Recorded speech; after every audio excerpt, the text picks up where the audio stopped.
Hey Leute, willkommen zurück zu Let's Play Fire Emblem Warriors 3 Hopes. Hier bei einem sehr langen Part. Ich hoffe, dass ihr nicht erschrocken seid, als ihr die Videozeit gesehen habt. Ich weiß noch nicht, wie lang der Part wird, aber ich würde schätzen, dass es einige Stunden sind. Denn in diesem Part würde ich mir ganz gerne alle Unterstützungsgespräche anhören, die uns noch fehlen. Ich habe schon mal grob überschlagen, das sind so knapp 100 Stück, also 80 bis 90 oder so. Und jedes dauert so 3 Minuten, also wird ziemlich lang. Aber die will ich mir heute alle anhören. Beim letzten Mal haben wir die letzten Vorbereitungen noch getroffen für die Hauptschlacht, die dann im nächsten Part starten wird. Und jetzt heute will ich eben noch die ganzen Unterstützungsgespräche auch machen. Ich habe auch offscreen schon die Aktivitäts- und Trainingspunkte ausgegeben und ich habe auch sehr viel Geld ausgegeben. Ich habe nur noch 300.000, also ich habe fast 1 Million Gold einfach ausgegeben, weil ich jetzt alle heiligen Waffen und alle Heroenrelikte, die ich besitze, auf plus 50 hochgeschmiedet habe. Und das war doch teurer, als ich dachte, aber habe ich gemacht und deswegen bin ich jetzt wieder fast pleite sogar, könnte man sagen. Aber ja, ich habe auch mittlerweile alle Unterstützungsgespräche freigespielt, die ich halt machen kann. Und die werden wir uns eben in diesem Part anhören. Es gibt 3 Stück, die wir uns so halb, die wir uns nicht anhören können. Eines ist zwischen Leonie und Shez. Das kann ich auch hier nicht mehr nachholen. Leider. Das muss ich halt dann bei einer anderen Route, bei den goldenen Hirschen, machen. Da habe ich ja dann Leonie von Anfang an. Aber leider kann ich keines der 3 hier mit Leonie machen, weil ich sie hier erst zu spät bekommen habe. Dann auch außerdem das zwischen Ignatz und Raphael. Mit C oder auch A geht auch beides nicht. A habe ich sogar noch gar nicht gemacht, aber C geht eh schon nicht.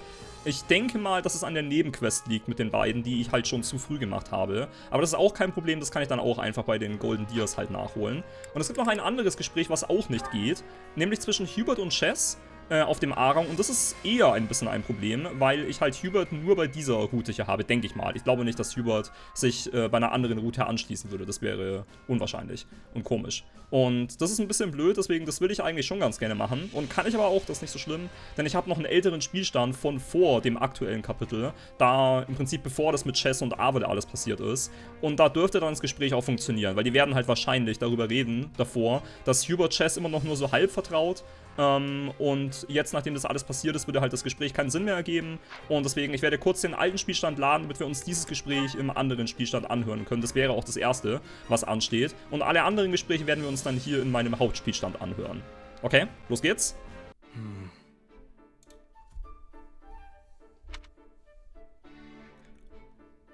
Yeah. Why are you always doing that? A question, if I may. Have you had any further contact with our slithering friends since that day? Not in the slightest. Why? Do you know something? Yes, actually. What with the riots in Rim territory and the former Duke Ayer's attempted rebellion. Thanks to that, we now have a lead on the insurgents within the Empire, as well as those who slither in the dark. Speaking to the latter, I also tried to determine if they had been attempting to reach you, or otherwise thought you an ally. But at present, it seems neither is the case, regrettably. Dich über sein Misstrauen beschweren, seine Zweifel nachfühlen. Ich meine, seine Zweifel sind ehrlich gesagt berechtigt, denn wir wissen ja schon, was im nächsten Kapitel bei diesem Spielstand mit Shez passieren wird, was er da alles für Unsinn anstellt. Und deswegen, ich kann das schon verstehen. You and I have been talking a lot lately, Hubert, about the future of the Empire, promoting commoners. I would have hoped I'd earned your trust by now, but I guess that's not how this thing goes. Not to say I don't get where you're coming from. The Emperor's right-hand man can't afford to let his guard down. Believe me, it brings me no joy and, in fact, some guilt to doubt you, sir. But I must be prepared for any eventuality.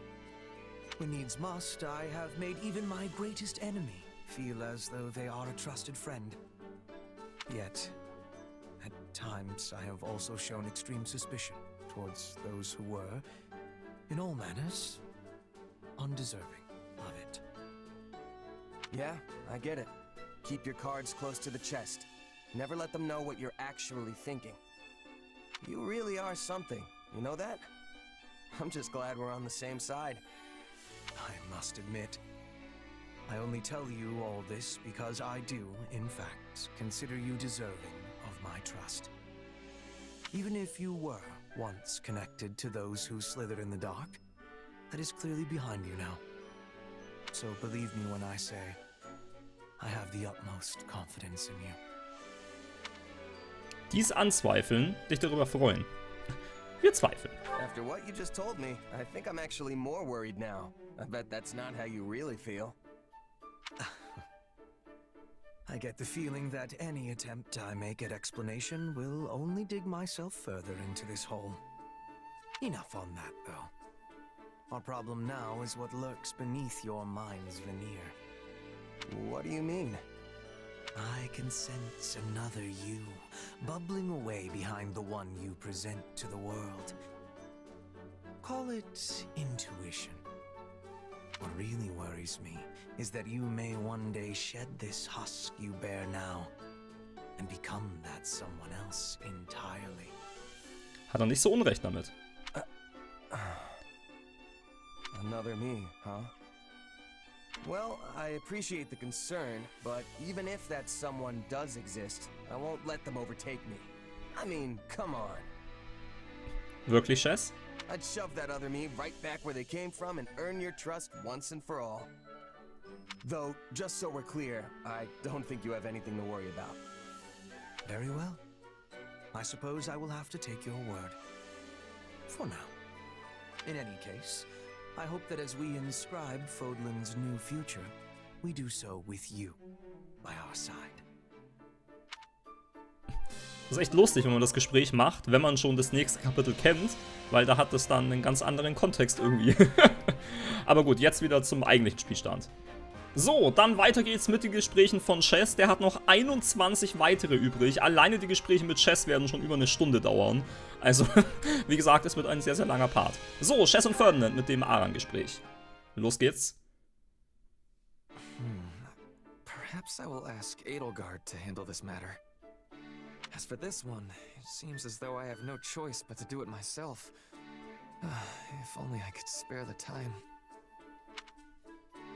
Hey, Ferdinand. You should probably think about getting some sleep. That's an order, actually, from Hubert. But I agree with him. My apologies. My list of responsibilities has grown rather unwieldy of late. Exhausted as I may be, I will be done here shortly. You need not fret. Ferdinand, come on. I thought you were supposed to be giving everything your all. If you're really that tired, how are you going to be in any shape for what's coming tomorrow? Go on and give your all to a good night's sleep. Yes, you are right. How could I, of all people, not realize the error in my ways? I shall take that to heart. Ihm eine gute Nacht wünschen, bleiben, damit er auch wirklich schlafen geht. Ja, ich vertraue ihm nicht wirklich. Glad to hear you're coming around. Oh, and finish fast, okay? Here, I'll even help. I don't want to go to bed just to find out you stayed up all night working. Let me just... Wait. What's up? Never mind. Thank you for the concern. I will be sure to convey my gratitude to Hubert later as well. Don't forget. He's really worried about you, you know. Is he now? Usually he finds any occasion to criticize me. Same here.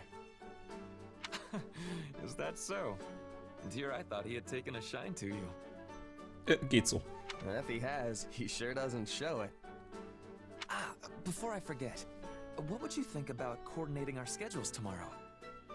I've been so absorbed in my work of late, we've scarcely had the chance to spend time together. I have been pouring all of my effort into rising early, training, eating, and in the process, I have neglected our friendship. As fellow advocates of giving one's all to all of life's pursuits, I say we work together to draw out each other's dormant potential. Das klingt gar nicht mal so verkehrt. Ich weiß nicht recht. Doch, das klingt sogar sehr gut. Works for me. My schedule's pretty light these days. It'll be good to spend some time together, but just so we're clear, we are not on the same page with this whole giving our all thing. Splendid! This should serve as all the motivation I need to continue pressing onward undaunted. And with that settled, I believe it is time for us to devote ourselves fully to a tranquil slumber. Come, our lump-riddled camp beds await our zealous efforts. Okay, this time you are joking, right? It's seriously impossible to tell with you sometimes. Ja, beim Schlafen muss man auch sein Bestes geben, auf jeden Fall. So, dann Shez und Linhardt. weiter geht's.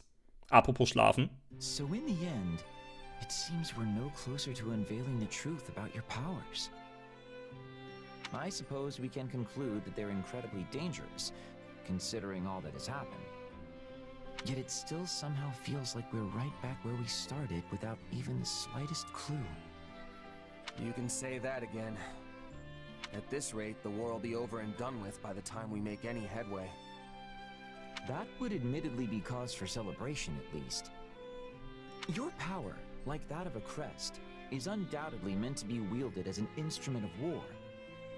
And as the tides of battle recede, your chances of encountering a life-or-death situation grow slimmer and slimmer.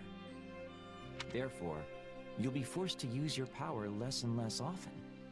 And that's probably for the best.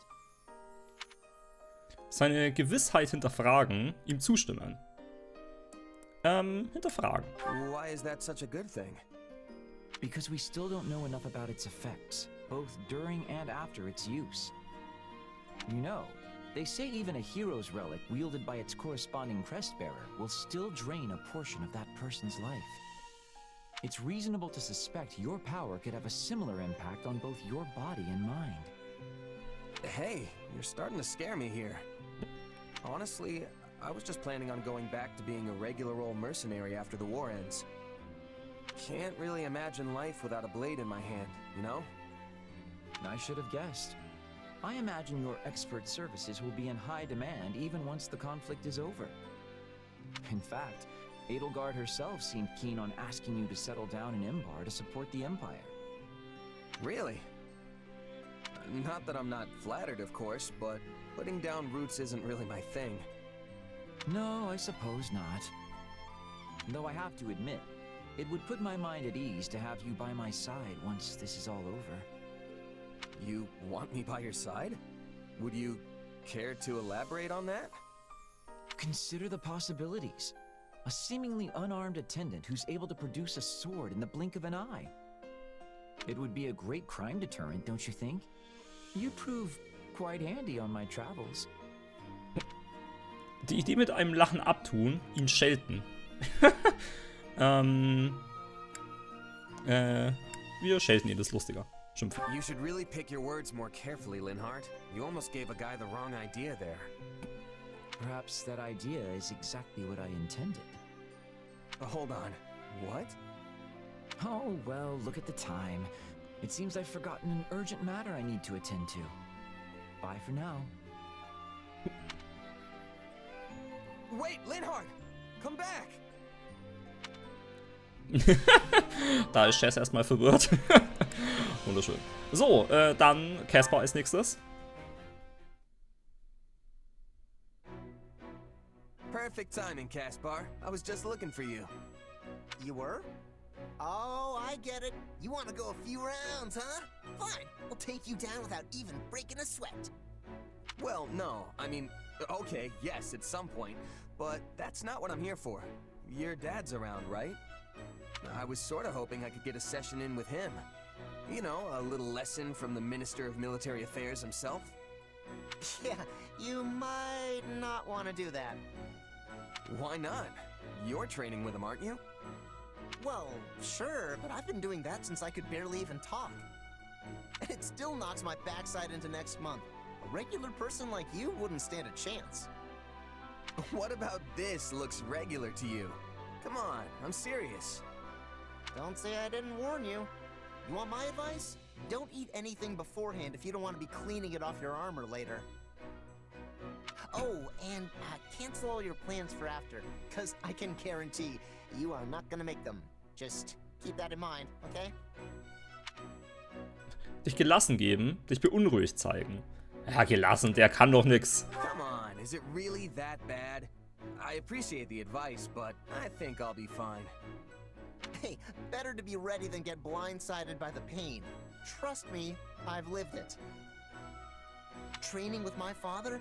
It's a marathon of blood, sweat, and tears that'll leave you feeling like you're face to face with the goddess herself. So, und Shez geht jetzt übelst ab und dann ist Caspar eifersüchtig. Ah, nee, okay. Okay. Hey, you still alive? I can't feel my legs. Don't worry, you'll be fine. You're just out of energy is all. You know, my father praised you. Nobody's ever kept up with him as long as you did. Apparently, he's gonna come up with even tougher training now. Though I really wish he wouldn't. I think I underestimated you, Caspar. I don't know how you can handle training like that every day. Getting used to it was kind of my only choice growing up. I mean, I'm not as clever as you, so I had to make up for it by being tough as nails. That's why I'm always so gung-ho about getting stronger. Though, I don't know if that's really the most efficient way to go about it. No, that training. Efficiency has nothing to do with it. I think I get where that unwavering focus of yours comes from now. Yeah? Well, in any case, I'm glad you're still alive and kicking. Our enemies aren't gonna know what hit them next time we get out on the battlefield. Zu Chef zu sprechen. Dich zu ein paar ermutigen Worten zwingen. Wir sind zu erschöpft zum Sprechen.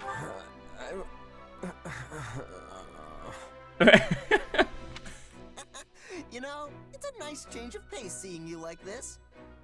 Please don't laugh at my pain. Oh Mann, ey. So, dann mit Bernie als nächstes. Shez hat, glaube ich, hier nur Aran-Gespräche. Mit allen. Hi. Hi, weil die Beran-Gespräche habe ich schon vor einiger Zeit mal mit allen eben gemacht. Deswegen nur Aran-Gespräche. Bernadetta, listen. I'm sorry about what happened back there. Oh, it wasn't your fault. I'm the one who should be apologizing. I didn't realize things could even go that bad. Worum ging es denn nochmal bei den beiden? Ich weiß es nicht mehr, leider. I'm glad we managed to get you in front of the meanest looking guy in my company. But that didn't last long before the nerves got to you. Quickest I've ever seen someone run, let me tell you. And then I accidentally stepped on that horse's tail, so it started going wild and totally trashed the place. It'll probably take weeks for them to clean that up. Oh, you really did it this time, Bernie. Versuchen Sie aufzumuntern, Sie ein wenig necken. Oh, will ich da jetzt noch fieser sein? Ne, komm, diesmal bin ich mal nett. Hey, we all make mistakes. Water under the bridge, you know? Yeah, thanks. That aside, though, you still want to do something about your shyness, right? I can see why this is a bigger problem than your whole staying indoors thing. Your anxieties can be quite the hurdle to overcome. You're right. But hey, I haven't been keeping to myself at all lately. Bernie's out in the open. Either way, now we know how things turn out when we try to force the issue. Looks like we're better off taking an incremental approach. How's that work? Well, we can start by having you hide nearby while I talk to someone you're afraid of. Then, I don't know, if the conversation gets interesting, maybe you can come out and join in? I'm not going to care whether it's interesting or not. It doesn't matter if they're serious or boring or the most fascinating person in the world. All I care about is that they don't scare me. Yeah, I guess that's gonna be tough to manage on its own, huh? Well, maybe the incremental approach won't actually be as hard as we think. Really? How do you figure? I mean, I did used to think you were pretty terrifying. But with all this stuff we've been doing together, I've actually gotten used to you. And now I'm not really shy around you, am I? Erfreut reagieren, fassungslos reagieren. Ja, diesmal bin ich ein bisschen fieser. Noch nicht mal fassungslos. Not exactly flattered to hear that, but... Well, I guess I'll just be glad I don't scare you anymore. Sounds like spending time with someone is the key, which means we'll just have to toss you straight into the deep end and see if you can swim. No, not the deep end! I hate the deep end! Sorry. Just messing with you. Anyway, here's hoping you and I can keep getting closer, Bernadetta. Right. Yay! Sehr schön. Gut, dann Dorothea als nächstes. Singt sie mir wieder etwas vor. La la la la la la la la la la la la la. La la la la la la la la la la la la La la la la la la la la la la la la la. How was that? Yeah, good. Still the same reaction, huh? Sorry, me and singing just don't mix very well. Das war doch wunderschön. Though it did make me feel warm inside, kind of like I was a kid again with my mom. Hey, you do get it! That was a lullaby from a long, long time ago. Ah, okay. Nowadays, nobody remembers the lyrics, though. Or sings it to their children, for that matter. A lullaby, huh? I guess that's why it took me back the way it did. But wait, if nobody knows the words, how are you so sure that's even what it is? Just from how it sounds? Das ist interessant, weil ich habe das doch jetzt schon richtig gehört. Das war doch das Main-Theme einfach, ne? Weil das hat ja eigentlich Lyrics sogar. Aber hier den Charakteren in Three Houses oder Hopes sind die nicht bekannt, die Lyrics? Das ist ja interessant. Well, there was this scholar who researched it a few years ago and said as much. Couldn't tell you if they were right, though. Es ist schön, dass es keinen Text hat. Es ist schön, dass sich so viel wiederholt. Ich meine, es hat ja einen Text. oder war das einfach irgendein Random-Lied? Ich habe das doch erkannt. Ich habe es sogar weitergesungen dann. Oder nicht? Ja, dann nehme ich halt mal das hier, I guess. Huh. It's a simple song and honestly pretty repetitive, but I don't really mind. Finde ich beides eigentlich. Ich fand beide Antworten kacke, aber gut. I mean, a complicated song that's always changing is basically impossible to remember. So I'd take this over that any day of the week.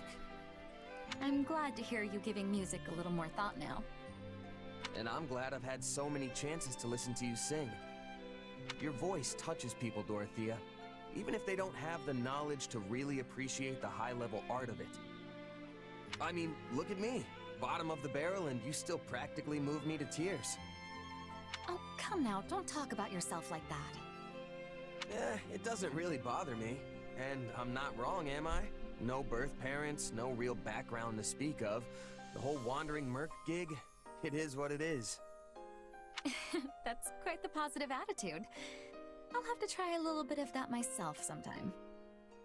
In the meantime, I've once again been able to rethink my singing thanks to you. I lost much of my emotion about the craft during my time as a diva, but I can feel it coming back now. You really are incredible. You know that? How do you mean? I don't know. There's just something beautiful about the way you speak. It's like your thoughts come out of your mouth fully formed, almost perfect, then find their way straight into people's hearts. Probably has something to do with all the training you did to become a diva, and all the training you've continued doing since. Meanwhile, here I am struggling to even make proper sentences when I try to talk about your singing. Thank you for the kind words. It makes me feel a lot better hearing you say those things about me. But for the record, I don't think you're bad with words at all. Even your little speech now was the definition of smooth. If I didn't know any better, I'd think you were trying to flirt with me.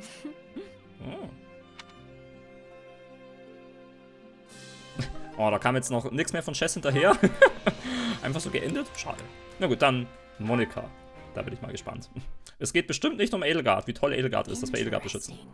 Her Majesty refrained from drinking tea today.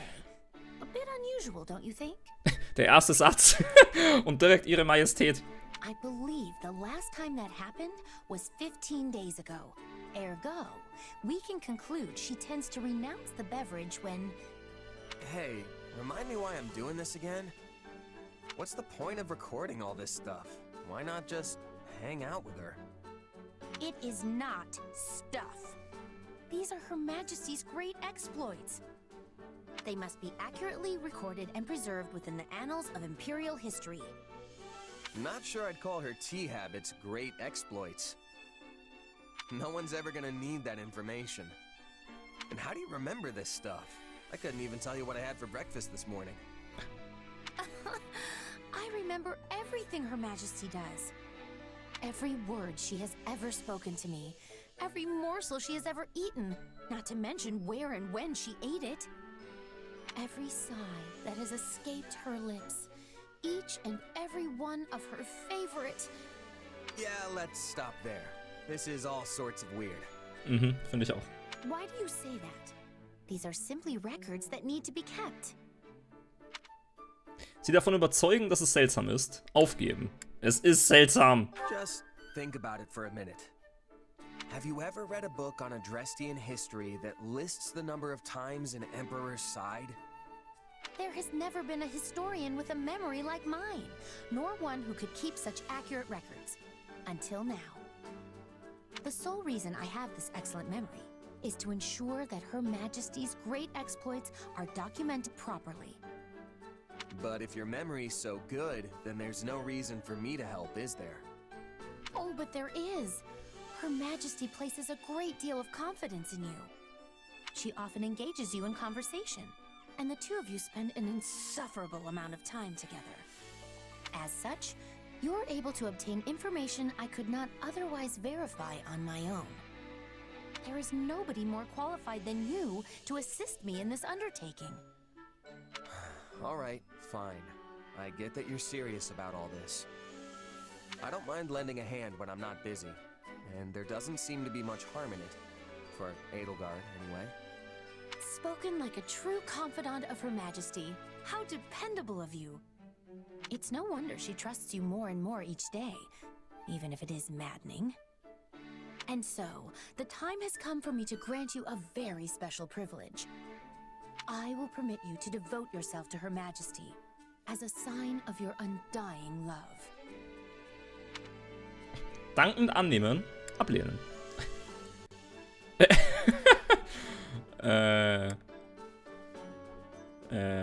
Ich meine, hier, das ist ja eher zustimmend und ich will ihr aufzeigen, wie fucking weird sie ist.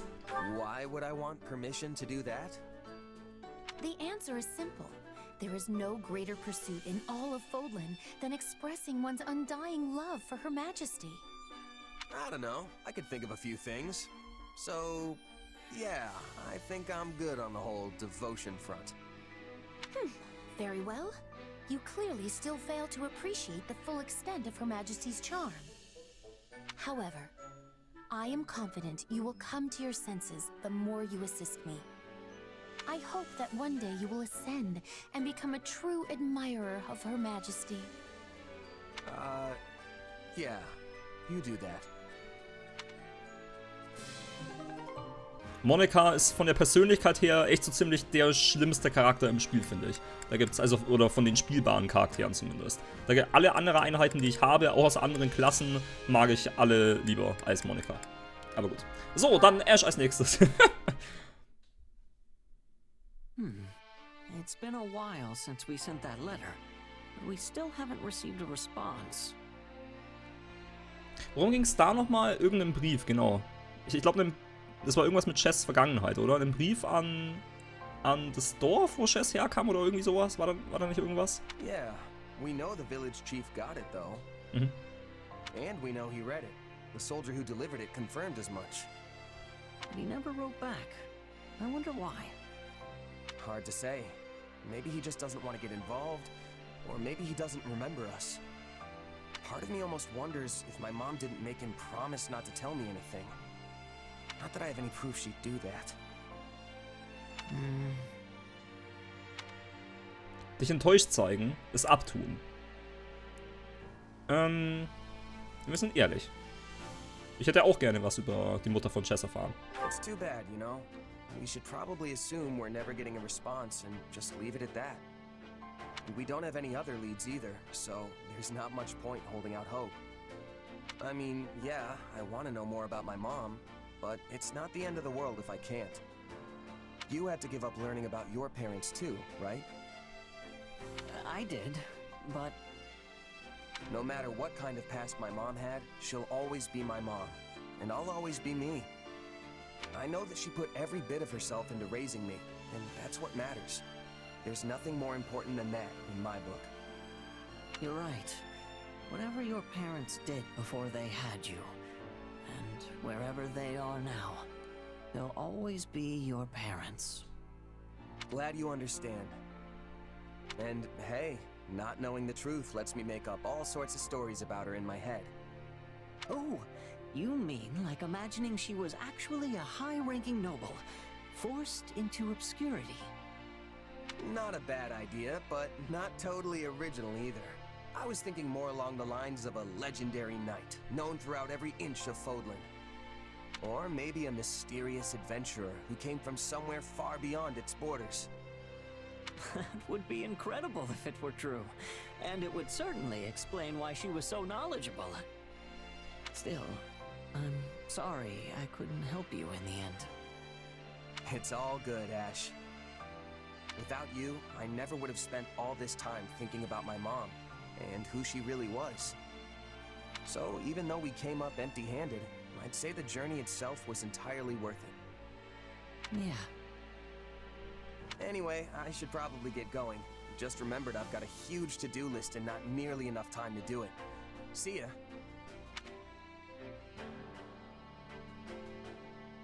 Huh? I could have sworn I saw the commander here a moment ago. Oh, you just missed them. I can take a message if you want, though. In that case, please deliver this letter. Oh.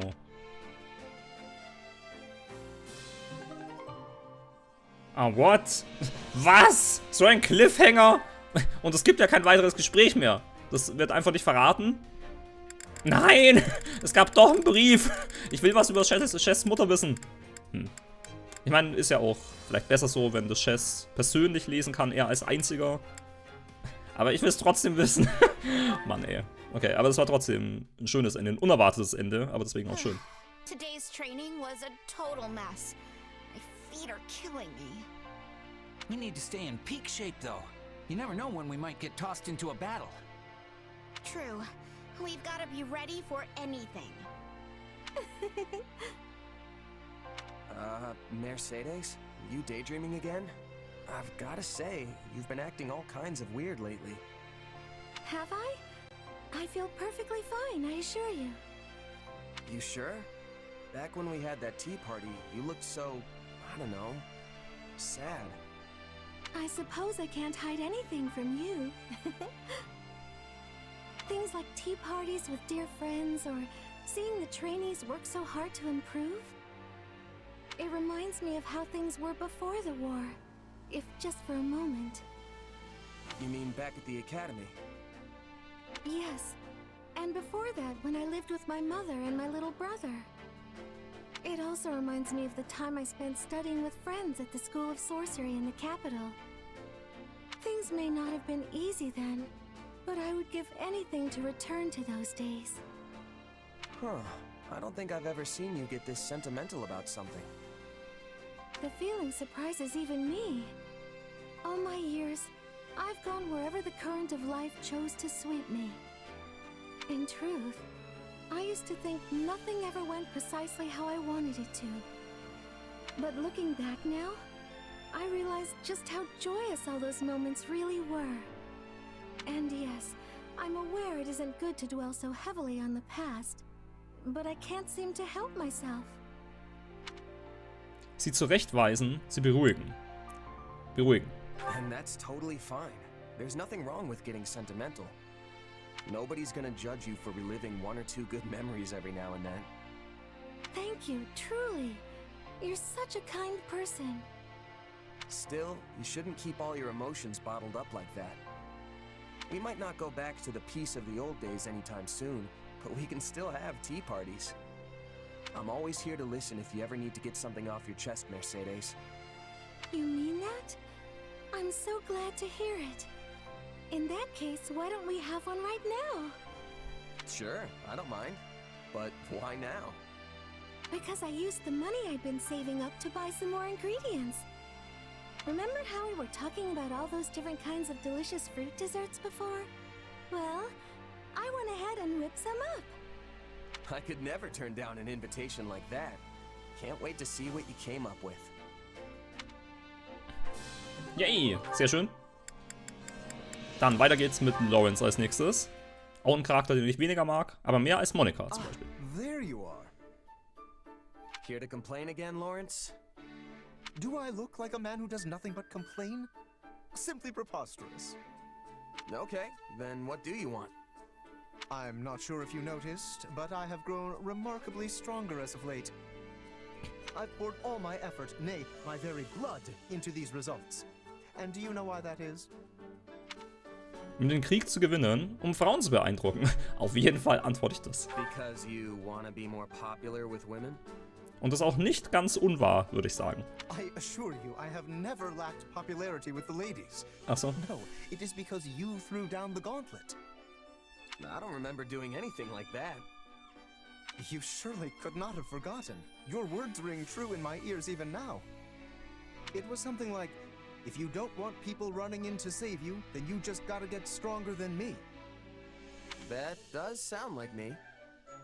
And I believe I responded, the day my strength surpasses yours, my noble personage will save your commoner skin and restore the proper order to this world.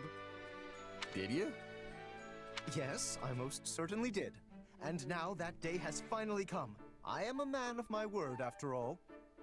If I could only just rescue you from a perilous spot in battle, I will have truly fulfilled my vow. So that was a vow, huh? Yes, one I whispered into the ears of the goddess herself.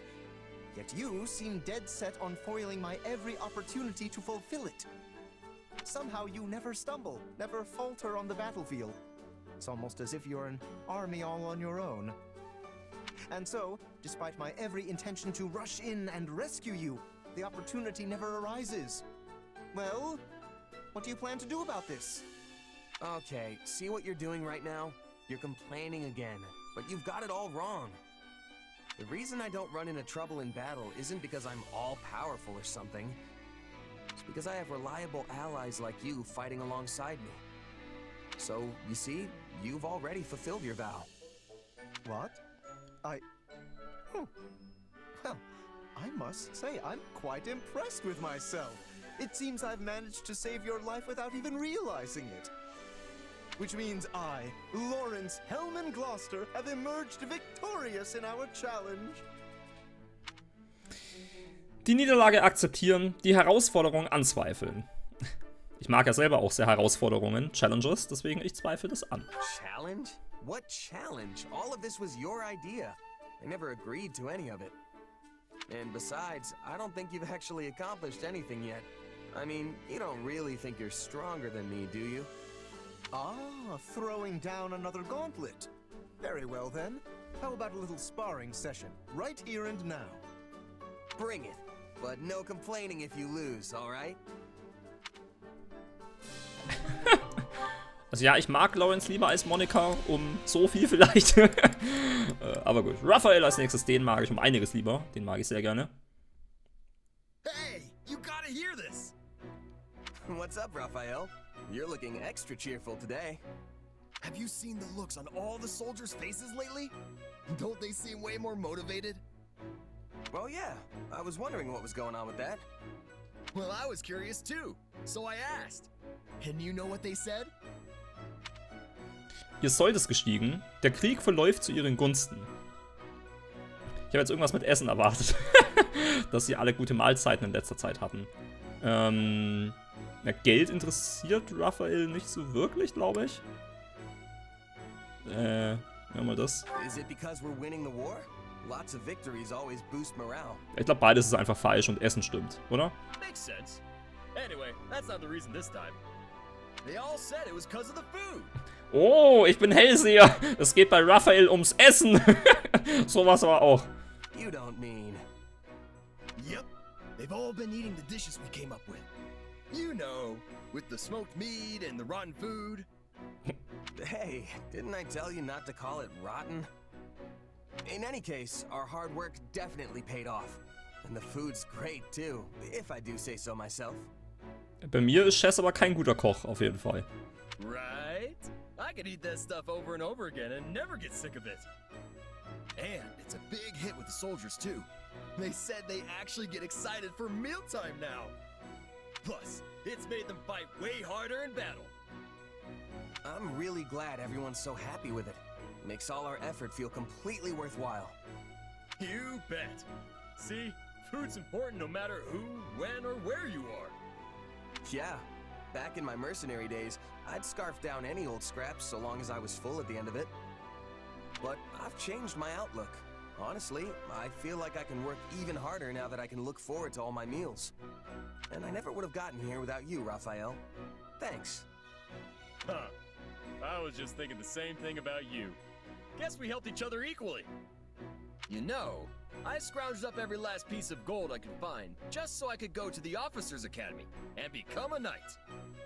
But once it shut down, opening the inn was basically my only option. But then, running the inn helped me realize all sorts of important stuff too. And now I'm sure, once this war's all wrapped up, I'm gonna do whatever it takes to become the best innkeeper in all of Fodlan. Sounds like a solid plan, but you'll probably need to up your cooking game even more if that's the end goal. Yeah, I bet I'll have to train under a real great chef to get me where I want to be. Oh, and while I'm at it, I'm gonna come up with a brand new style of cooking. Something that'll really work my muscles. What would that even look like? Well, I don't know. I haven't invented it yet. Whatever the case, I know what I want to do now. Hey, what do you say to tagging along with me? I think you've got a real knack for this cooking stuff. Nee, hat er nicht. Das klingt sehr verlockend. Dieses Versprechen könnte ich nicht halten. Machen wir halt trotzdem verlockend, aber Shez kann bei mir auf jeden Fall nicht kochen. I'll think about it. Just be ready to have me showing up at your doorstep if the mercenary work ever dries up. So you're gonna stick to being a hired hand, huh? Well, as long as that's what you want to do. Oh, but keep an eye out for an invitation from me. You'll definitely have to come over and try all the rotten food I cook up. Seriously, stop calling it that. But thanks. I'm looking forward to it, Raphael. Yay! Und als nächstes hätten wir Ignatz. Hey, do you have a moment? Ja, habe ich. What's going on, Ignatz? Finally leaving on that journey to see the world? No, not that. In fact, we're not going to talk about my dreams today. You always ask questions about me, but you never talk about yourself. So, I thought it was high time I asked about you. You certainly have piqued my curiosity. Einen Witz machen. Nicken. Witz. What? You got a crush on me or something? Huh? No! I mean, I like you, but not like, you know, in that special way. I'm joking. Don't worry. No need to get all flustered. So, what did you want to know? Well, since I told you about my dreams, I wanted to know about yours. My dreams, huh? Ich träume vom lässigen Söldnerleben. Darüber habe ich noch nie nachgedacht. Nee, Shez hat noch nie drüber nachgedacht. Das würde auch besser passen, finde ich. I don't really know. I've never thought too much about it. Really? Is there anything you want to do once the war's over? Just keep going with the mercenary thing. It's not like I can do much else. But we'll finally have peace. You won't have to fight anymore. Yeah, but that's all I've been doing even since before the war started. I'd just be going back to my old way of life. Killing monsters, guarding villages. There's still plenty of work, even in times of peace. And who's to say some enemy from outside Fodlan won't show up? Well, that may be true, but isn't it difficult having to constantly fight all the time? Every job's got its tough parts, but the mercenary lifestyle's a perfect match for my personality. I can't even imagine settling down and establishing roots somewhere. Yeah, that does sound like you. Does it now? Oh, I'm sorry. I just meant that you don't really seem like the kind of person who wants to stay tied down. You think so? Well, whatever the case, I plan on earning my keep with my sword. As long as my body holds out, that is. What about you, Ignatz? You gonna stay a knight once this thing's over? I'm not sure. I'll have to cross that bridge when I come to it. But if my duties as a knight were to end at some point, then I guess that's when I could make my dreams a reality. If I were to do that, do you think you'd like to come with me as my bodyguard? You do realize I'll be Fodlan's most sought-after mercenary by then. Well, I'm not gonna come cheap. Oh, really? Then I'll have to work extra hard to save up some money. because I really do want to travel with you. I'm gonna hold you to that, Ignatz. I'll be counting down the days till then. Yay, das war schön. Dann haben wir Shez und Lysithea. That's not true at all. But... Oh, look who it is. You really don't look like a kid. You shouldn't worry about it. You think so? Yeah. Now that I really look at you, I think you're a very pretty young woman. You act real mature too. Oh, you're just saying that. I'm not like that at all.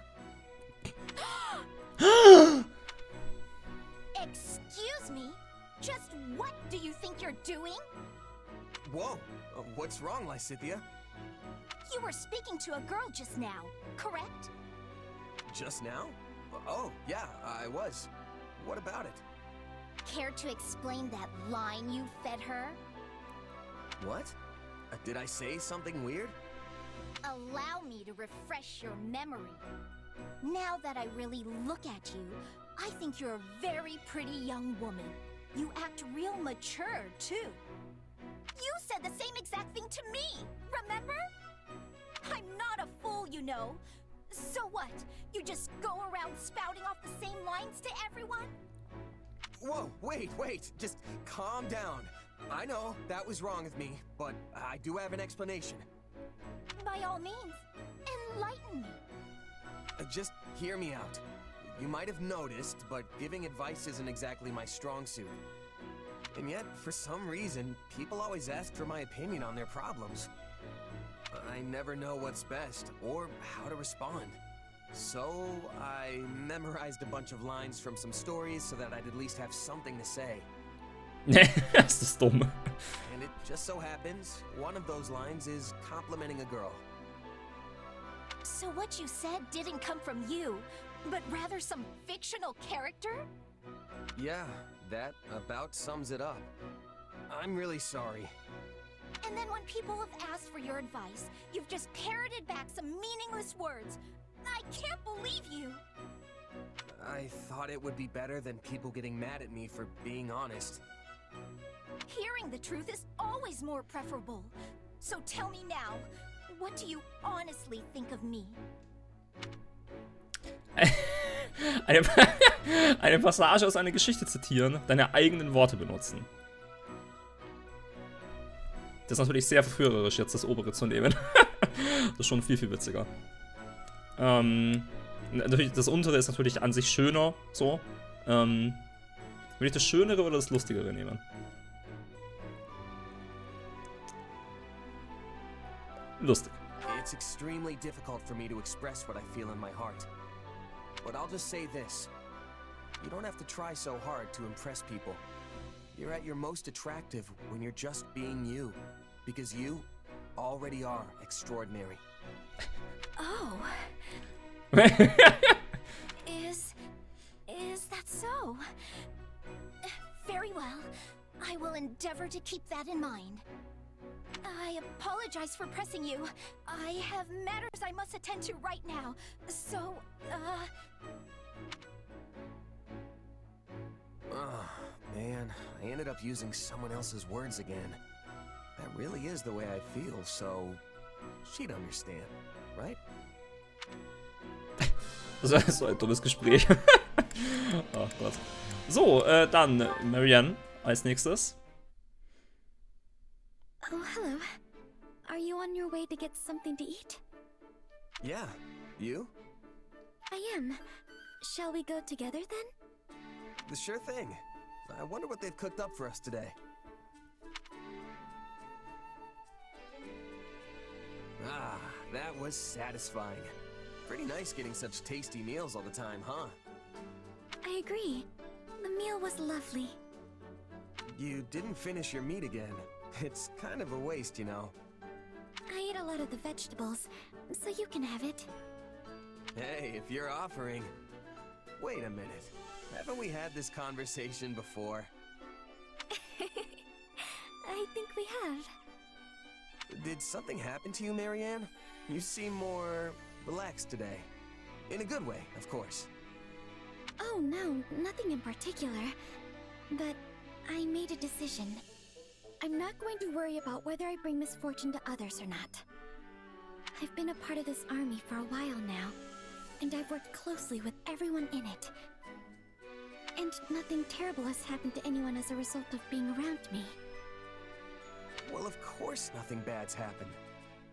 I'm still a bit anxious about everything, but I decided to adopt a more easygoing attitude. I'd like to emulate you in your nonchalant demeanor, how you can just move through the world without a care. You're making me sound kinda irresponsible. But you know what? I'm okay with that. I say if you want to talk to people, then talk to them. If you want to be alone, then do that. I really think it's best to just be yourself. Don't force anything. Yes, I think so too. But I fear my adoptive father might chastise me again if I say that to him. Zustimmend nicken, widersprechen. Hier bin mir nicht sicher. Wenn ich jetzt hier widerspreche, dann lobe ich ja wieder ihren Adoptivvater, weil ich sagen würde, nee, würde er nicht. Er wäre netter. Ich mach's trotzdem. I'm not so sure about that. I think he'd acknowledge how far you've come if he saw you now. You really think so? You might not have noticed, but you're a lot different than you used to be. You're definitely somewhat sociable. More so, even. I just hope that's good enough for him. I'd like to think it will be. Well, I mean, I guess I don't really know what kind of guy your father is. Sometimes I think you say whatever pops into your head without thinking. I suppose that's what I like about you, isn't it? I can already tell I'm going to learn a lot from you. I wouldn't go that far. Dann, Yuri als nächstes. Fehlen immer noch einige mit Shez, wie wir hier sehen können. Yuri. Leonie geht ja leider nicht, deswegen Yuri. Oh, Yuri, you're back. I thought you'd still be away. Well, look who it is. I figured if I didn't come back before sunset, someone might get worried and ransack my room again. Darauf bestehen, es nicht durchsucht zu haben, nach diesem jemand fragen. Ja, er meint ja uns. Nee, so dumm sind wir nicht. Wir nehmen das. I wasn't ransacking. You're gonna keep holding that over my head, aren't you? Just joking, friend. No need to take everything so seriously. Anyway, it's late. Shouldn't you be getting some shut-eye?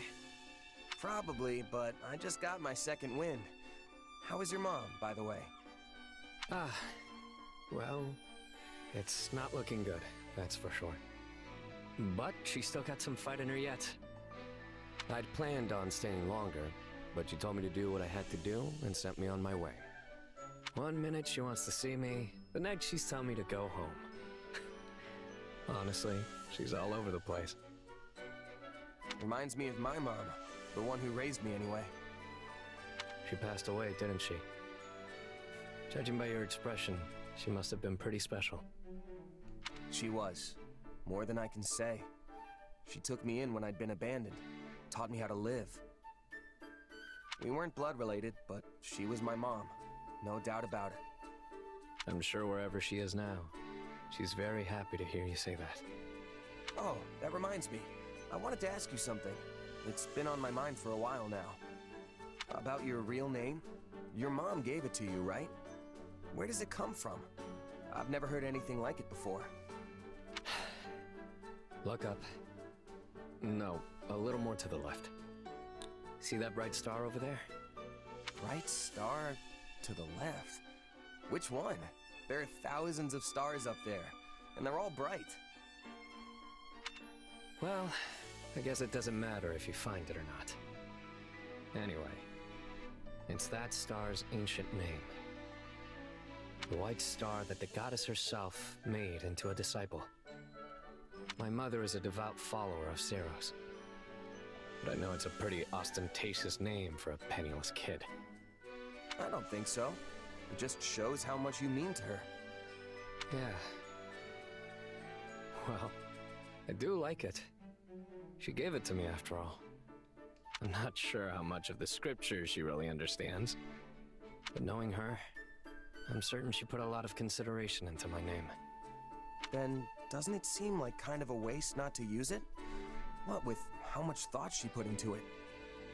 I've used many names, and each one comes with its own mask. But when I hear my real name, all those facades fall away. The only people who can call me that are those who are truly special to me.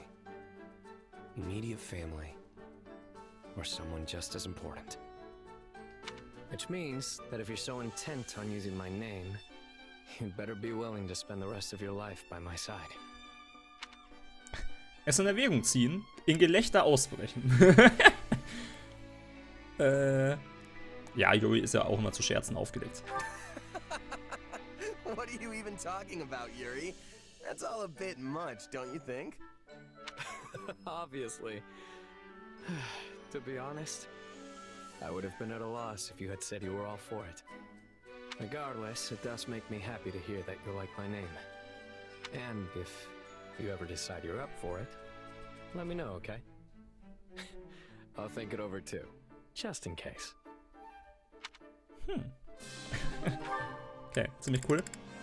Dann haben wir Constance. Oh weia. Constance, is that you? I don't think I've ever seen you train during the day. Good day to you, though I fear my presence is as a storm cloud in an otherwise clear sky. My sincerest apologies for subjecting you to this wretched sight.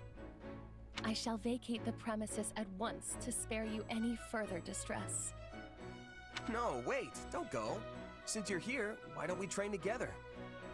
You're here because you're trying to achieve your dream, right? Though it pains me to deny such kind words, of which I am truly unworthy. I am afraid my dream will likely never come to pass.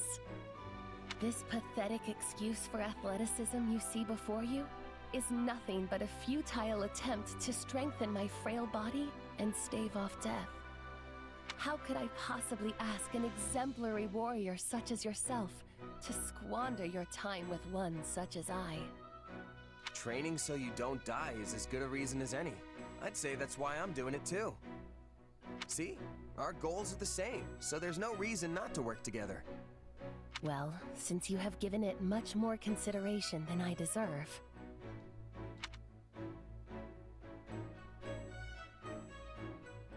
Phew, what a workout. I'm beat. To think my other side would be able to keep up with such rigorous training. You okay, Constance? Never better. In fact, I am just getting started. Are you leaving so soon? Du willst noch einen Übungskampf? Nein, kämpfen wir nochmal. Noch einer? You're still raring to go? You're weirdly energetic all of a sudden. I surprise even myself sometimes. Making my dreams a reality takes effort, you know. I cannot allow something so trifling as exhaustion to stand in my way. Who knows how long things would take if I did? Therefore, I shall spare no opportunity to train today. And tomorrow, all of Fodlan will behold my military prowess. That's all well and good, but then why didn't you want to train before?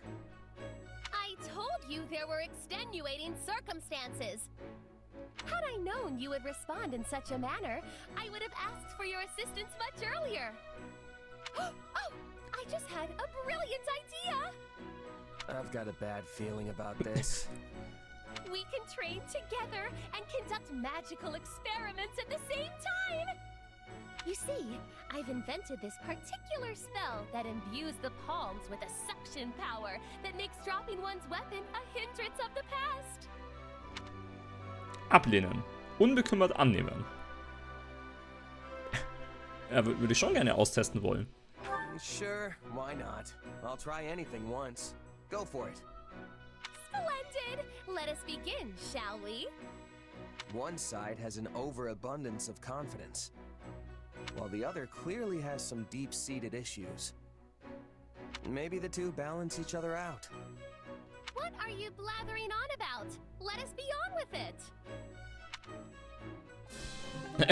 Ich hoffe, dass Shez nach dem Experiment keine Hasenohren wachsen oder so. Keine Nebenwirkungen, könnte ich mir nämlich vorstellen. Aber gut, dann Hapi als nächstes.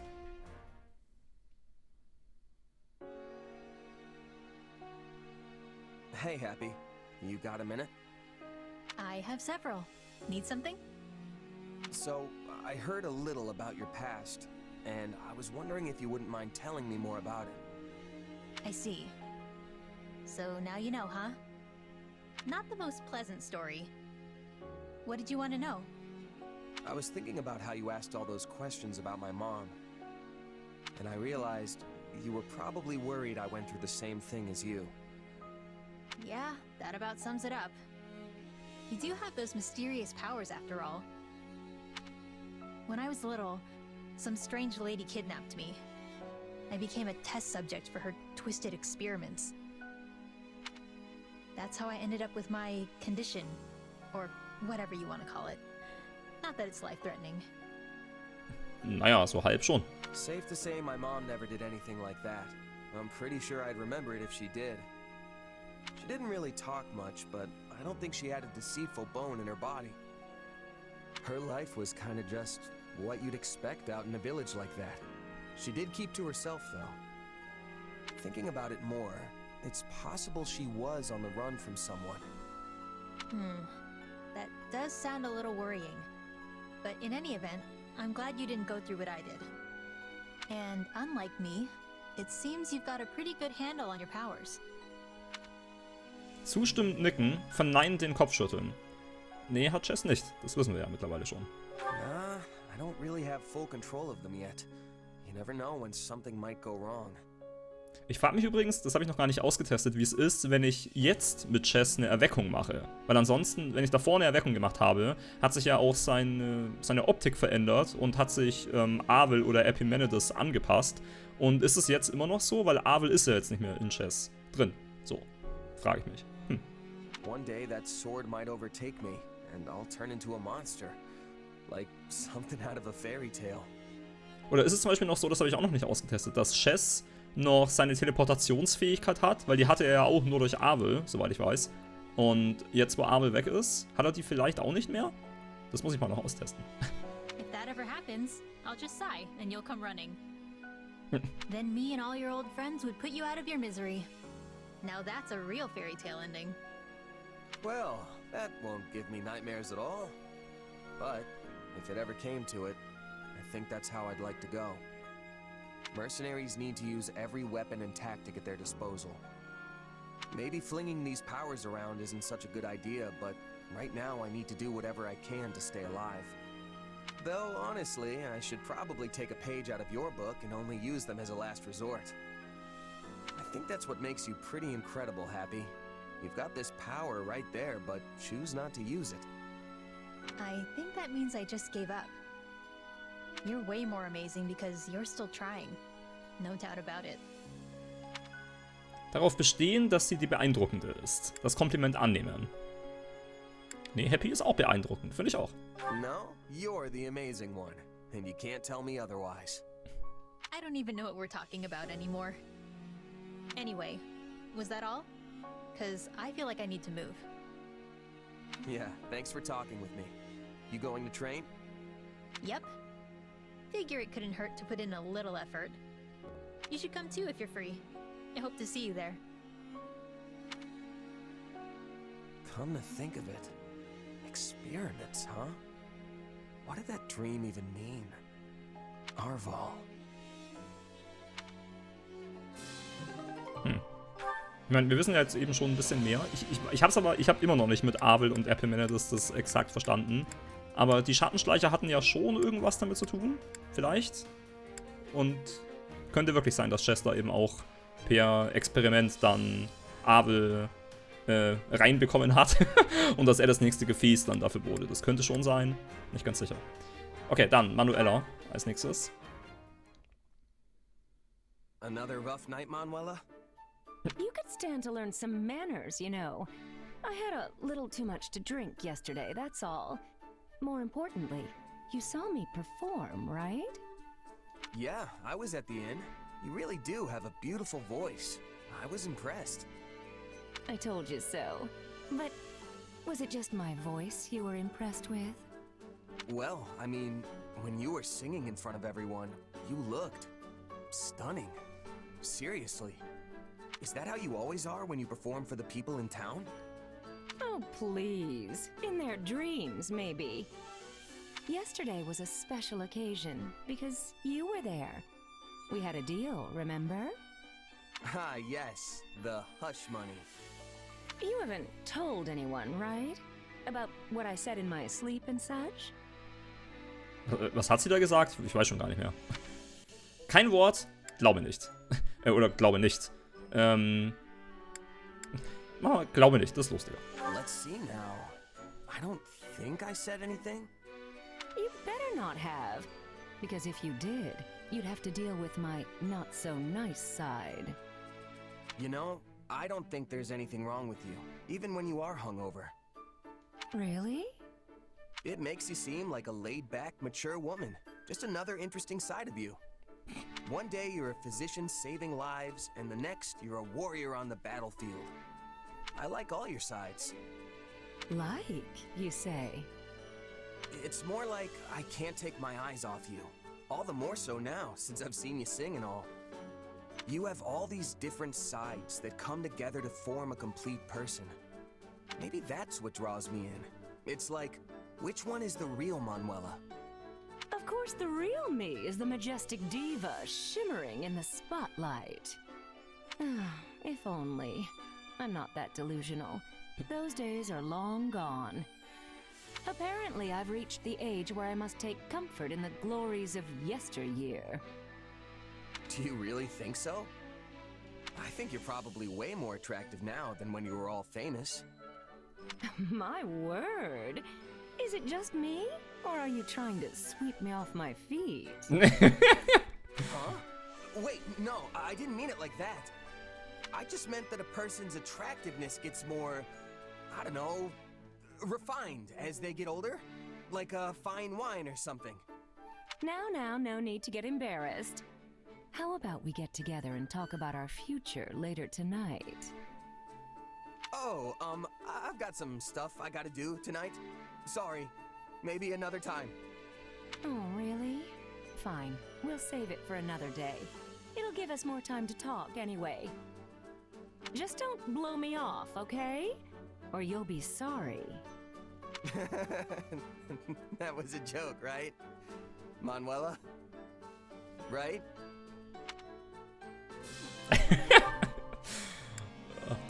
So, Jeritza als nächstes. 4 Gespräche noch mit Shez. Oh, Katze. Huh? Oh, it's a cat. Looks like something spooked it. What's wrong, little guy? Is someone chasing you? Not that you'd be able to tell me anyway. Jeritza? What's wrong?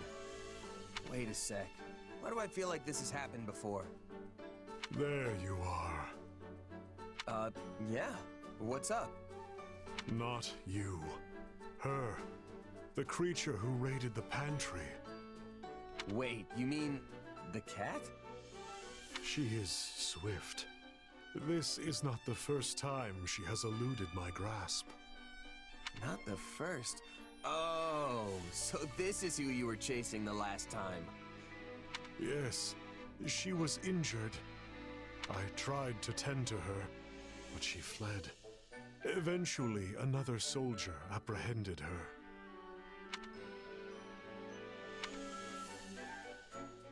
So that's what was going on. It wasn't a person who went missing, it was a cat. Also, ich bin mir nicht mehr sicher, das habe ich, glaube ich, damals auch vermutet, dass es ein Tier war. Now that I think about it, I don't know if you ever said she was a person. Sorry for jumping to conclusions. The fault is mine as well. My word choice was poor. Honestly, I'm more surprised than anything. Never really saw you as a cat person. I always thought your antisocial tendencies extended to everyone, human and animal. I only loathe people. I had a cat once, back at House Bartels, with my sister. No kidding. So they weren't always scared of you? No. However, the cat vanished after my mother and sister left. Perhaps it was frightened by the sight of me covered in blood. Das könnte der Grund sein. Nein, vermutlich nicht. Könnte sein. I'm no cat expert, but they say animals can sense danger. Maybe it could tell that you'd become a threat somehow. Cats are fickle. Anyway, what do you plan to do once you've caught this bread bandit? Take her with me, and make sure she never steals again. Meow. What's that supposed to mean? Look, you practically scared the whiskers right off her. I only planned to give her some food. I wonder why she was frightened. Yeah, I think it's gonna be a while till she realizes you just want to help. So, 3 noch. Und das drittletzte ist mit Shamir. That's hilarious. Who knew there could be a merc like that? Yeah, he'd say it with a completely straight face, too. I take my pay in apples. This guy would storm onto the battlefield lugging around a sack full of apples. Truly one of the strangest things I've ever seen. I guess you could say he was hungry for battle. Wish I could have seen that myself. Könnte von Alois sein. He was probably the best smelling guy out there. I'll give him that. That reminds me. Remember when you asked about my past? Yeah, sorry if that was out of line. I shouldn't have pried. No, it's okay. Actually, I thought I would tell you, if you're still interested. Are you sure? I'm sure. It's not much of a story anyway. Besides, it's already been 7 years. I used to belong to an organization that was less a group and more like one giant mercenary state. Not the kind of place you go for building bonds of trust and camaraderie. Still, there was one person there who I thought of as a partner. As you can probably guess, he was killed. And that was that. Wundern, ob das schon alles war. Dein Beileid bekunden. Ich glaube, das hat Shamir auch schon mal in Three Houses erzählt. Meine ich. Und ich bin mir nicht sicher, ob da noch mehr dahinter steckt. Ich frag mal nach. What? That's it? That's the whole story? Then again, I don't know why I would expect otherwise. But why'd you want to tell me all of a sudden? I thought you hated talking about your past. I felt a little guilty. You shared your story with me earlier, but I didn't tell you mine. At the time, I wasn't about to go telling some stranger all about my past. But now I think you're at least somewhat trustworthy. So I told you. That's all. Seriously? Wow. I'm really happy to hear that, especially from you. Why? Everyone here adores you. I'm sure you hear stuff like that all the time. All the time? Come on, that's an exaggeration. I've always felt that you were a more distinguished mercenary than me. Earning recognition from a merc I respect is a real honor. So if you see me as some sort of senior mercenary, I guess that makes me the mentor in this relationship. I guess. I see. All this time I've been treating you like an equal, but maybe I should have been taking you under my wing instead. Darauf eingehen, zurückhaltend reagieren. Wir gehen darauf ein. How would you feel if I took you up on that? Seems like fun. Yeah, well, you know what else is fun? Any person I mentor has to pay for drinks. All of them. No way. What kind of deal is that? Just a joke. Sorry. I have no intention of treating you any different. Warum hat die Musik eigentlich aufgehört? Was ist das denn? I should have known. That's why I like you, Shamir. Das war auch ein bisschen komisch von den Animationen her, finde ich. Weil das kommt manchmal vor, aber hier kam es sehr oft vor. Ich habe schon A gedrückt, damit die nächste Textbox kommt. Aber es hat noch ein paar Sekunden gedauert, bis die kam. Weil erst noch die Animation zu Ende gemacht werden musste oder so. Das ist auch irgendwie komisch. Das war, glaube ich, nicht so gedacht, dass die Musik da einfach wegfällt. Aber gut. So, dann Byleth. Das wird auch sehr interessant. I want to apologize again. I'm really sorry.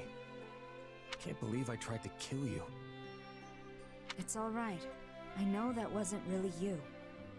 Still, the one who did it was a part of me. Literally. You asked me about this before, about some mysterious presence within me. That's right. Well, sorry I couldn't give you a straight answer back then. Arval told me not to tell anyone. That's the name of the presence that was inside my head, by the way. The one that took control of my body and tried to kill you. Or maybe it was someone else entirely. The one that called himself Epimenides. Arval and Epimenides, I wonder what manner of beings they are. That beats me. And it's not like I can just go and ask them now. Honestly, I kinda wish I'd talked to Arval more, now that I can't. That's how these things work, sadly. When you're ready to talk, the person you want to talk to is no longer there. But there's still so much I don't know. Remember how I got trapped inside that void with Edelgard and the others after our fight? That's when Arval used the name Epimenides, and then tried to kill us. Are Arval and Epimenides the same being? I'd like to think they're different, but maybe I'm wrong. Maybe Epimenides is just Arval's true identity. I don't know if they were just using me, or if they had some other goal in mind. All I've got are a bunch of mysteries that I'll probably never solve. I did notice one thing. What's that? It was when we were fighting and you were being manipulated. It seemed like Arval was trying to keep your body from getting hurt. They could have fought more recklessly. I don't see why it would have made a difference to them. But they were making sure you weren't harmed. Dich überrascht zeigen, deine Zweifel äußern. Könnte schon sein, dass da was dahinter steckt. Seriously? Arval was protecting me? It's just a feeling I got. But yes, I think that could have been the case. I guess Arval's the only one who knows the truth. Or as the Saros folks say, only the goddess knows. Right? But, hey, thanks for telling me that. Really, it does make me feel better. I've got no choice now but to keep moving forward. Live out the destiny the two of us once shared. Funny, I came here to apologize, but you ended up cheering me up instead. Catch you later, okay? Only the goddess knows, Well, the goddess may have been the one telling you that. Wunderschön. Ich sag mal nichts weiter dazu. Aber ja, dann letztes Gespräch zwischen Shez und jemand anderem, nämlich Jeralt. Dann haben wir alle mit Shez abgeschlossen. Alle, die ich machen kann. Well, this is great. Having some trouble there, Jeralt? I wanted to replace the clasp on my gauntlet, but I can't quite get the blasted thing to stay. Here, let me try. Oh, look at that. You got a real knack for these things. Thanks, kid. I'm surprised you've survived this long with those ham hands. Being a good mercenary isn't all about dexterity, you know? Besides, when you've lived as long as I have, your body just doesn't work as well as it used to. Trust me. You don't look that old to me. You can't judge a book by its cover. I might not look it, but I'm practically an ancient tome. Not to mention I've lived pretty hard. Might just be a gut feeling, but I've started feeling like the goddess might call me to her side before long. Come on, it's not like you're at death's door. Besides, you really think the goddess would be calling you of all people? You don't hold anything back, do you? If the goddess won't have me, then I'll just have to make do in hell. Do you think you'd have any regrets if you died right now? Not one. Except maybe living too long. What about leaving your kid behind? Can't say I wouldn't be worried, especially because that kid isn't exactly normal. Yeah, that's a good way to put it. Byleth ist ungewöhnlich mächtig. Byleth zeigt nur ungern Gefühle. Byleth redet oft mit sich selbst. Interessant. Nehmen wir mal mit sich selbst reden. Your kid sure likes to think out loud. Though, I guess I don't have room to talk. It's a weird habit, almost like there's someone else there. Just a personal quirk, I guess. Makes it tough to find friends, though. In that sense, I'm glad we're here. There's tons of young folks around. And maybe the kid'll take a shine to you, since you're both mercenaries. Who knows? I've been hoping we could talk more at least. Is that so? I'm glad to hear you say that. Takes a load off my mind. Now you really sound like a dad. I was never much of a parent, but I do worry all the same. You know, I think we were meant to end up on the same side. Would you do me a favor and look after my kid? When you put it that way, it really does sound like you're about to die. Hey, it's possible. Tomorrow's never guaranteed in this line of work. I meant what I said. Can I count on you? Yeah, sure. I'm not gonna refuse a dying man's wish after all. Sehr schön. So, das waren alle Gespräche mit Shez. Alle, die ich machen kann. Das mit Hubert haben wir uns ja auch angehört. Und bis auf Leonie, bei allen anderen habe ich den Aran. Okay. So, wir haben immer noch einige vor uns. Aber die sind, glaube ich, jetzt ein bisschen kürzer. Shez hat schon im Schnitt die längsten, weil er ja auch antworten kann und so. Und weil ich da immer noch was dazu sage, eventuell. Deswegen die anderen sind ein bisschen kürzer. Und je weiter wir nach unten kommen, desto weniger Gespräche werden es, weil ich ja die von oben nach unten durchmache. Und deswegen Edelgard hat er jetzt schon mit Shez keins mehr. Sie hat ja davor auch keins gehabt. Aber ne, wenn ich bei Ferdinand bin, dann hat er ja auch keins mehr mit Shez. Das habe ich ja schon gemacht. Ja, auf jeden Fall. Edelgard und Ferdinand, genau. Mit dem Aran. Los geht's.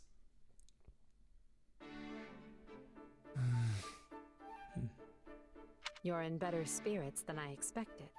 You look at least 2 shades less pale than you did after the battle at Fort Merceus. Oh, but your majesty does enjoy telling it like it is. Would it be the end of you to show a little compassion? No. Then you would just be pitying me. I do not know which is worse. Regardless, I am well. Thank you for noticing. Ask of me what you will, and I shall see it done. I don't need anything from you, Ferdinand. Or at least not in that way.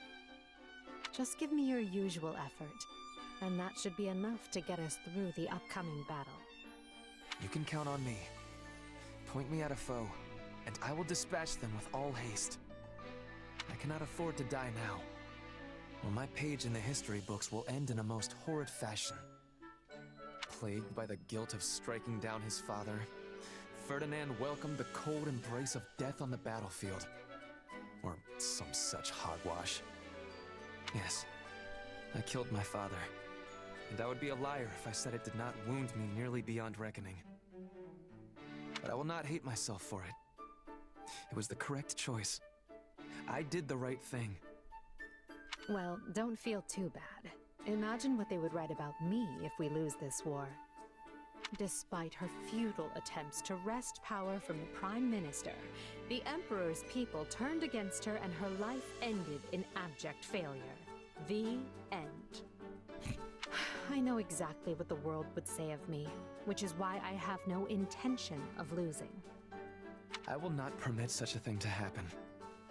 If ever my life were to be weighed against yours, I would gladly perish in ignominy if it meant keeping you alive and well.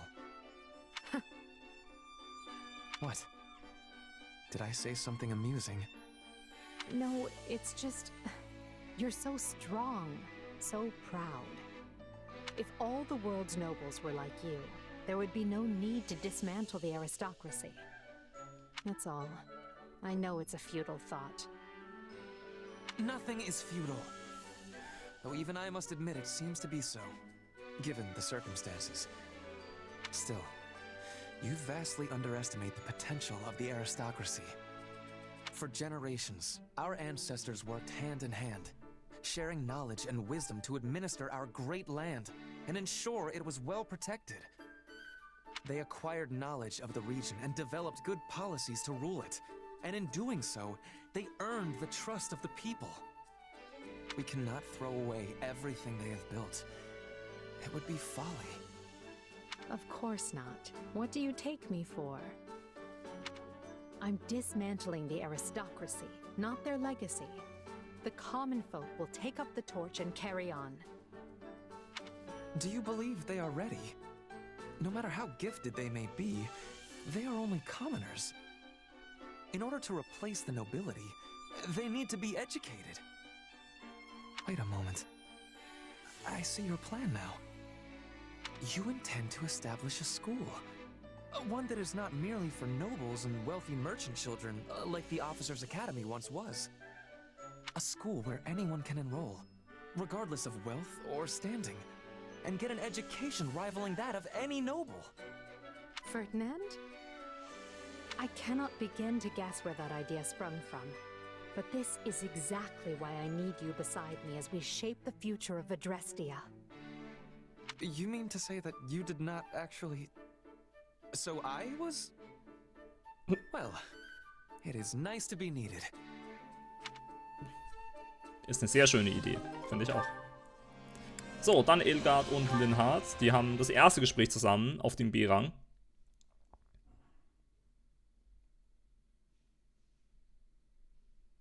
It seems I'm alone. Are you here, little one? Oh. Aw, were you waiting for me? Well, you're a good kitty, aren't you? Guess who brought you some fish? Hey, easy there. No need to wolf it down. Oh, you want more? Well, just stay put while I... Edelgard?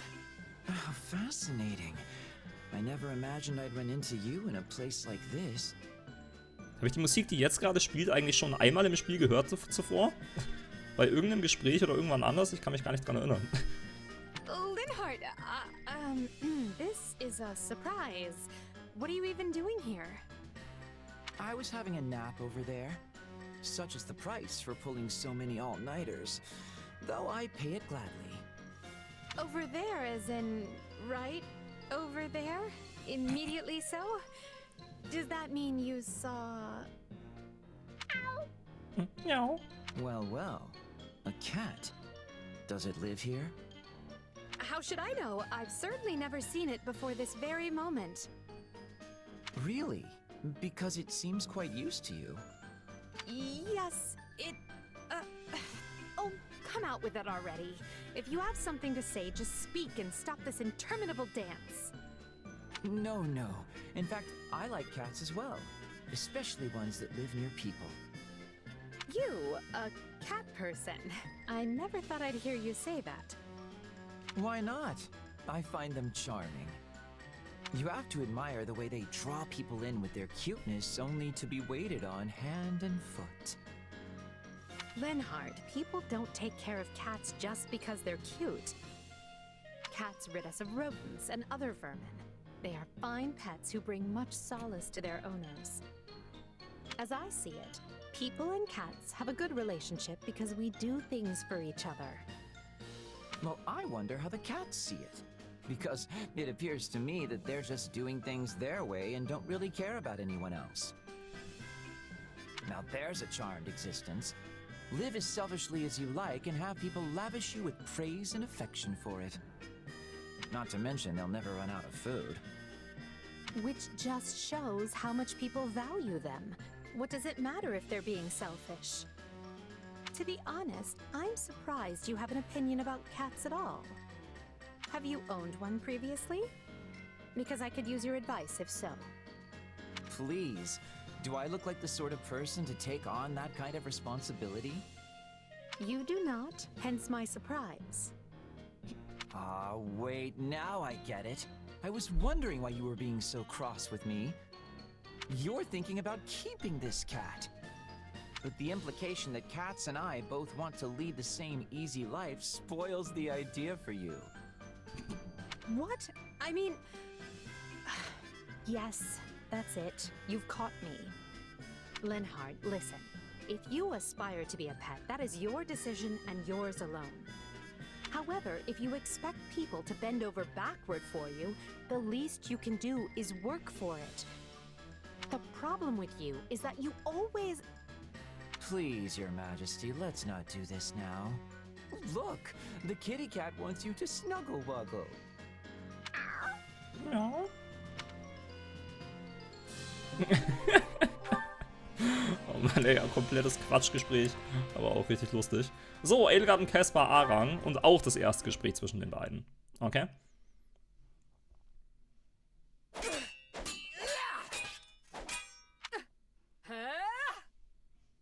I think that's enough for one day.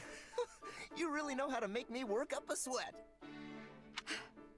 You kept me on my toes as well, Caspar. Thank you. Hey now, you'll never have to twist my arm to get me to train. Just shout when you want to go again. Oh, and we should invite Raphael next time. The muscles on that guy are something else. I'll keep that in mind. I often have trouble finding people to spar with. No surprise there. Not like folks are lining up for a chance to knock the Emperor's teeth out. You seem to have no problem coming after my teeth. Sometimes I think you're trying to kill me. What? No! I mean, I only do it because I know you can handle it, right? Look, just don't say anything to Hubert, okay? If he finds out we're sparring, he'll have me cut into pieces and dumped into the nearest river for sure. He already knows. I convinced him that I need the training if I'm to stand on the front lines. Oh, that's a relief. So, why do you, by the way? Fight on the front lines, I mean. You're an incredible fighter, but the Empire would be in deep, deep trouble if anything happened to you. And it's not like you're after the glory like I am. Shouldn't you just hang back and send us orders from some distant hilltop? Seems like it goes pretty hard against that rationality thing you're always talking about. Caspar? Lecturing me on what's sensible? I must be dreaming. But yes, you're right. It's not entirely rational. See? I'm a thinking man sometimes. That's not to say I don't have a rational reason. My presence on the front lines improves morale, and my skill betters our hope of victory. So long as I don't fall in battle, taking the field is the smartest thing I can do. Right, sure. So, what's the unrational part? The emotional side. I can't stand the idea of remaining safe, while friends and comrades alike risk their lives for our cause. You're all out there on my command, taking lives from others and giving your own in return. It doesn't seem fair for me to do any less. Except that you're the Emperor. And I say the Emperor should help. Hey, I get it. You want to get in the dirt with the rest of us to pull your weight, right? You and me are the same in that way. A dreadful suggestion, but I'll allow it. Oh, come on. You should be happy. Here I thought we were completely different people, but it turns out there's a little Caspar in you after all. You know, I can't even imagine you lording over us from far away. You work best when you're down in the mud with the rest of us, sending chumps flying. If there's a little Caspar in me, perhaps it's time to put a bit of someone else in you. Someone with manners, perhaps? The M word? No thanks. You know all that politeness would only hold me back.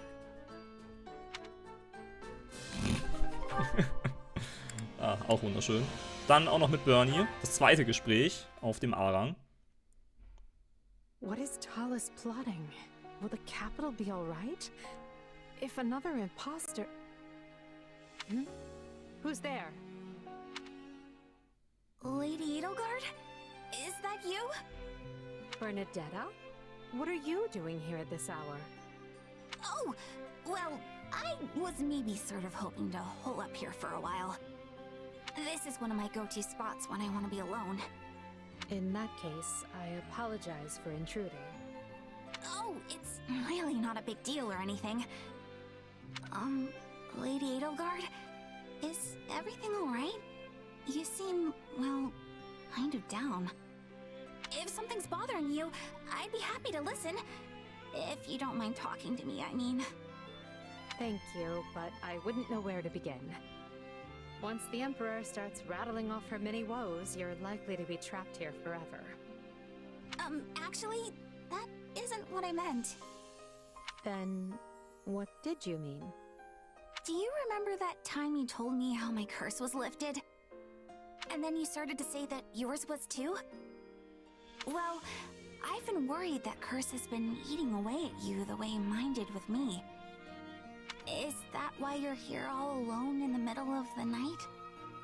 I wasn't expecting you to see right through me quite so easily. But you're right. Something is eating at me. There is an enemy I thought I'd fought and beaten, which I believed freed me from my curse. Alas, that was wishful thinking. My enemy is still alive. And worse yet, he is not alone. That sounds terrible. But I know how that feels. I've been struggling too.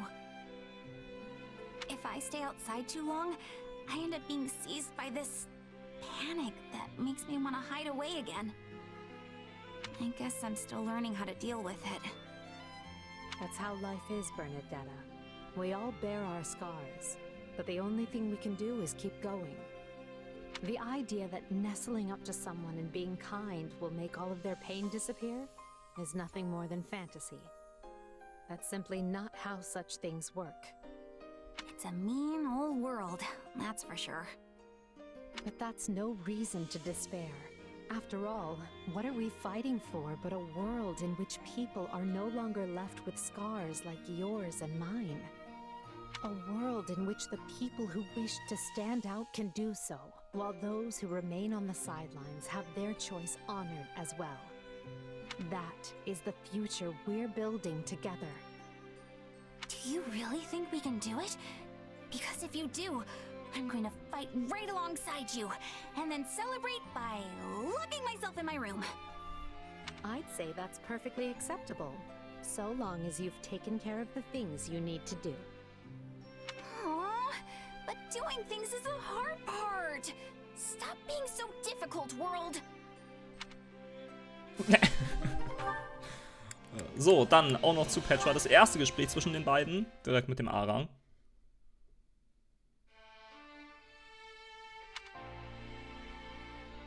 Lady Edelgard? I'm sorry, Petra. Am I interrupting? It is okay.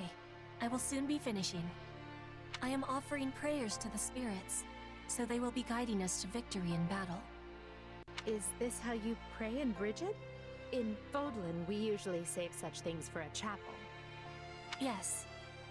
In Brigid, we are offering our prayers to the forests, the mountains, the skies. Anywhere the spirits are dwelling. In Fodlan, the people are offering their prayers to the goddess. In this, we are differing. But we are the same, in hoping to live long and fight for what has meaning. Yes, of course. Perhaps I shouldn't ask this, but is it not unwise for you to be risking your life here in Fodlan? You are the queen of Brigid. Your people need you to return safely to them. Yes, your words have truthfulness. If I am dying here on foreign soil, I am betraying my people. You gave me your promise to be releasing Brigid from its vassal relationship to the Empire. And if I die, your promise will be dying with me. Yes, I suppose it would. If you died, I would have to renegotiate our terms with your successor. That wouldn't be an issue if she were as capable and reasonable as you. But would she be? And for the record, Petra, I don't want you to die. You are a dear friend. Your words give me great happiness. But I am still content to be risking my life here in Fodlan. As we get closer to cornering our enemies, there's no telling what kind of foul tricks they'll employ. Are you certain you don't wish to walk away from this? It could easily go awry after all. I am knowing the danger, but I have done my deciding. I will not be turning my tail and running while you are standing and fighting. I'm grateful, but unlike you, I cannot back down from this fight. This war is one of my own making. And I am choosing to share it. If we lose, then we will lose. But I will not be having regrets. I will be fighting with you until the end of bitterness. That is the prayer I was offering. Well, I'll do my best to avoid a bitter end. Regardless, you have my thanks, Petra. Your resolve humbles me, but also gives me strength. You are the Emperor. I am the Queen. Our relationship is not one that is usual. Not everyone can be standing on equal feet with you. This is something only I can be doing. And so, I will continue standing by your side. Let no one say the Queen of Bridget is not gracious and noble. But I do hope we never turn into a couple of stuffy royals who insist on doing everything by the book. I have trust that you will never be letting that happen. Yay, das war auch sehr schön. So, Monika. Das ist das, nee, das vorletzte. Mit Balthus hat sie auch noch eines, interessanterweise. Na, erstmal Monika, die arme Edelgard, tut mir jetzt schon leid. You must be exhausted, Your Majesty. I was beginning to believe that council would never end. Should I make tea? Thank you, Monica. Why don't you join me? Oh, I would love to. I can hardly remember the last time I saw you rest. You need to stop overworking yourself. We can't afford for you to get sick. Her Majesty has invited me to tea and she's worried about my health? Oh, this is the greatest day of my humble life. Come now, I've always cared for your well-being, and it's not as if we never have tea together. Oh, I'm aware. This is the 253rd time you worried about me, and our 139th time sharing tea. I've been keeping a record on paper, and in my head. Now I'm even more concerned. Aw, thanks. I suppose it just shows how hard you work for me. I hope you feel I do enough in return. If there is anything you need, don't hesitate to ask. Truly? You'd really listen to my request? Your Majesty is actually willing to make Monica von Ox's impossible wish come true? Well, let's keep the wishes within the realm of the plausible, if you please. All right. In that case, may I... Oh, this is so disrespectful. May I hold you in my embrace? Just for a minute? I don't see why not. What kindness! I promise to be even more loyal to you from now on, Your Majesty. As if such a thing were possible. You've given me more loyalty than I could ever rightfully expect. Oh, that reminds me. There is something I've been meaning to tell you. It seems as if you have been upset with yourself because you were planning to leave me for dead. But I just want you to know that had such events come to pass, I still would have died happy. I would have been at peace because I helped you achieve your vision. Well, I should go see to that tea. She really is something else. I knew she was strong, yet she always finds new ways to surprise me. Thank you, Monica. Ja, weil sie nämlich crazy ist. Deswegen vielleicht. Okay, dann letztes Gespräch zwischen Edelgard und jemand anderem, nämlich Balthus, das zweite Gespräch sogar schon. Echt, ich weiß gar nicht mehr, dass die ein erstes hatten. Weiß schon gar nicht mehr. Hey there, Your Majesty. Fresh off some new official business, huh? Don't you ever get a rest? Yes. Thank you for your concern. Ist krass, wie groß da der Größenunterschied ist, weil Edelgard ist wirklich ziemlich klein und Balthus ist aber sehr, sehr groß. Huh? Why are you staring at... Hey, alright. No, it isn't that. It most certainly is not that. I was just revising my opinion of you. Hubert made you out to be the greatest womanizer of our time.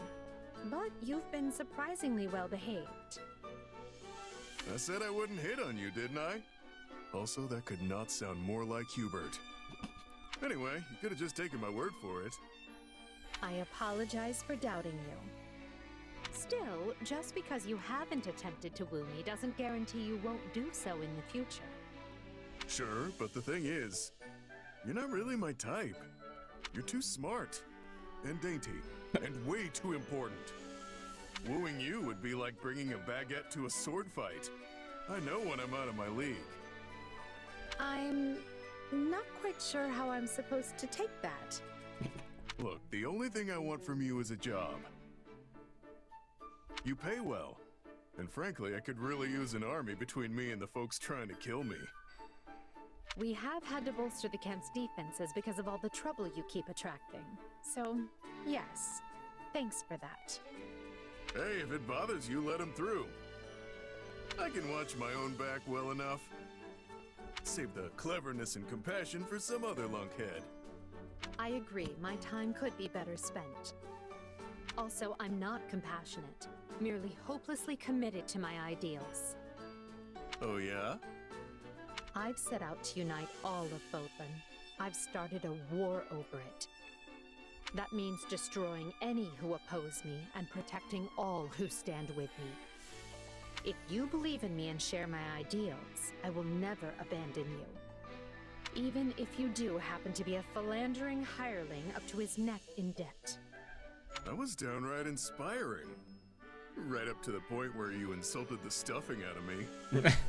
But hey, if your thing is looking out for people, I'm happy to be a spare set of eyes. Plus, you're a boss worth swinging these fists for. I could shop around, but I doubt I'd find better. And I will endeavor to keep it that way. But for now, I must be off. Oh, and Balthus? Join us at the next War Council. Oh boy, that was close. It's like she was begging for me to make with the flirting. And if it wasn't for Hubert, I might even be stupid enough to try. Immer dieser Hubert, der im Weg steht. Wunderschön. Und das waren alle Gespräche mit Edelgard. Dann geht's mit Hubert weiter. Bei ihm bin ich vor allem auf einige Gespräche sehr gespannt. Erstmal mit Ferdinand hat er den Aran, das zweite Gespräch zwischen den beiden.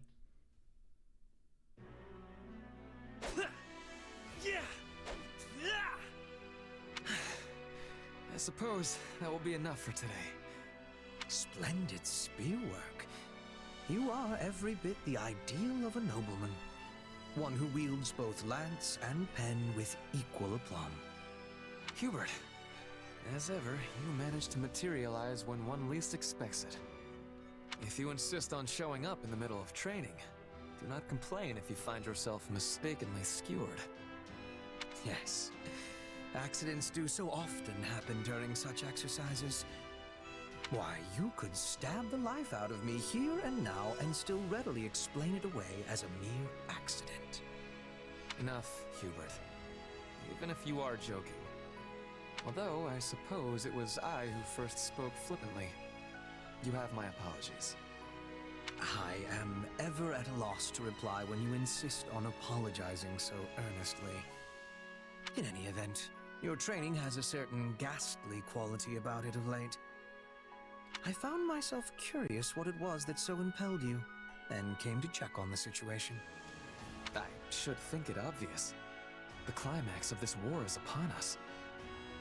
Die Musik, die jetzt gerade spielt, kenne ich die überhaupt? Hat die auch noch nie gespielt bei Unterstützungsgesprächen? Also, wenn, dann nur sehr, sehr selten auf jeden Fall.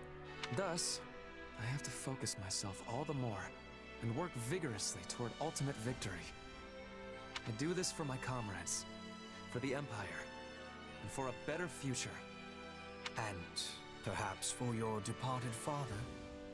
Why would you think that? The father I looked up to, the one who served as a pillar of the Empire, died long ago. The man we fought at Fort Merceus was nothing but a traitor who lost sight of how to live. At this point... Listen to me, Ferdinand. If you wish to deny my claim, just tell me I am mistaken. As they say, those who protest overmuch admit the truth unwittingly. That was not my intention. Yet I cannot deny there is a part of my heart which thinks exactly that.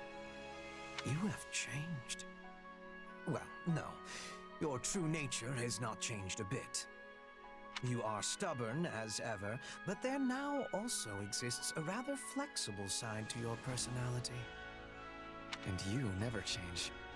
And have not since the days when I was an ignorant young man. Since that time, you have proceeded unerringly along this road at Edelgard's right hand.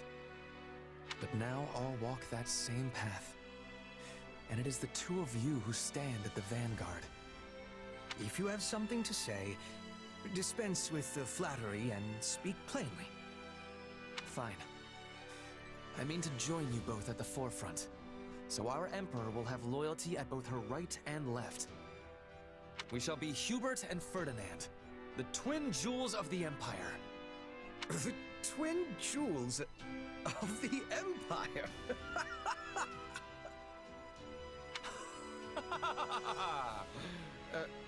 Was it truly so amusing? Yay! Das war aber cool. So, dann Hubert und Caspar. Das erste Gespräch zwischen den beiden auf dem B-Rang. Lord Hubert, we've located what appears to be an enemy scouting party in the forest near our base. This is certainly a matter of concern. We will need to make immediate preparations to... But the one who located them was... Caspar. Ah, I see. Then what of our casualties? Also, did we manage to capture any of the enemy? We've 3 lightly wounded, including Caspar. And I fear none were taken alive. I suppose such things are wont to occur when charging headlong into the fray. Hey, Hubert! Did you hear how I cleared out a few enemy spies? I did indeed. And on top of getting several people injured, you failed to capture any of said spies. Had you first called for reinforcements before leaping into action, that could have been avoided. And what if they'd gotten away while we waited? Also, didn't you say it was fine when my old man did the same thing before? Reinforcements would be nothing but a hindrance to Count Burgley's. If he could not handle something himself, additional soldiers would do nothing more. Besides, he would not have suffered even the slightest injury in the process. Hey, I'm barely scratched. Ah, forget it. I'll win your respect next time for sure. Why do you ever insist on hurling yourself into danger at every opportunity? Clearly, some of the reason lies in your desire for military accolades, and yet, let us take this most recent incident, for example. Had you summoned reinforcements, you would likely have received more plaudits for it. The capture of an enemy spy would have been a nice feather in your cap, as would coming home with fewer injured comrades. Yeah, I don't know about all that. All I can say is that my gut told me to attack and I listened. And it wasn't a terrible result, so what's the problem? The problem is whether or not your gut continues to avail you. If this instinct of yours is wrong even a single time, you will find a mound of dirt over your head. Don't talk like that, Hubert. I might be aggressive, but I'm not angling to end up dead. Your untimely demise would make trouble for me as well.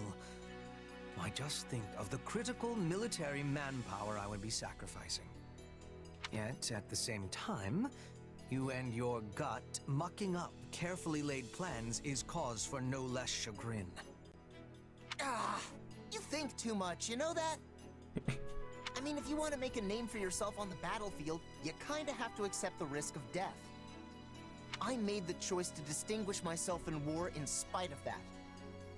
But hey, you know what? If you think I'm gonna kick the bucket, go ahead and work that into your plans. Look, I know I'm your critical military manpower or whatever it was you said, but sometimes you've gotta win whether you have that manpower or not. Like I said, I'm not aiming to get myself killed, but I also know there are no guarantees in battle. Anyway, I figure that's gotta be the best way to make sure I don't end up being a burden for you. Oh, it's time for training. Gotta run, Hubert. Placing your fate into my hands, are you? They say it is a fine line that separates the saint from the buffoon. How right they are. Okay, wunderbar. Und dann hat er auch noch mit Dorothea ein Gespräch, auch B, und auch das erste Gespräch zwischen den beiden. I wonder when I'll be able to return to Enbar. Greetings, Dorothea. I hope I'm not intruding. Oh, you're fine. I was just having myself a little think. So, what do you need? I come with a matter involving the opera company of which you were once a member. What's wrong? What happened? Nothing drastic, I assure you. A letter addressed to you arrived, and finding myself with a moment to spare, I decided to deliver it personally. And as I was also hoping to speak with you about the company, the trip serves a dual purpose.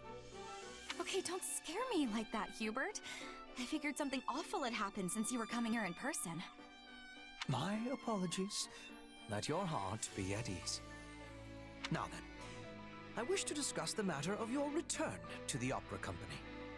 I'm pretty sure I said I wasn't going back. That is not what I refer to. Well, it is and it isn't. You have no love of violence, and in fact care little enough for it that the mere sight of someone in pain nearly rends your poor heart in two. Further, I am aware that you received numerous invitations to return to the company. Despite that, you continue to remain here on the front lines of the war. I find this choice curious. Okay, that's a fair point. I honestly have given some thought about returning to the company. Touring across the land with them and using music to heal weary hearts sounds wonderful. And if I did make that choice, it would be a different way to help Edelgard and everyone else. You agree, right? Indeed. I should think it terribly useful work. But even so, I can't abandon the actual fight when all of you are still here. The thought of being safe and sound while my friends risk their lives isn't something I'm comfortable with. Does that make sense? It does. And I even share your feelings to a degree. However, we could always summon your opera company to the front so that you could use your diva talents to motivate our troops. Surely you have considered this possibility? You really see through everything, Hubie. It's vexing. But fine, there's another reason. I want to support Adi as a commoner. If I were here in the position of an opera diva, I wouldn't be treated like one anymore. I want to be here fighting as a representative of the peasant class. However selfish it might be, I feel this is the best way to help Adi as she tries to erase the gap between nobles and commoners. Well, this is a surprise. You choose the path of hardship for the sake of your emperor. Truly, I have undersold your resolve. Oh, but there is one more reason. Still more? There are quite a few young nobles here. Dependable ones with quality futures ahead of them. And they're a lot more attractive than the doormats who flutter about us divas in the capital. Yes, that does seem important. You are stronger than I gave you credit for, Dorothea. And you have earned my respect this day. Yay, sehr schön. Dann auch noch mit Monika. Das zweite Gespräch schon. Das Aran-Gespräch. Oh, what a mess. I've really done it this time. Her Majesty is the kindest person I know, so she's likely not upset with me, but I still cannot bring myself to face her. Hello, Monica. What brings you to this particular wall for conversation? What do you want, Hubert? I lack the energy to keep you company right now, so please just leave me alone. Very well. I thought you might be interested to know that Lady Edelgard was overcome with grief as she told me how deeply she regrets wounding you with her words. But as you desire solitude, I will endeavor to keep that to myself. Good day. She did? And wait, did you not just tell me what she said? Hmm? Oh, not at all. I was merely speaking to myself. There was a painting in Her Majesty's chambers and... subtlety is not my strong suit, to put it lightly. I asked her whose child had scribbled on such an expensive canvas, before realizing Her Majesty had actually painted it herself. Oh. So she didn't hurt me, I hurt her. Oh, I'm so ashamed. Lady Edelgard can be quite sensitive, despite how she carries herself. Perhaps she was so stunned by your comment that she made a hurtful one of her own in the heat of the moment. You need not let it weigh upon you. Such events are commonplace for me as well. You amaze me, Hubert. How are you not beside yourself at Her Majesty's every utterance? I know I said that I wanted to become her servant, but now I think it may be impossible. Her Majesty is so radiant. I'm not sure I possess the fortitude to bask in that glow every minute of the day. Perhaps some distance between us is better for me. Ja. Do you truly believe that? Even though you now have an opportunity to become her servant? Wait, I do? Once this war is settled, Her Majesty will endeavor to tear down the entire concept of the nobility. Her first action will be to separate territory from title, making it so that being a noble no longer means one must lord over some plot of land somewhere.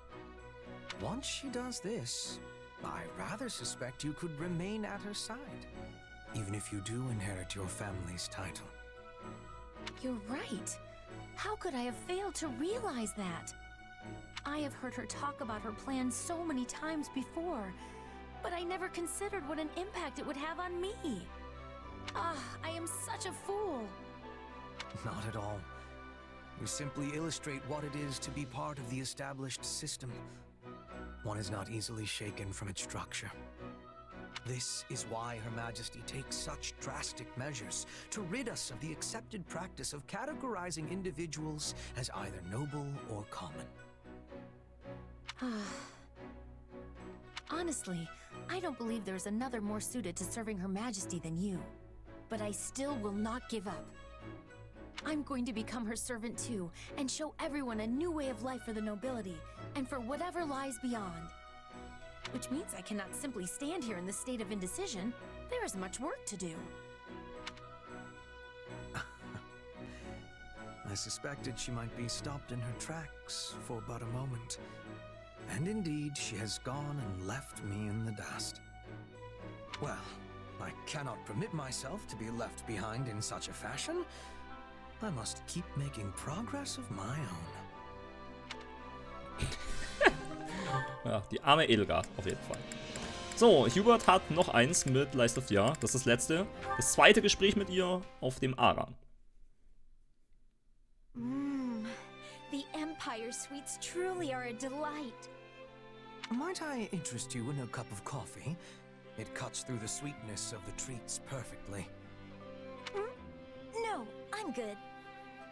Honestly, I don't understand how you can drink that all the time. It's so bitter.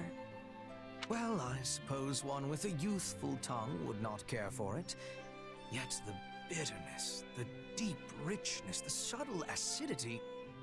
Oh, and I'm not treating you like a child here. I am merely discussing different palates. I'm not a child, and neither is my tongue. Now give me some of that coffee.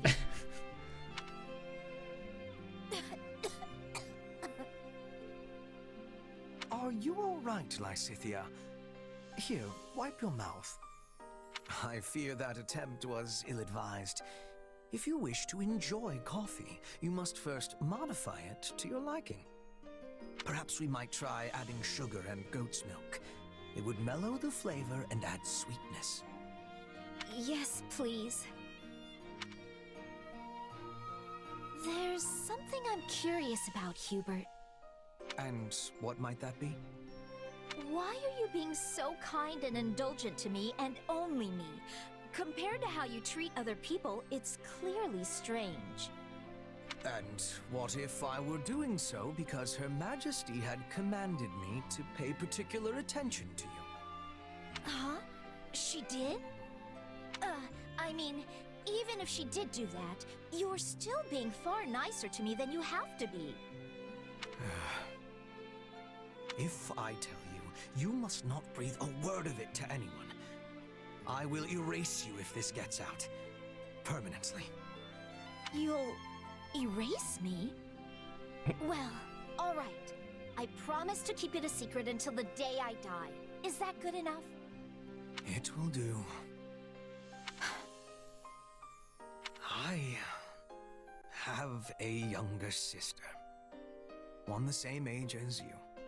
Das wusste ich gar nicht, tatsächlich. Aber gut. The pair of you have similar personalities, so perhaps I end up doting on you for this reason. You have a sister? Why doesn't anyone know? Vielleicht war das sogar echt bisher unbekannt, auch in Three Houses. Hatte das nie erzählt. Kann sogar auch sein. Aber kann auch doch sein, dass es mal da irgendwann auch schon rauskam. Keine Ahnung. I conceal my family's existence as much as possible to avoid their becoming a liability. I also have a mother and little brother. Yet you certainly do not know the first thing about them either. I suppose it would be strange for a noble like yourself to not have a single relative. Still, it's surprising you'd keep it under wraps from even your close friends and comrades. It is my business. Regardless.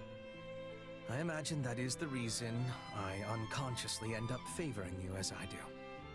So you aren't treating me as a child, but a little sister?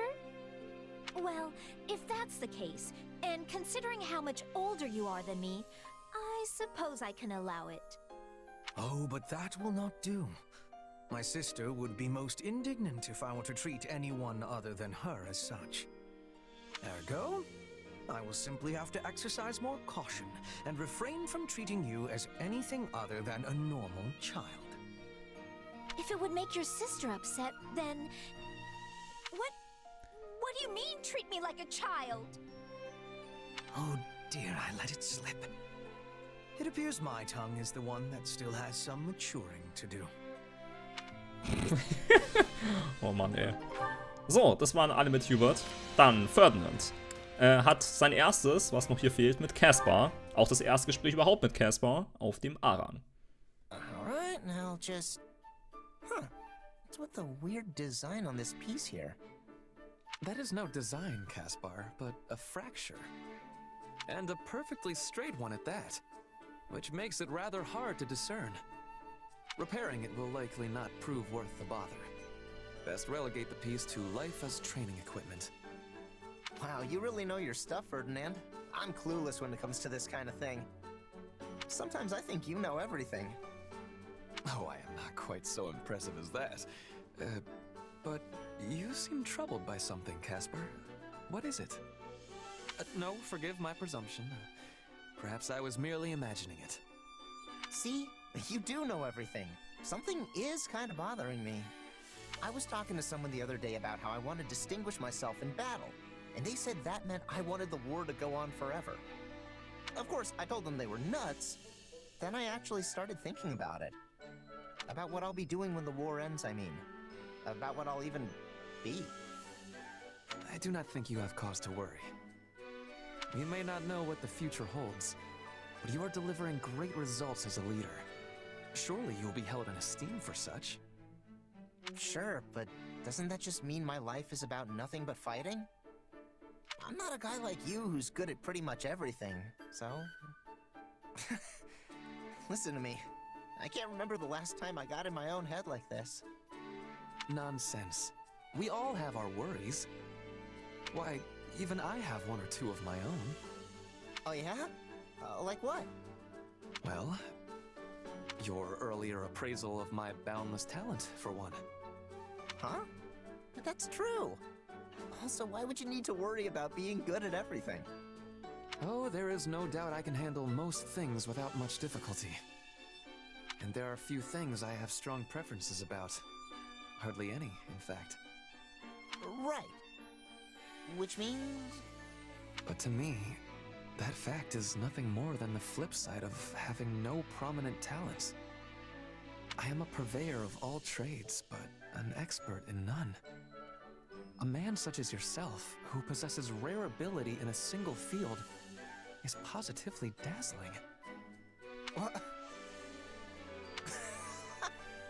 Okay, you are seriously overthinking this entire thing, Ferdinand. Don't get me wrong, I'm thrilled you have a high opinion of me, but any comparison of us is always gonna end with my being humiliated. Do you truly think so? Look, I'm bad at the sciences, hopeless with strategy, and a complete oaf when it comes to coordinating anything besides tying my own shoes. You can help me with all that stuff. And not just me, you can help everyone shore up their weak points. Sheesh. Alright, that's enough worry for one day. Time to go run until I puke. Yeah! Caspar, wait! And he has gone. Still, I suppose the man makes an intriguing point. My lack of weaknesses does give me a unique ability to offer aid to everyone. Yay, das war auch schön. Mhm. Dann Ferdinand und Bernadetta mit dem C-Gespräch. Das einzige und erste, was sie haben. Interessant. Well, Bernie, you were nothing but trouble for everybody yet again. Das kommt, glaube ich, wirklich nur ganz selten vor, dass zwei Charaktere nur bis zum C rankommen können, aber trotzdem die da ein Gespräch haben. There you are. I was worried when you failed to appear at mealtime. I'm fine. All quiet here. Please do not tell me your hunger was so great that you resorted to eating those plants there. You should be careful. I have heard there is some rather poisonous flora in this area. Hey, I'm not going to eat poison. What kind of dummy do you think I am? I know exactly which plants are safe and which ones aren't. It is strange to see you this confident on a topic. But if you are so certain, I think I should give your eye a test. Just to be safe, you understand. We're doing what now? Ah, I know. What say we have a little game to see who can collect the most edible plants? What? And as an army can never have too much food, this will serve to benefit the others. What a splendid idea. Oh, why me? Aber damit kennt sich Bernie ja wirklich aus. Also da könnte sie auch gewinnen. Okay, so this one would cause stomach aches, and that one would be really bitter. I think. Oh, I don't know. I've only ever seen it in books. But hey, I'm sure it's fine. I'll also take this one, and this one, and this one. Oh, and that one over. Wait, is that Ferdinand? Such luster, such size, such a gorgeous crimson. Yes, this looks like a scrumptious leaf indeed. And there are bulbs under this tree. Rich white bulbs with the luster of a precious pearl. Ah! Bernadetta! I see. You were frightened by a mouse scampering by and took a bit of a tumble when you fled, yes? Yeah, and I dropped all my beautiful plants that your dumb game made me don't collect. Never mind that now. Show me your wound, please. Yes, just a scrape. Still, we should return to base and treat it before it festers. Yeah, I suppose. Thanks for looking at it. Wait, that leaf! The one you're carrying! This one? What of it? If you are hungry, we could snack on it while we walk back. Das ist giftig, oder? No! No! That plant has medicinal properties. It's a styptic. Well, what luck. We can use it to treat your wound. I must say, your talent for identifying plants is no idle boast. Yeah, I eyeballed them pretty well, huh? Now let's take a look at yours and... What? Are you at a loss for words with the quality of the plants I gathered? Every one of these is poisonous! What? But the gorgeous leaf, the robust vine! Death in plant form! Throw them away before we die!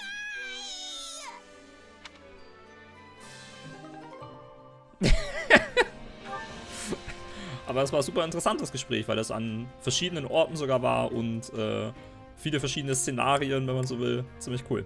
So, dann Dorothea und Ferdinand mit dem Aran-Gespräch. Die hatten ja davor schon mal eines, wo es darum ging, dass Ferdinand mit Edelgard gesprochen hat, dass er irgendeine Sängerin gesehen hat, die nackt in einer Quelle gebadet hat oder so. Und das war dann Dorothea, sie hat da gelauscht. Und darum wird es wahrscheinlich gehen. Und ich wusste es gar nicht mehr, aber das war auch schon in Three Houses zwischen den beiden bei den Unterstützungsgesprächen Thema. Und das wusste ich aber leider gar nicht mehr. Ich kann mich leider nicht mehr an alles erinnern. Aber ja, jetzt kommt das Arang-Gespräch, Alter. What am I supposed to say to Ferdy? Oh, this is such a problem. All my animosity towards him has been due to a misunderstanding on my part. I really owe him a... Dorothea! Ferdy? What in the world? I shall not approach any closer. So pray, stand there and hear me out. My deepest apologies for what happened the other day. I fear I may have wounded you most grievously. As I am a fool who knows not how I upset you, you may freely laugh and jeer at my inadequacies. There's some kind of lover's quarrel, maybe? You think he's cheating on her? Nah, couldn't be. But then again... Oh, for the love of... Ferdy! Please stop screaming our private business for all the world to hear! But you told me to stay away from you! And I must not disregard your wishes in the matter. I implore you to forgive me.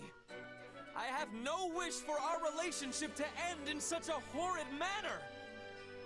This is getting good. Can't say the lady looks too into it, though. True, but if two folks really and truly love each other, they can overcome anything. I forgive you, Ferdy! Now for the love of everything, stop shouting! Thank you for forgiving me, Dorothea. And thank you for hearing out my thoughts on the matter. Oh, I think everyone heard you out. I see. Then you are still cross with me. Listen, Ferdy, you don't need to apologize. Does this mean you will never forgive me for as long as I live? Whatever am I to do? Just listen to me for a second. You don't have to apologize to me because I'm the one who should be apologizing to you. Oh? But why? I should not think you have any defects to speak of. I overheard you and Adi talking the other day. When you were telling her about the water nymph you saw in the fountain in Enbar? Well, I'm fairly sure what you thought was a nymph was actually me, as a child. Come again? That was the day I met Manuela and was invited to be a singer, and I was over the moon about it. I slipped into the fountain to wash up, hoping to scrub some of the dirt off of me. And then you appeared. I see. But if the beautiful water nymph was actually you, then that means...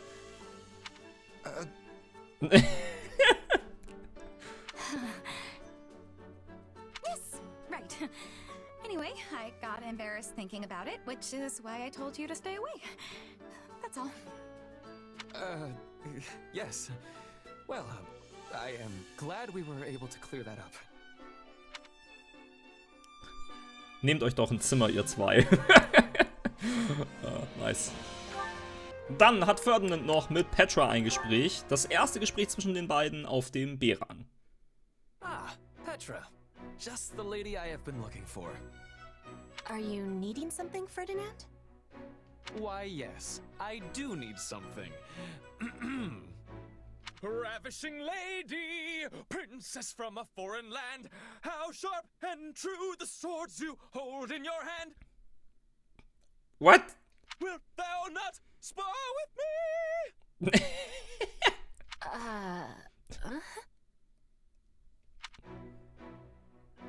How was that? Did I do it correctly?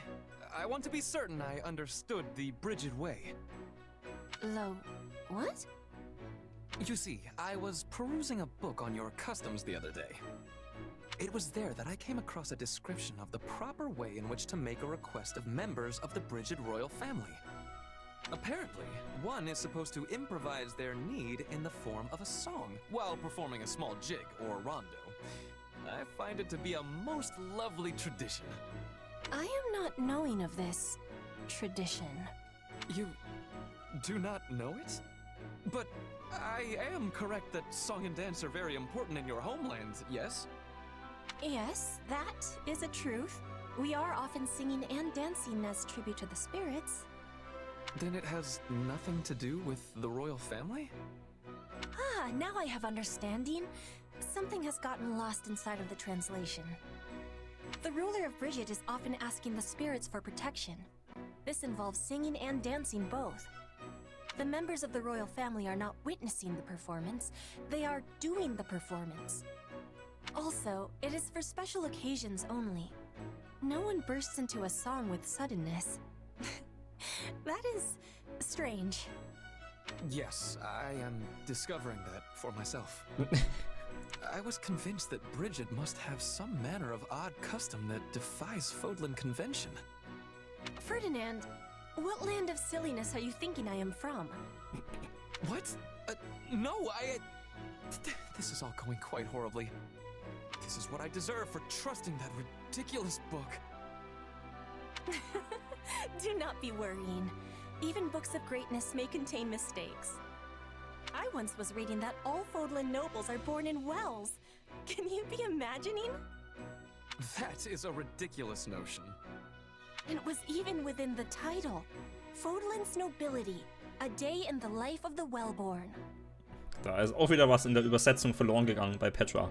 Blaublütig. Petra, wellborn is actually a word. It means one who is born into a noble bloodline. I am knowing that, Ferdinand. I was having a joke. Oh. I am not breaking into songs and dances, but I am breaking out the dictionary when I have the need. A joke? I must say, this is quite surprising, Petra. You are unearthing my ignorance in spades today. This is twice you have made me dine on dirt in a single conversation. Unearth? Spades? Dirt! Ah, I am understanding. You are having cleverness. Well, no, that was merely a coincidence, but I am glad you enjoyed it. Okay. Ja, er hat noch mehr mit Lysithea und Leonie. Erstmal Lysithea, das zweite Gespräch auf dem A-Rang. Lysithea. Must you cry out my name whenever you see me? Yes, well, what do you need? Direkt wieder angepisst. Ferdinand hat noch nichts gesagt, außer ihren Namen, und sie ist gleich wieder angepisst. Jawohl. A moment of your time, nothing more. I have an issue I would like to discuss. Very well, but please make it fast. It concerns your future. Huh? I just could not understand why a talented young woman such as yourself would make such a rash and frankly illogical decision. Why would you throw away your nobility? Why must you live with such hasty abandon? I sought answers to these questions. I attempted to understand your reason for living. Could you not, though? It's incredibly irritating. Fine, whatever. Keep talking. Right.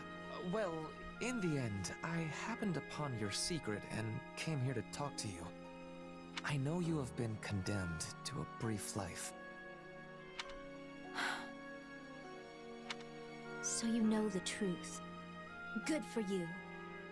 Well, as I have no options or choice in the matter, I'd appreciate you just leaving it be. Do you truly have no options? And what option do you think is open to me? I can't do anything but take on responsibility for my parents. I do not know. At least, not right now, but... Don't you think I'd do something if I could? Of course. And as I said, I lack a solution to the issue at present. Though there may only be little time left to you, does it mean there is no tomorrow? No day after that? As long as you draw breath, you can take action. And what action can I possibly take, Ferdinand? I stopped clinging to false hope long ago. Do not turn away from the magic of possibility. Lord Arundel, and the others who worked in the shadows of the Empire, left behind a great deal of information. And, as you know, I have been delving into that information with Hubert. In the course of our work, we located records of the fell experiments conducted at House Ordelia. You did? We did.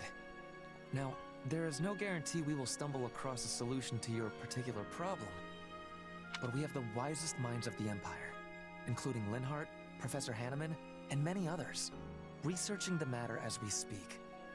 So please, just hold on a little longer, Lysithea. Let us finish this before your life flickers out. That's... I don't even... Ferdinand, wait! Let me help with the research too! That way would be better! Much, much better! Wait for me! Ich hoffe auch, dass da irgendeine Möglichkeit gefunden werden kann. Gut, dann noch Leonie. Das zweite Gespräch. Auf C und auf B hatten sie eines. Jetzt B. Well, you are looking robust today. Let us get that coat of yours glowing, shall we? Hey, Ferdinand. Diese Trollmusik schon wieder. Das wird wieder ein Quatschgespräch. Hello, Leonie. Have you some need of me? I did a little detective work and learned something. You're the weird one. I fear I do not take your meaning. How exactly am I weird? You're a noble who delights in cleaning out stables and maintaining filthy equipment. And among the Imperial nobles, you're the only one who does those kinds of things when it's not your specific responsibility. Which means I was right. Empire and Alliance nobles are all the same. I think I understand what you're trying to say. Certainly among those you investigated, I am the only one who puts such ideas into action.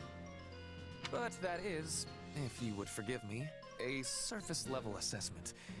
The reality beating at the heart of the matter is quite different indeed. Okay, what does that mean? True nobles think as I do, inside their heads. It just so happens that I am the only one who turned thought into deed on this particular occasion. So, if you believe those actions to be strange, you are saying the thoughts of all of them are strange as well. Which means you find all nobles of the world, myself among them, to be strange. Are you trying to confuse me? Because it's working. How do you reach a conclusion like that? I'm telling you, you're the only weird one. We appear to be arguing past one another. Seems like it, but I'm still right. Then I am left with no choice but to make you understand that I am the right sort of noble. And I'll have to make you understand there aren't actually any other nobles like you. Goodness, whatever is the matter with me? It is out of character for me to be so obstinate. An understanding like this ought never be forced upon a person. My behavior was ill-befitting a noble, Leonie. Please, allow me to apologize. Nah, I got pretty heated there myself. At the end of the day, you're taking charge and being helpful, and that's what counts. It doesn't really matter if other nobles would ultimately do the same thing or not. So, sorry. You must think nothing of it. However, I believe a thought has just come to me. Ultimately, the problem is not me. It is that you mistrust the nobility as a whole. That being the case, I must redouble my efforts to put my philosophy into action, so as to make others of my stature understand the correct way of things. I am certain this will rid us of the selfish sort of nobles you imagine to be lurking around every corner. Wait, I mean, that'd be pretty great, but... if nobles start taking the initiative to work and stop looking down on commoners, doesn't that just... make them commoners? Alles sehr verwirrend. Oh Mann, ey. So, damit ist Ferdinand auch fertig. Und Linhardt ist als nächster dran. Der hat sein erstes mit Bernadetta auf dem A-Rang. Das zweite Gespräch zwischen den beiden.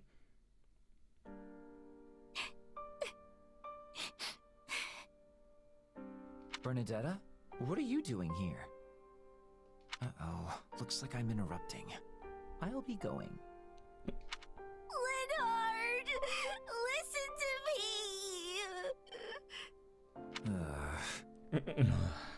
Remember the two people we saw out on a date here? Well, the guy died. Sadly, that sort of thing does happen.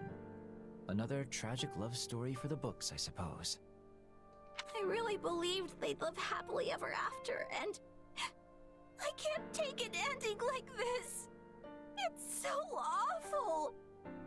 Perhaps so, but this is the result of the Empire choosing war. But I thought the power of their love for each other would see them through, safe and sound. You expect too much from love. Yes, there are instances where emotion allows the body to go beyond the bounds of what should be possible, but the effects are quite minor. It's certainly not going to bring the dead back to life. I know that, Linhardt. I just think it's sad. I mean, don't you think it's sad? If pushed, yes, I would consider that to be sad. What is wrong with you? I didn't even know the man's name. Also, plenty of our enemies die, so why are we only sad for allies? Because they're, you know, our allies? I wouldn't want you to die, of course. That would make me quite sad. And I don't want to see you die either, Linhardt. I'd cry even more if you died. Just the thought of it makes me...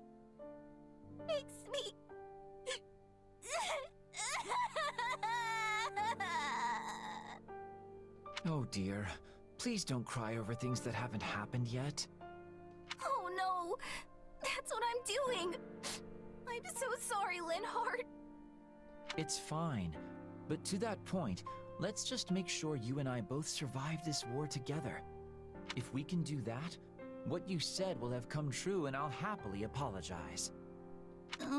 Apologize? For what? For disputing the idea that two people's feelings for each other can help them overcome the risk of death. After all, the two of us surviving the war would refute any arguments I've made to the contrary. Oh, I get it!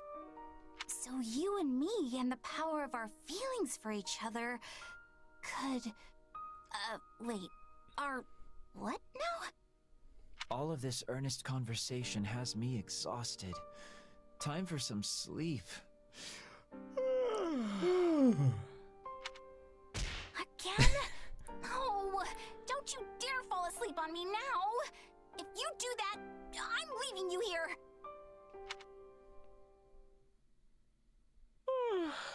What a rest. What's going on there? Is this really happening? Oh, my prayers have been answered. Oh! When I was about to die, your face floated into my mind, and then a miracle happened. It seems reports of his death in battle were greatly exaggerated. I'll have to let Bernadetta know. Although given her sensibility, she's as likely to think he's a ghost as she is to be happy about it. Ein Happy Ending, yay, für die Love Story, wunderschön. Auch mit Dorothea hat er noch eins, das Aran-Gespräch, das zweite zwischen den beiden. I've been looking for you, Lynn. Here you go. Ah, the notes from the War Council this morning. Thank you. Say, why do you always ask me to do this now? Well, you know the situation, so it just makes it easier. Especially now that I've had more projects dropped on my lap. They're projects that you yourself proposed.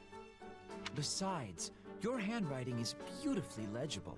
Your way with words makes the material quite easy to digest. Really, it's delightful.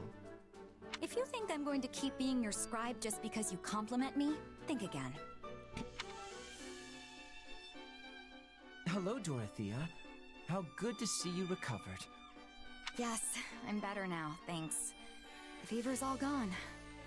Though, I'm way behind on everything because of it, so if you'll excuse me, I need to get caught up. Here. Are these notes? Wait, did you take notes for me the whole time I was recovering? Yes, I summarized any essential information I thought you might need. War councils, scouting reports, that kind of thing. So, this is your handwriting? Like, yours. Why do you look so surprised? You do this exact same thing for me all the time. It's only natural that I'd step in for you during a time of illness. Huh. You really are a strange guy. You know that? Ja, was ist mit seiner Handschrift jetzt? Ist die auch wunderschön, oder? You never want to do anything that takes even the slightest effort, even when someone asks. And yet you went to all this trouble for me. So, like I said, you're strange. And a little infuriating. If you say so. Personally, I think everything would be a lot easier if everyone behaved as I do. Actually, that would be great. Our war councils would take 5 minutes a day, tops. And be pointless. Most days we'd probably just have an empty room because no one bothered to show up. Oh no, it would absolutely be like that. You know, I feel like I understand you a little better. Being understood sounds like a bother in its own right. Oh well, I suppose we'll cross that particular bridge when we arrive at it. But for now, I'm afraid I'm quite tired. Of course you are. Well, since I'm all better now, why don't you go ahead and sleep on my behalf? I'll take care of things while you do. Better not. You're still recovering. Oh, and I forgot to mention that I found people to handle all your assigned work. So, take a day off and enjoy a long nap, all right? I wish you were this nice on a regular basis. But despite that, you do have your charms. Hmm? I'm perfectly happy lacking charms, so don't bother looking for weird new ones in me. Okay, seriously. Okay, interessante Textbox auch. Aber ja, war cool. So, dann Linhardt und Petra haben auch noch ihr Aran-Gespräch. Auch das zweite zwischen den beiden. Goodness, I slept too much. A little fishing ought to snap me right awake. I am hearing you, Linhardt.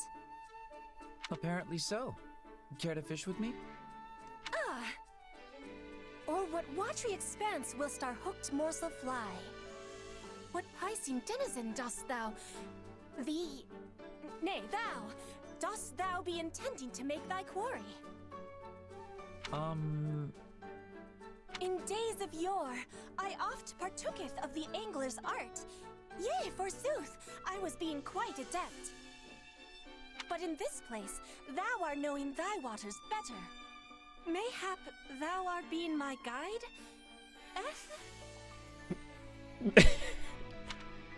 Oh, that is wonderful.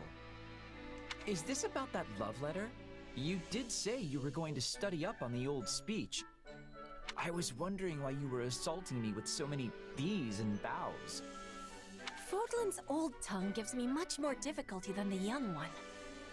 Absolutely. Most people struggle to even write that way, let alone speak it. I'm in awe of you, Petra. What you've done is very, very impressive.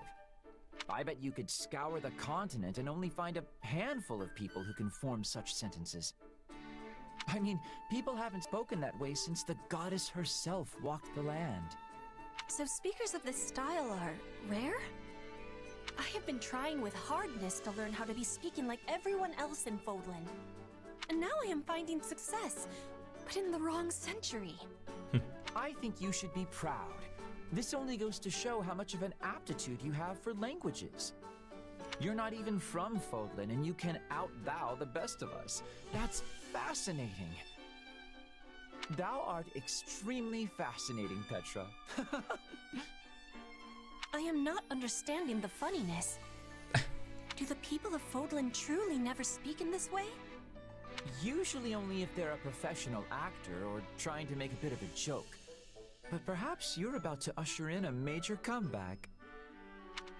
In fact, I think we should schedule some time for you to coach me, Professor Petra. Me teaching you? That idea is a wonderful one. You are usually teaching me so many things, and now I can be repaying the favor. It's almost a shame you've got your life mapped out as Queen of Brigid. You'd make a fine academic. I don't suppose I could talk you into it. An academic? Yes, a sort of professional scholar. It takes passion and, more importantly, luck. but you've got both. I do? Well, there's no question you're passionate and a hard worker, which just leaves the luck part. And I'd say you live a charmed life indeed if people are dropping you love letters in the middle of a war. Whatever happened with that, by the way? I gave him my rejection and will never be seeing him again. What? Really? I'm dying to know more, but... Listen, just give the academia thing some thought, alright? You'd be perfect for it. Wäre auch interessant. Petra ist Lehrerin. Warum nicht? So, dann noch mit Leonie. I can't believe Caspar foisted this on me. I don't even think Leonie would have a use for it. But I suppose it couldn't hurt to ask. Hello, Leonie. Are you meeting someone? I'm meeting you. Per your request. Please don't tell me you forgot. Ah, that's right. I have something to show you. Wait, did you actually forget? Oh, who can say? More importantly, take a look at this. I don't need it and was going to throw it out, but then I thought perhaps you might have a use for it. Throw it out? What a waste! I'll definitely take it. Truly? I suspected you might say that, but still... You gotta use things that are usable after all. Despite the fact that it's been written on so much that it now has utterly fulfilled the destiny of all paper? There's still plenty of white space. And even if it was packed to the gills, it'd still make good kindling. In any case, if you don't need it, I'm happy to take it off your hands. Deal? Deal. All yours. Okay, now I gotta give you something in return. Let me see what I've got here. Well, looks like all I have is this dealie I picked up in the woods a couple days back. Thought it might make a good arrowhead, but it's too hard for me to flint knap properly. That's a piece of an ancient relic. How did you even find such a thing? Yes, well, I will gladly take it. Incidentally, would you mind telling me where you picked it up? Wow, you really want this, huh? I do indeed, Leonie. Why, this is a discovery worthy of canceling my afternoon nap. Somehow I doubt that's gonna happen, but, well, I'm happy if you're happy. And you have done me a service as well, by taking an unneeded item off my hands. It's funny how stuff like this works out.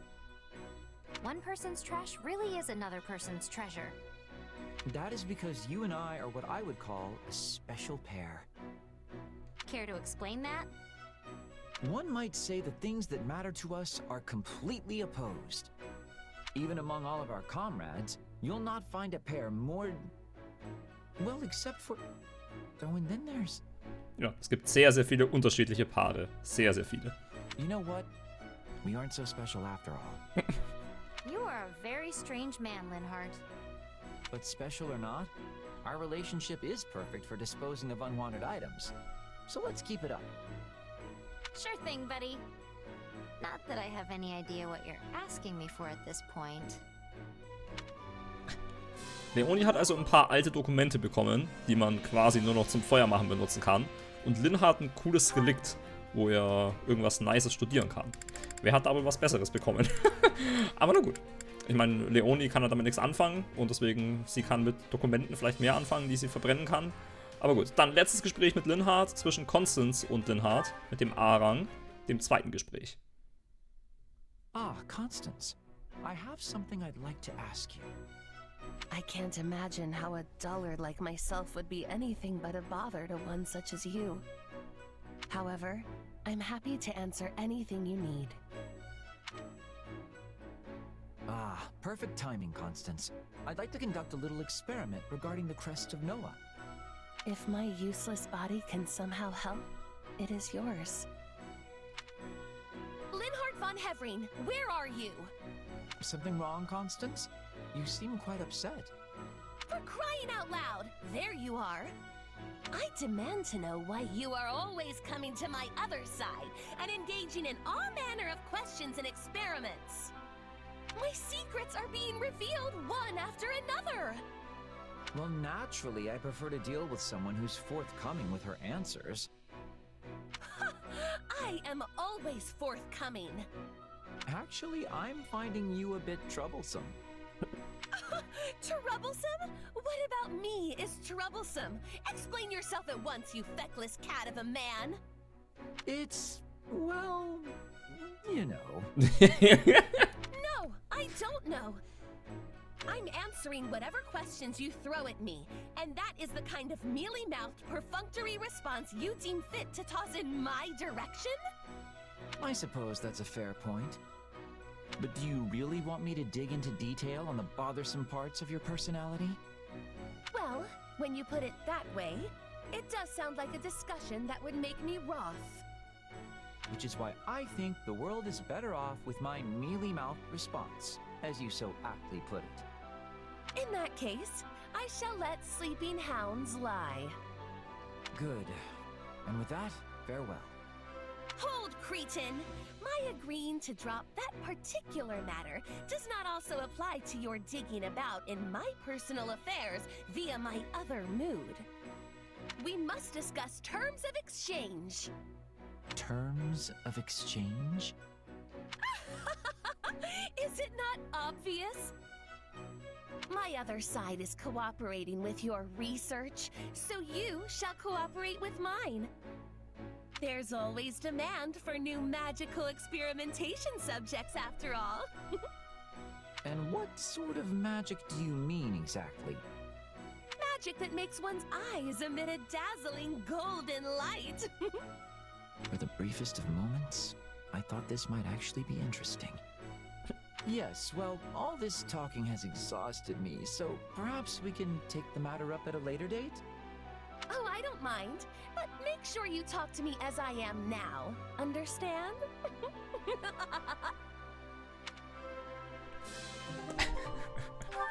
Oh Mann, ey. So, damit dürften wir sogar, würde ich fast schätzen, jetzt die Hälfte aller Gespräche ungefähr haben. Es sieht zwar überhaupt nicht danach aus, aber es geht ja viel, viel schneller, wenn wir von oben nach unten durchgehen. Unten sind halt dann ganz wenige nur noch übrig und Shez hatte halt mit Abstand am meisten. Also ich glaube sogar, dass wir jetzt vielleicht die Hälfte ungefähr haben könnten. Aber wir haben immer noch einiges vor uns. So, Caspar als nächstes mit Bernie. B-Gespräch, das zweite zwischen ihnen. Hey, Bernadetta. I'm sorry about before. Und die Trollmusik wieder. No, I'm the one who should be sorry. Forgive me. Huh? No, I'm the one who wants you to forgive me. Did you hear me apologize just now? If I forgive you, will you forgive me? Then I forgive you. Please just let me live in peace. After what happened, I went to Edelgard and asked her what I should do. She told me not to do anything and just to apologize. So I'm gonna figure out something I can get for you to make this right. No, I don't need anything! Oh, rats. He's gone. I have a bad feeling about this. Look, Bernadetta, I got you all your favorite foods. Thank you? But, I think there's enough food here for 10 people, so... Food is a foundation for building your body. If you train 3 times harder, you gotta eat 3 times as much. I mean, that's just science. And don't worry, if you can't eat it all, I'm happy to scarf down the rest. Okay, so I can't actually train 3 times harder. And even if I did, I sure couldn't eat 3 times as much. Look, Bernadetta, I took the bow you use for training and replaced it with an extra strong one. Oh, and don't worry, I won't interfere with your training. I learned my lesson last time. Wow, this does look strong. Let's just... Oh, come on! I can't even pull the bowstring back! How am I supposed to train with this thing? Caspar? Hey there, Bernadetta. What's up? Listen, I wanted to talk to you about all the stuff you're doing to apologize. Oh yeah? Say, how's that training coming? Lousy! So please, stop apologizing already! What? But I softened up the training so it was way less than what I'd do myself. Softer? What kind of training do you even do? Well, for starters, I go 15 times harder than everyone else here. But But of course, I don't have 15 times as many hours in my day, so instead I do 3 times the amount, 5 times as fast. As for food, I generally need to wolf down about 6 times as much as everyone else because of how hungry all my training makes me. Sogar 6-mal so viel wie Raphael? Das glaube ich nicht. Okay, you're not human. Oh, and when I train with a bow, I use one with a string pulled 5 times as taut as normal. Oh, right, I get it! Your training is ridiculous. You think it's ridiculous? But my father came up with it, and he's the Minister of Military Affairs. Well, if he's the standard you're aspiring to, then no wonder that's how it is. Huh. You know, I never considered that my father got so strong because of how unusual his training regimen is. I mean, I don't know about all that, but your routine is definitely not normal. But I've been doing it since I was a kid. Yeah, that explains a lot. Hey, good luck with that! Schade, ich dachte, da wird es noch irgendeine tolle Conclusion jetzt geben oder so. Aber irgendwie nicht. Na gut. So, dann Caspar und Dorothea mit dem Aran-Gespräch. Auch das zweite bei ihnen. So, I think you might be a little off here, Caspar. The interpretation is more like this. No kidding. Well, so then this part here would actually mean something like... Hey, are this and this the same? I think they connect to that one thing from before. Nice one. So now you understand that part, right?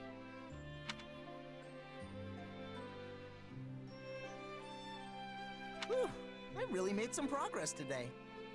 Yes, you've been doing quite well. You used to only train your body, but lately you've been spending more time on your mind.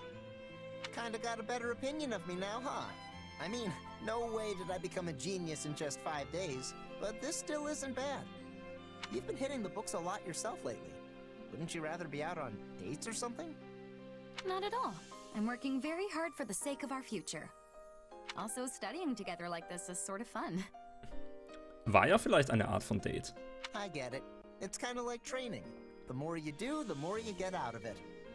But I also noticed that my training has gone better since I started this whole studying thing. And perhaps having a partner is helping too? Still, it makes me kind of sad. We'd probably be studying together like this a lot more if the academy hadn't shut down. I don't know about that. I mean, if we hadn't ended up in this war, would I have found a reason to study like this? Honestly, I kinda doubt it. Caspar, whatever's bothering you, you're not going to solve it by muttering to yourself. Yeah, you caught me. Up until Edelgard decided she was going to fight, I didn't know much of anything. Not about the evil guys who came into the Empire, and not about the problems in Fodlan. Not saying I fully understand that stuff now either, but at least I want to try. Seeing you now is like looking at an adorable baby brother. I just want to pinch your cheeks and cheer you on with everything I've got. Okay. I mean, sure, I'm the second son and you're older than me, but... Perfect. Then go ahead and start thinking of me as your big sister. You know what? I actually don't mind that. Get friend-zoned. Well then, just keep watching me grow, big sis.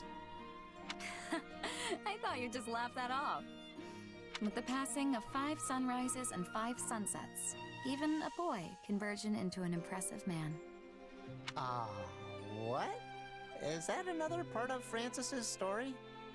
Oh, that's my little secret. Still, whatever am I to do now? Let's just continue bringing the best out of each other, for the sake of our post-war future. Our meaning... never mind, I'm with you. Let's keep giving it our all together, Dorothea. Wirklich nur Geschwister? Und weiter geht's mit Caspar und Petra. Aran-Gespräch, das zweite. Leopold von Bergliez, I am challenging you to a duel. Meet me at the time and place designated. Signed, Petra McNeary. Genau, das erste Gespräch war ja, wie der Vater von Caspar aufgetaucht ist und Petra ihm ein paar böse Blicke zugeworfen hat. Und das ist sehr cool, dass jetzt sogar hier so eine ganz andere Art von Gespräch kommt, dass sie einen Brief schreibt. Sorry, but my father won't be coming. Why not, Caspar? Because I got a hold of your letter before it could reach him. He doesn't know a thing. Why are you making interference? You do not have the right. Because I can't stand the thought of you dying. You're a great fighter, Petra. But you don't have a prayer against my father. You've got to know that. Then you can be dying in his place, Caspar von Berglies! Huh? What the... Ja, ganz ruhig, Petra. Why are you backing away? Just finish me off. That would be achieving nothing. I thought you said you were gonna kill me in my father's place. I was losing control of my emotions. Okay, so now what? You gonna start following my father around again? What are you thinking? I don't know. I mean, I know he killed your father, so if you really hate him that much, then go for it, I guess. But I'm gonna try and stop you because I don't want you two killing each other. Caspar, for certain reasons that are not being public, I am Queen of Brigid now. A queen cannot be acting on personal grudges. Then why did you challenge my father to a duel? I do not know. It was a mistake. It was not normal for me. Well, I guess even a queen can't push her feelings down forever. I can't imagine what it must have been like to go through what you did. But I think I can still relate. Hey, here's an idea. From now on, take it out on me. No, this is silliness. There is no point in killing you. I'm not talking about killing, Petra. What I want you to do is unload on me. Tell me off. Just talk to me about whatever it is you're feeling. If all your hate becomes too much, dump it on me. If you want to hit something, I'm your guy. I just want us to keep being friends. All right? We will stay friends by yelling and hitting? I am not certain that is the kind of friendship I am wanting. But I am thanking you all the same. Great. Then just tell me when you need me.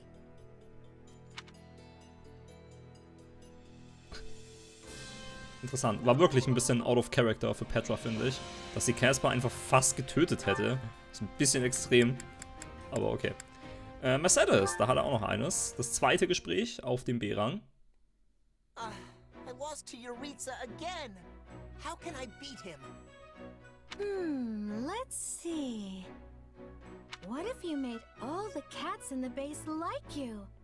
Yes, I think that's a wonderful idea. Don't pop up out of nowhere and scare me like that, Mercedes. It's not nice. And wait, cats? Liking me? What? Jeritza has adored cats ever since he was little. But now they always flee when he approaches. Perhaps it's because he's so much bigger? Und halt so ein bisschen angsteinflößend vielleicht auch. In any case, if he saw cats being affectionate with you, I'm sure he would acknowledge his defeat. Again, not the kind of win I'm aiming for here. Look, it's simple. I want to fight the guy head on and beat him. That's it. But head on isn't the only way to fight, correct? I mean, surely that isn't your strategy on an actual battlefield. Wish it could be, but yeah, that's probably not the smartest idea in the world. But since this isn't a battlefield, it's up to me how I want to fight the guy. Yet I feel that going up against him would be the same as being on a battlefield. You are companions who fight for the same cause. Why would you hurt one another to decide the outcome of the day? Wouldn't it be nicer to compete by baking treats or being loved by cats? I mean, I get what you're saying, which is weird. Then how about we spend today surveying cats and continue our baking lessons this evening? I didn't say I agreed. I just said I got what you were saying and that it was weird. How'd she trick me into baking again? What am I gonna do with all these things? Huh? Where'd Mercedes go? Ah, it's Professor Jeritza. Maybe I can challenge him again. Wait a minute. Those are the treats I made. Utterly delicious. He made these? I am defeated. Wait, what? What? I can't believe Professor Jeritza just admitted defeat so casually. This is great, but also very frustrating, but also great. I'm so conflicted. No, I want to beat him head on.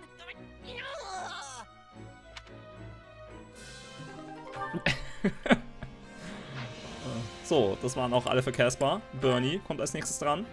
Mit Dorothea hat sie ihr einziges Gespräch auf dem B-Rang. Huh? Looks like Bern's talking to someone. You seem to be in a good mood, Bern. Dorothea! You scared me! Sorry about that. It just looked like you were enjoying your conversation. That was a man you were talking to, right? He walked away before I could see who it was. Yeah, but it's not like that. Oh no? It sure looked like you were getting along well. Who was he, Is spring finally springing in the heart of my dear Bern? No, it's not like that! Do you remember the commoner friend I had once? You mean the one who vanished from your estate half dead? Yep. Well, it turns out he's actually alive, and in our army. That's great, Bern. A childhood friend, thought past, reunites with his treasured companion amidst the fires of war. A noble daughter and a common lad. A love that knows no social boundaries. This is the perfect plot for an opera. Yeah, that sounds impressed. Wait, no, it's not love! Yes, but if they made it into an opera, that's how it would be portrayed. For example, there's a series of operas known as the Empire of Love, and their latest could be the Bernadetta saga. Absolutely not. If that happens, I'll lock myself in my room and melt down the key. Then I'll have to keep it secret. A shame, though. It's such a lovely story to waste. It's not a waste! I'm taking it to my grave. I'm sure you are. Still, I'm glad your friend is all right. Perhaps your father wasn't as cruel to him as wagging tongues would have us believe. Actually, he says my father was protecting me. I guess someone was trying to kill me, so he had no choice but to kick out my friend. But if that's the case, doesn't it mean you can patch things up with your father? No. My problems with him go way beyond this one incident. I mean, yeah, it seems like there was a bit of a misunderstanding around this one thing. But even if he was protecting me, it wasn't for love. It's more like how a smith protects a valuable tool. That sounds very much like my father. It does? Yes. He tossed my mother aside like some worn-out tool because their child, me, didn't have a crest. That's why your situation feels so personal. I really want you to overcome your struggles with everything that happened with your father and find a way to be happy. But I'm already happy. Really, I am. And it's all because I have friends like you, Dorothea. Then I can be happy too. Because I have friends like you, Bern. Yay! Und mit Petra hat sie auch noch ein Gespräch, auch ihr einziges auf dem B-Rang. This war is getting more brutal with each passing day. If I don't learn to adapt, I'll never survive. Maybe if I work on my bow skills, I can get good enough to fight from a safe distance. I wonder if Petra would teach me. I mean, she doesn't hate me, so that must mean we sort of get along. You are needing my help, Bernadetta? Petra! Were you there this whole time? For enough time. I am also thinking we are getting along. You do? Aw, Petra!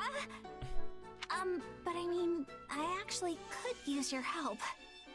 I want to get better with the bows, so I was thinking maybe you could give me some intensive training? But I mean, you really don't have to. It's fine. Of course. It would give me delight. But there is one concern I am having. Oh, it's the fact that I'm horribly untalented, isn't it? No, you are not without talent. I have seen you being very light upon your feet. But it is only when you are feeling threatened.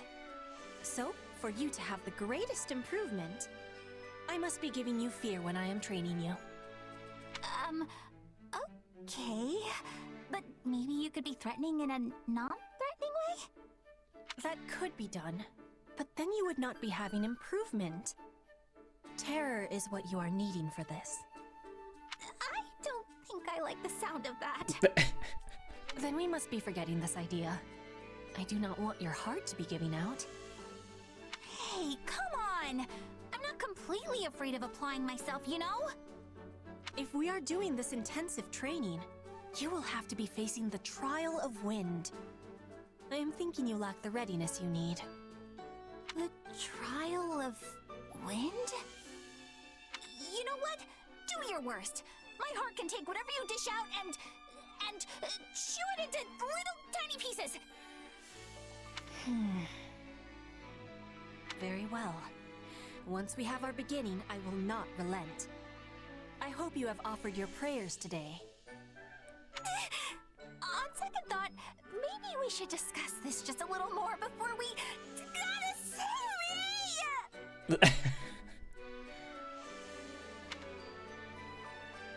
Petra, enough! Cease! Your arrows are just one big blur! Now it is time for seriousness. 100 arrows from behind. I thought we were already serious! Is this the afterlife? Am I dead? You have done it, Bernadetta! You are the survivor of Bridget's fearsome trial by wind. What does that even mean? This training is meant to be testing our resolve, just as the spirits do. Warriors of Bridget who are surviving the trial receive the blessings of the wind spirits. You have passed. Now the spirits will be with you always, and guiding your arrows. I passed? Yes! You go, Bernie! But actually, I'm just happy to get your approval here. It feels nice. Wäre eigentlich lustiger gewesen, wenn das Gespräch jetzt so weitergehen würde, dass Bernie nochmal nachgefragt hätte, was? Geister befolgen mir jetzt ständig? Oh Gott, Geister! Und dann hat sie ständig noch mehr Angst. It is the approval of the wind spirits, not mine. But I am sharing in your happiness all the same. Das ist auf jeden Fall verpasstes Potenzial da. Das hätten sie so umschreiben müssen, dass Bernie jetzt immer Angst hat, dass sie immer in Angst lebt. Und dadurch ist sie ja auch besser, hat Petra ja rausgefunden, wenn sie immer in Angst lebt. Vielleicht bin ich auch etwas zu gemein einfach. So, dann mit Marianne hat sie auch noch eines, das zweite Gespräch auf dem A-Rang. Wow, your painting is brilliant, Marianne. Oh, it's not anything special. Sure it is. I mean, especially since this is basically your first time. You're a natural. But me, I was born with a chronic lack of painting skill. That's not true at all. I think your work is gorgeous. The sky and earth seem to leap off the canvas. Oh, you really think so? And what's more, I couldn't help but notice your ability on a horse as we rode here. You overflow with talent, Bernadetta. Never doubt it. That horse thing is just because I'm a noble. They made me practice all the time when I was young. Though yeah, I've done a lot of riding both on and off the battlefield lately. You've really inspired me to be better. I would expect nothing less than such an effort from you, Bernadetta.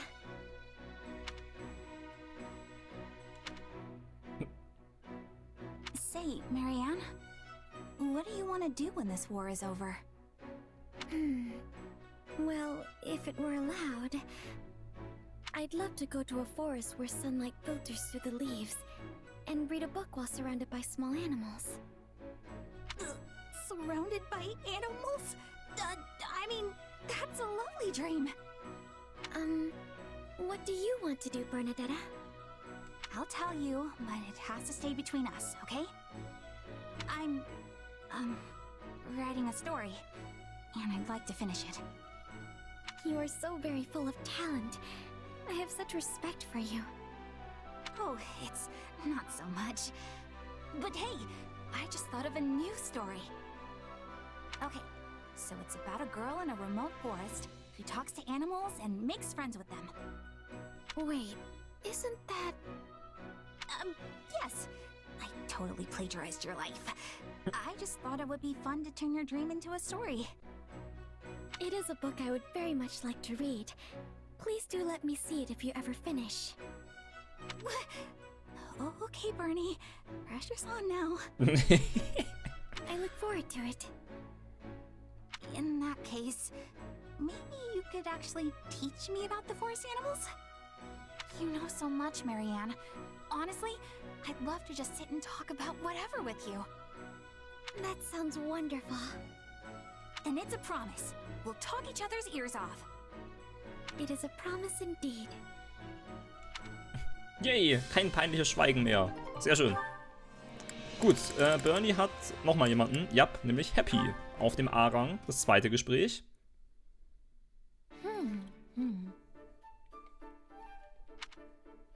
I had no idea these grew outside the village. Oh, hi, Hapi. Got some fruit there? Yep. I used to eat them all the time when I was a kid. Care for some? Huh? Oh, thanks. I'll just have one. Oh, wow. It's sour, but also sweet. They're my favorite. With all the edible plant life around here, you never need to worry about being hungry. Well, I suppose I've seen edible plants around, but are there really all that many? Sheesh. I need to get out more. I didn't even notice. But you must have noticed. You raise them. Like the carnivorous one I saw earlier? But I don't eat my carnivorous plants. I'm sorry. Did we or did we not have a long conversation about how delicious they are? In fact, I was just thinking that the jug-shaped one would be divine if we stuffed it with grains and... Bernie bee? Huh? Oh, I'm sorry. I was just imagining you eating my adorable little carnivorous plants. Which I have done. A lot, actually. Haven't you? Of course not! Why would I eat my plant babies? Because they're delicious. Okay, that's it. I'm going to cook you up a carnivorous plant feast right now. Come on. Wait, no! I haven't said yes to this! Here you go. Dig in. This is the one with the leaves that act like a mouth. But instead of bugs, I stuffed it with grilled meat. Oh no! Poor little guy! But it would be an insult to its little plant spirit if I just threw it out, so... What? Well, do you like it? It's my favorite, so I hope it ends up being your favorite too. Bernie bee? Was it so delicious you passed out? Okay, come on. Stop kidding around. Hello? I can see you drooling, Bernie bee. Oh Mann, ey. Okay, weiter geht's mit Dorothea und mit Petra. Das erste Gespräch zwischen den beiden, aber erst auf dem A-Rang gibt's das. Oh, it feels wonderful to be out on the town again. Wouldn't you agree, Petra? I would. It has been one battle after another battle. It is feeling good to rest. I know, right? I'm glad we stopped here. Just look at the market. So many stalls, so much life. This town must have been sending many soldiers to the war. I was thinking it would be filled with gloom. But the townsfolk are keeping high spirits. This is a good thing. Commoners are a lot more resilient than you think.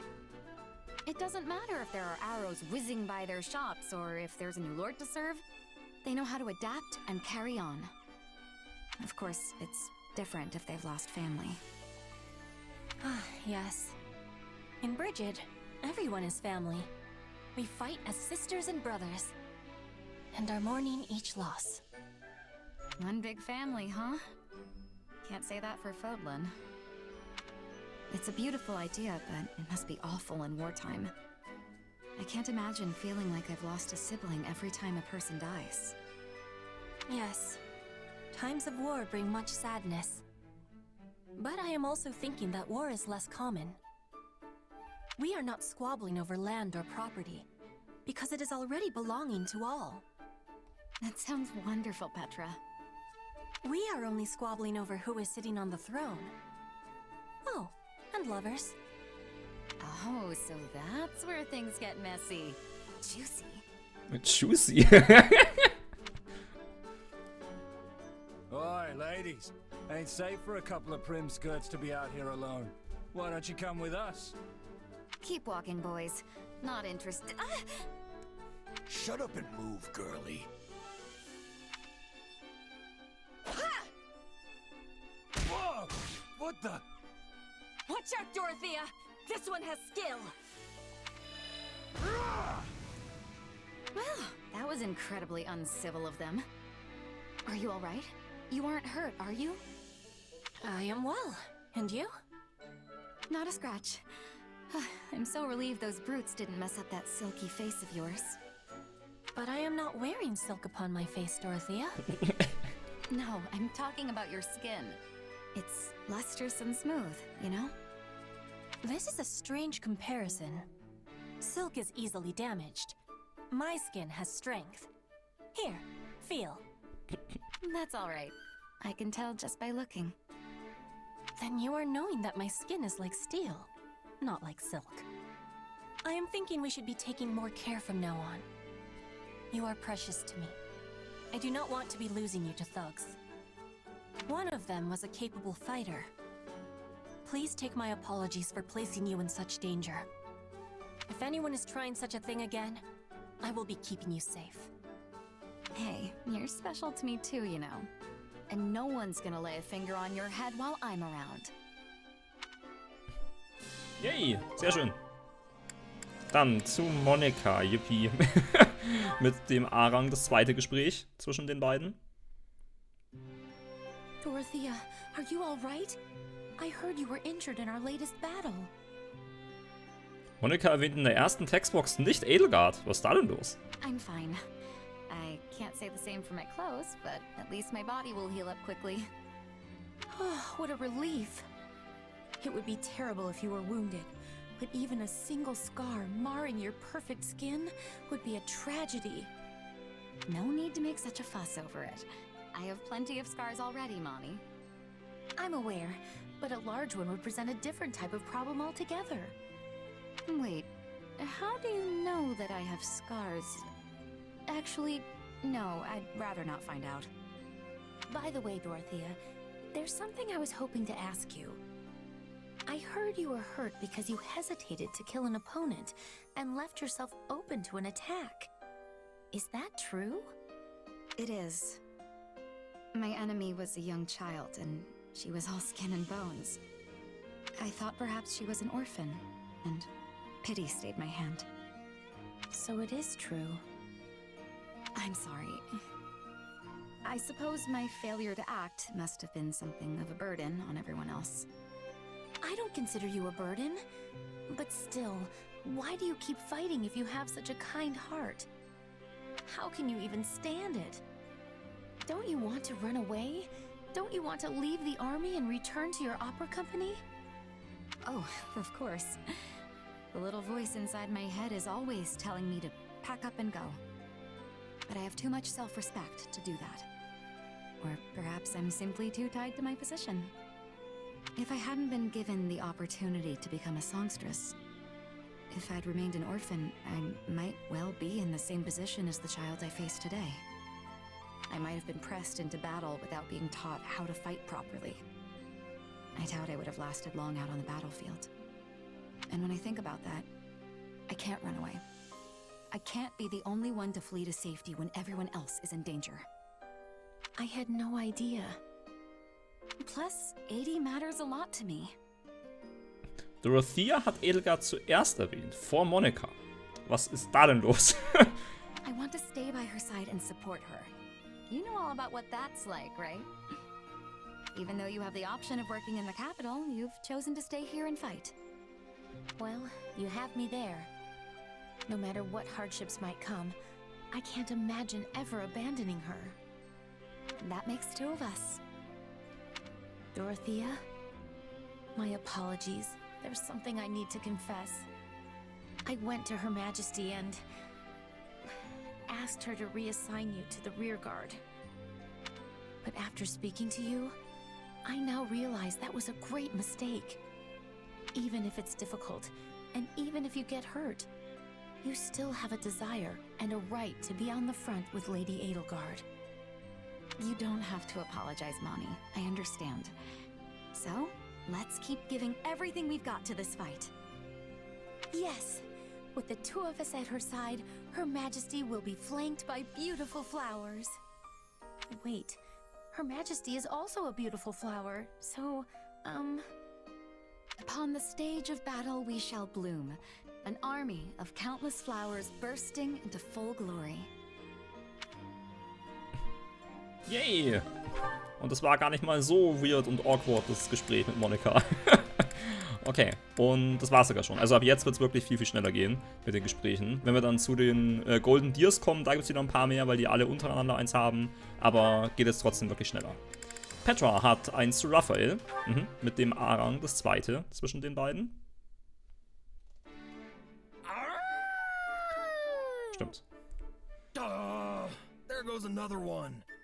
This wolf thing isn't working. My howling's getting better, but it's also getting louder. Oh, I'll never be a hunter. I am not agreeing. Petra? Wow, where'd you get all that game? And that is why I had the decision to be lying in wait near you. Well, I'll be. You waited for me to scare all the animals out, then bagged them yourself. They had such fear of your loudness that they were running in a straight line. Very easy to hit. This is what is called drive hunting. I have been studying the Fodlan way. Drive hunting, huh? Yes. Fodlan hunters are using hounds to track their prey and put it into corners. But we don't have any hounds. We do not. So, you are being my hound instead. What? Wait, no! I was being a wolf! You were saying before that dogs and wolves are the same. I mean, yeah, I guess. I have been thinking with hardness how I can make you more than just a large man searching the woods for prey. Then, I found an idea. You are the hound. I am the hunter. We will be making a great team and catching lots of game. Hey! I like the sound of that, Petra! It's nice of you to buddy up and help me with something I've been struggling with. I am happy to be helping. And I am thinking Raphael-style hunting would find much popularity in Bridget. Seriously? But you already have so many good hunters there. You really think there's a place for me? Because that would be incredible! No, you are incredible. You would find enjoyment in Bridget life. We have many delicious meats you cannot be finding here. Oh, yeah.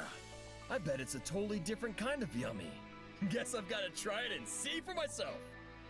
The first thing I'm gonna do if I visit Bridget is order a whole platter of food. That'll also be the second thing I do. And probably the third. You are a true lover of meat. Oh, and then I'll need to get some training in. Do people in Bridget like working their muscles too? Our hunters are all needing to be light on their feet. They are not usually training for enlarging their muscles. But maybe farmers and woodcutters are seeking bulk. I'm really trying to picture this. I mean, most farmers and woodcutters are pretty burly already, so the Bridget variety must be huge. Oh, wow. This is great. Raphael, farmer of Bridget. Raphael, woodcutter of Bridget. Yes, I am proud of my home. So please come visit. You will always find you are welcome there. Yay! Richtig cool. So, und dann hat sie zu Constance auch noch eines. Auch das zweite Gespräch, auch auf dem A-Rang. Constance, I think I am starting to have more understanding of you. Both parts of you are the true you. The part that cannot be accepting is existing alongside the part that can. These two are always fighting inside you. It is very difficult.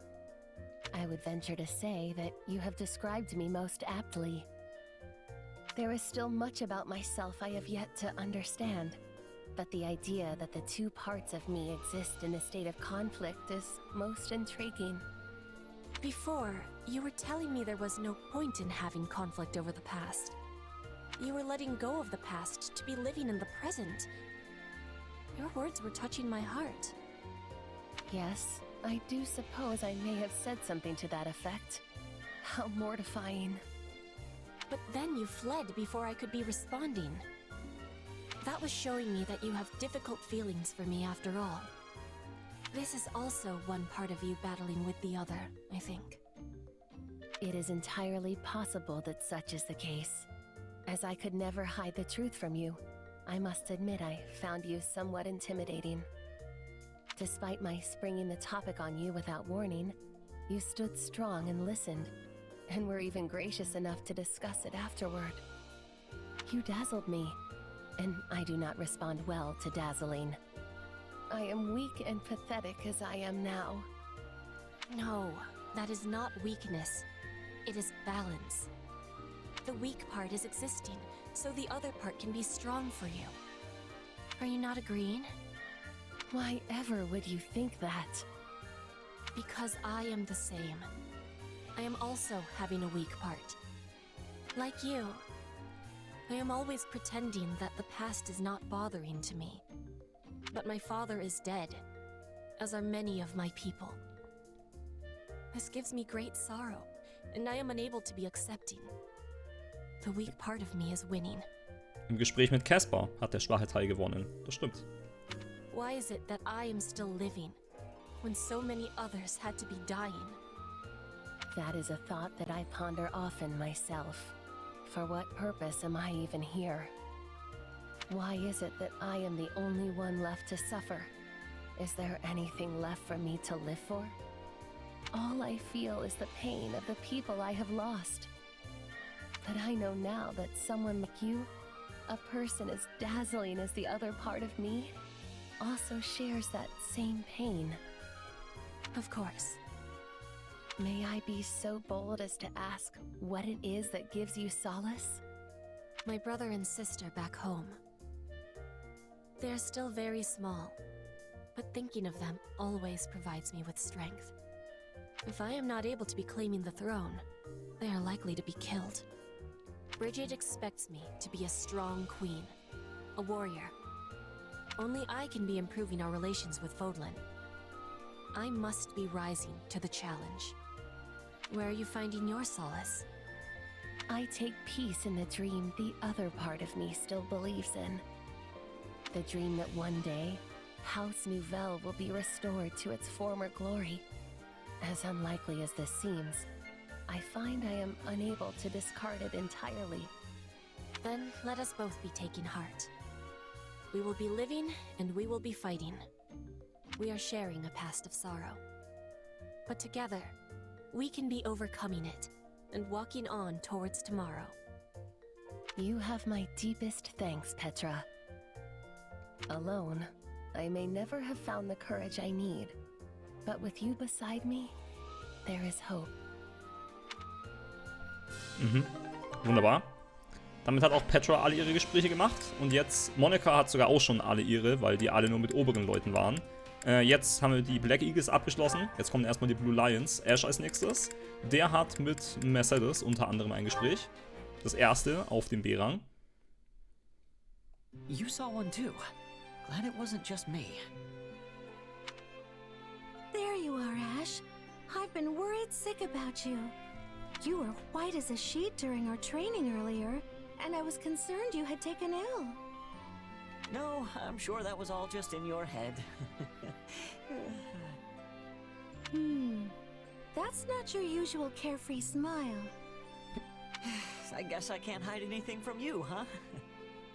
Truth is, I turned my ankle during practice. Thankfully, it's all right, but... well, it reminded me of the time I saw a ghost when I was a little kid. Wait, a proper ghost? Ooh, what did it look like? Did it say anything? What was it wearing? Genau, das ist sehr interessant. Mercedes ist eine der wenigen Einheiten hier, die Geister übelst mag und total drauf abfährt. Ein paar haben Angst vor Geistern, Mercedes liebt Geister. Oh dear, I'm sorry. I let myself get carried away there. I understand if you don't want to talk about it. No, it's all right. I can't let myself live in fear of it forever. So on that day, my brother took sick with a fever, and I went into the mountains to look for medicinal herbs. As I was walking along some unstable ground, I saw a large figure in the fog. And you're sure there wasn't anyone else on the mountain with you that day? Yeah, I was definitely alone up there. Plus, when I tried saying hello, the figure didn't answer. I knew then and there it was a ghost, and in my hurry to escape, my foot slipped, and I turned my ankle. Well, it's important to be careful about where you step. Wait, that's your takeaway? The story doesn't scare you at all? Not really. If I'm honest, I heard a similar tale some time back. A long time ago, a man on a pilgrimage saw a strange, shadowy figure deep in the Ogma Mountains. He panicked and began to scream, thinking it a ghost or some other manner of evil omen. But in truth, it was none of those things. Wait, so if it wasn't a ghost, what was it? It was his own shadow reflected in the mist. What? Then maybe what I saw was... I can't say for certain, but it may have simply been a trick of the light. Oh gosh, I feel silly for being afraid of my own shadow for so many years. It's quite understandable for you to mistake it for a ghost, especially since you hadn't heard the story about the shadowy figure. Thanks, Mercedes. That makes me feel a lot better. Hey, but if you have time, you should listen to this guy's story. Sorry, whose story? This guy right here. Apparently he saw a real ghost a long time ago. Ashe? You are the only other person here. What? Come on. He's standing right next... Huh? You were alone when I found you. Wie die Musik auch hier aufhört. Kommt jetzt gleich ein Jumpscare. Wait, so you never saw him. What does that mean? Was he,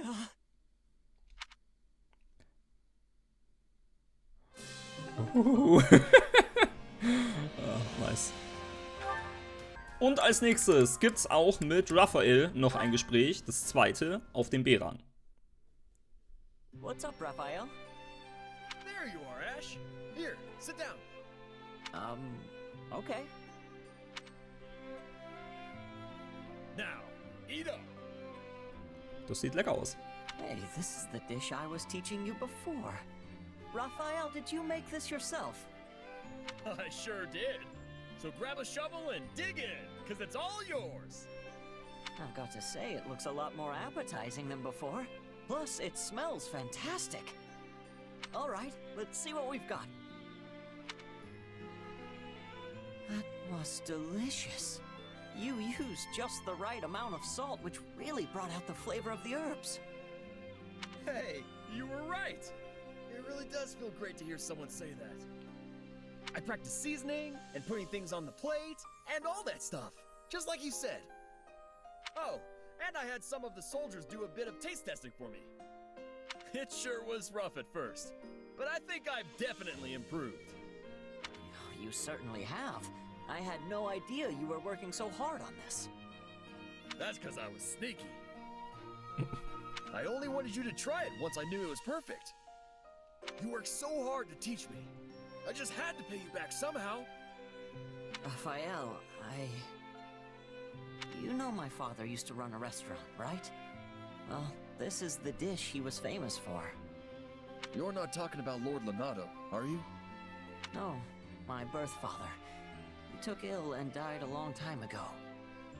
I told you what he said about flavor and appearance because he always used to say it to me. And this tastes just like what he used to make. I've tried for years to get the same flavor, but I couldn't do it. Honestly, I never thought I'd taste it again. Come on. Eating through tears is no way to enjoy a meal. Good food should make you smile, not cry. Sorry, Raphael. Guess I got lost in the past there for a second. But you're right, good food should make people smile. And everything tastes even better when you're sharing it with a room full of smiling people. Wait, in that case, that's it! I'm making a new rule when I get back to the inn. You gotta smile when you eat good food. That'll be good for the cook and the customers alike. I knew you'd agree. Eating's supposed to be a celebration. So whenever you get a hankering for my cooking again, just say the word, Ashe. Thanks, Raphael. And I'll be sure to eat it with a smile. Yay! Das war schön. Und dann gibt's noch eines mit Ashe und zwar mit Yuri gemeinsam auf dem A-Rang, das zweite Gespräch. We lost him. Split up and search, boys. Don't let him get away. They really are a persistent pack of scoundrels. Someone shot me! Yuri, over here! I think we're good. They won't chase us this far. Looks like I was just in time. Are you hurt? So long as my face is fine, the rest of me doesn't matter. That's the real moneymaker, you know. And I appreciate the save, by the way. You never change. Anyway, care to tell me why those thugs were after you? Oh, just a little disagreement among businessmen. Happens all the time. This is exactly why I said you had to find a different way to make money. If you're going to lecture me, I'd prefer the arrow you gave my friend back there. Also, if you disagree with my methods, why save me in the first place?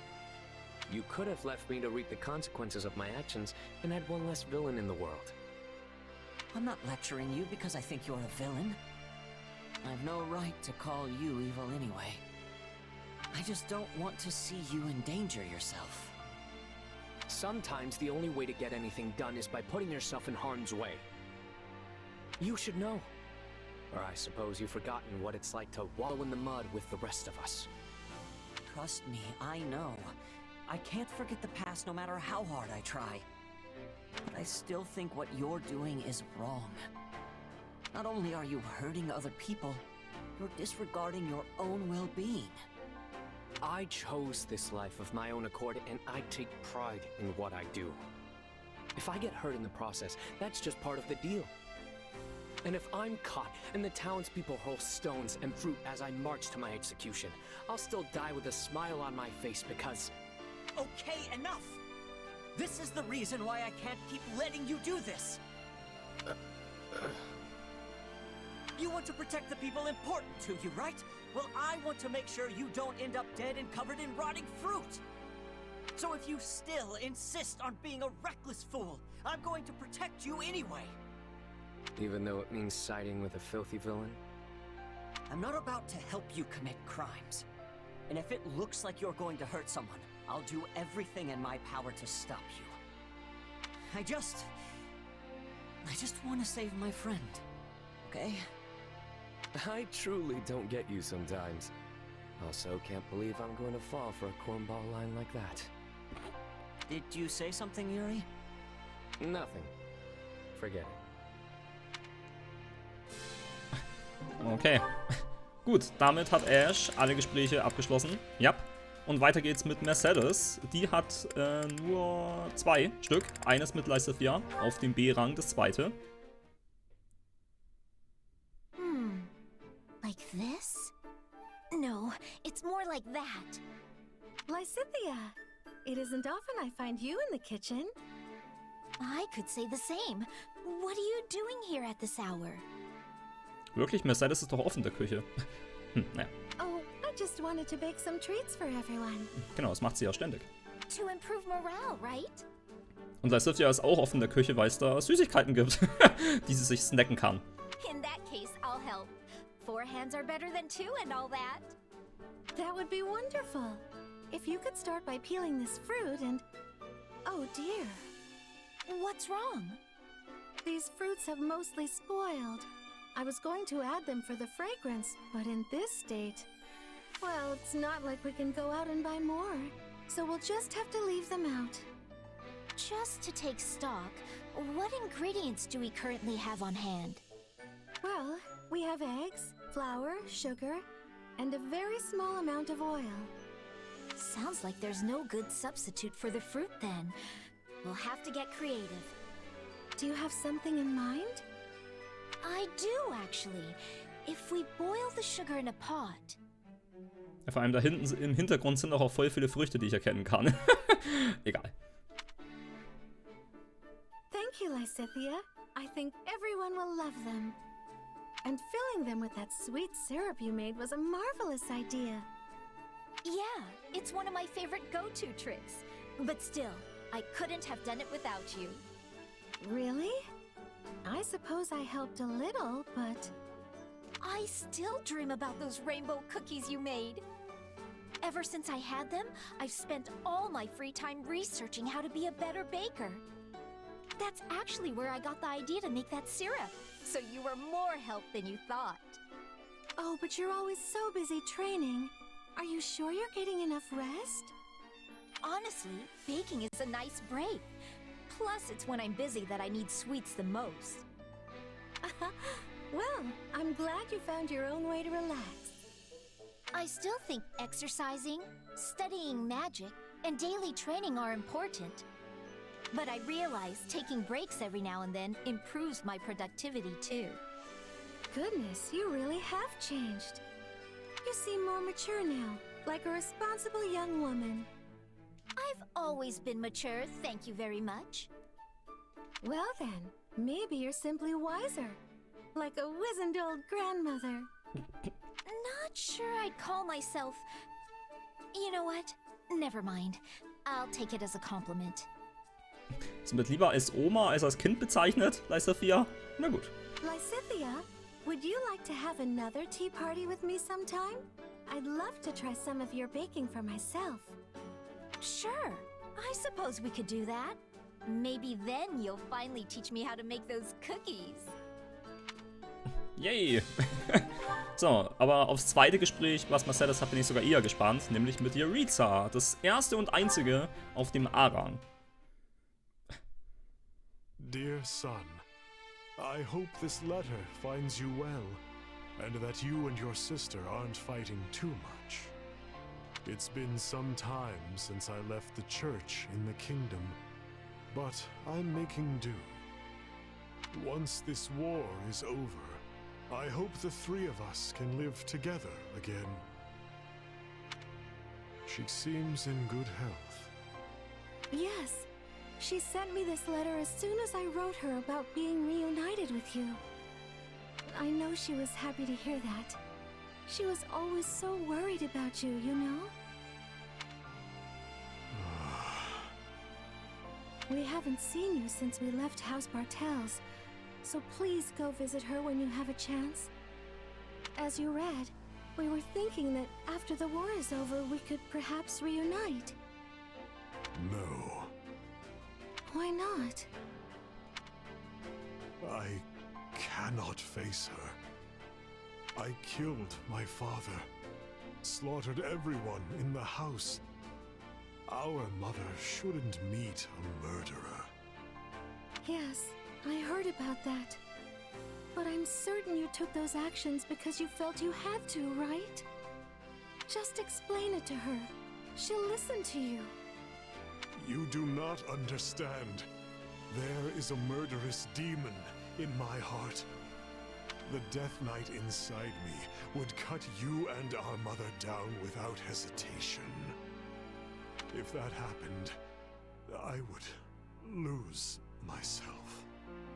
But we're here talking right now, and you're just as you always were. You're my little Emile who loves kittens and sweets. Mercedes. I may be fine now, and perhaps the demon in me will even perish someday. But I cannot live with you until I pay for my crimes. And considering the weight of them, that day may never come. But I seek only to be judged by the law, and thereby atone. so that's what you've decided, is it? In that case, I have no choice but to support you, no matter how sad it makes me. But just know that Mother and I will always be waiting for you, no matter how long it takes. I look forward to the day when you can show your face to her proudly. I see. We might both be old ladies by then, but we'll still be able to talk over tea like always. Thank you, Mercedes. Yay. Okay. Gut, dann geht's weiter. Jetzt mit den goldenen Hirschen. Die haben wieder ein paar mehr, weil die halt untereinander sehr viele haben. Lorenz alleine schon hat einige. Angefangen mit Ignatz auf dem A-Rang. Das erste Gespräch zwischen den beiden. There you are, Ignatz. Oh, Lorenz. I find the beauty of this place to be so relaxing, don't you? Yes, I must wholeheartedly agree. It is marvelous. As are you. Not only are you a knight of House Gloucester, you have even taken on the role of a general within this army. To be honest, when first we met, I could not see you as anything more than a mere merchant's child, who happened to be gifted with a better eye than most. Mit guten Augen? Er hat doch eine Brille. Wie ich. Ich habe auch schlechte Augen und Ignatz auch. That's probably all I really looked like back then. But now, you've grown so capable that I regularly mistake you for someone else entirely. That's nice of you to say. But I still have a long way to go before I'm where I want to be. Do you remember your time working as a knight in my territory? And back before the war began? Compared to then, you are practically brimming with life now, especially as we march from locale to locale. You really think I'm that different? I always thought you not fond of battle, hence why I find this reversal so very puzzling. Well, it's because... I confess, I've been painting. Whenever I've had the free time during our marches, that is. Is that so? Yes. There are so many places in Fodlan just like this one, with the most incredible views. I simply can't help but put them down on paper because, well, I want them to stay with me forever. Maybe that's why I've been looking so alive lately. You certainly see straight through me, in any case. I am sorry, Ignatz. Huh? About what? I granted you a position as my knight because I thought it to your benefit. But I see now that your heart lays somewhere else entirely. Hearing you talk about art with such passion, such fervor, it fills me with regret. Oh, you don't need to apologize. If anything, I should be thanking you, Lorenz. You should? What have I done to earn your gratitude? When the Officers' Academy shut down, I was lost, deprived of my purpose in life. But then you came and offered me the job as a knight. Everything I experienced in that role has given my life new color. One I don't think I could do without. I see. So no matter how I live, no matter what I paint, there will always be that one hue that reflects my duty as a knight of House Gloucester. That will never disappear. Sehr schöne Symbolik. And I couldn't be prouder that it's there. I too am proud, Ignatz. Proud to call you a knight of my house. And a friend. Yay! Dann geht's weiter mit Lorenz und Lysithea als nächstes. Das erste Gespräch zwischen den beiden auch auf dem A-Rang. Well, if it isn't the Honorable Count Gloucester, you're looking quite busy today. Ah, Lysithea. Indeed I am. As Count, I now bear the great burden of ensuring those who live within my territory are safe and prosperous. Such a vital matter requires my leadership in diplomacy, military efforts, and economic measures.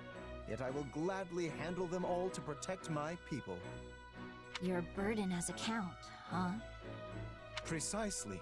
Hilda's older brother, the venerable Lord Holst, is also making great strides as the new head of House Goneril. I even hear Margrave Edmund is preparing to hand succession of his title off to our dear Marianne. Yet, now that I think about it, I've heard not a word regarding the future of House Ordelia. When will you be inheriting your rightful title, Lysithea? I have no intention of doing so. House Ordelia will end with my father. I see. May I ask your reasoning?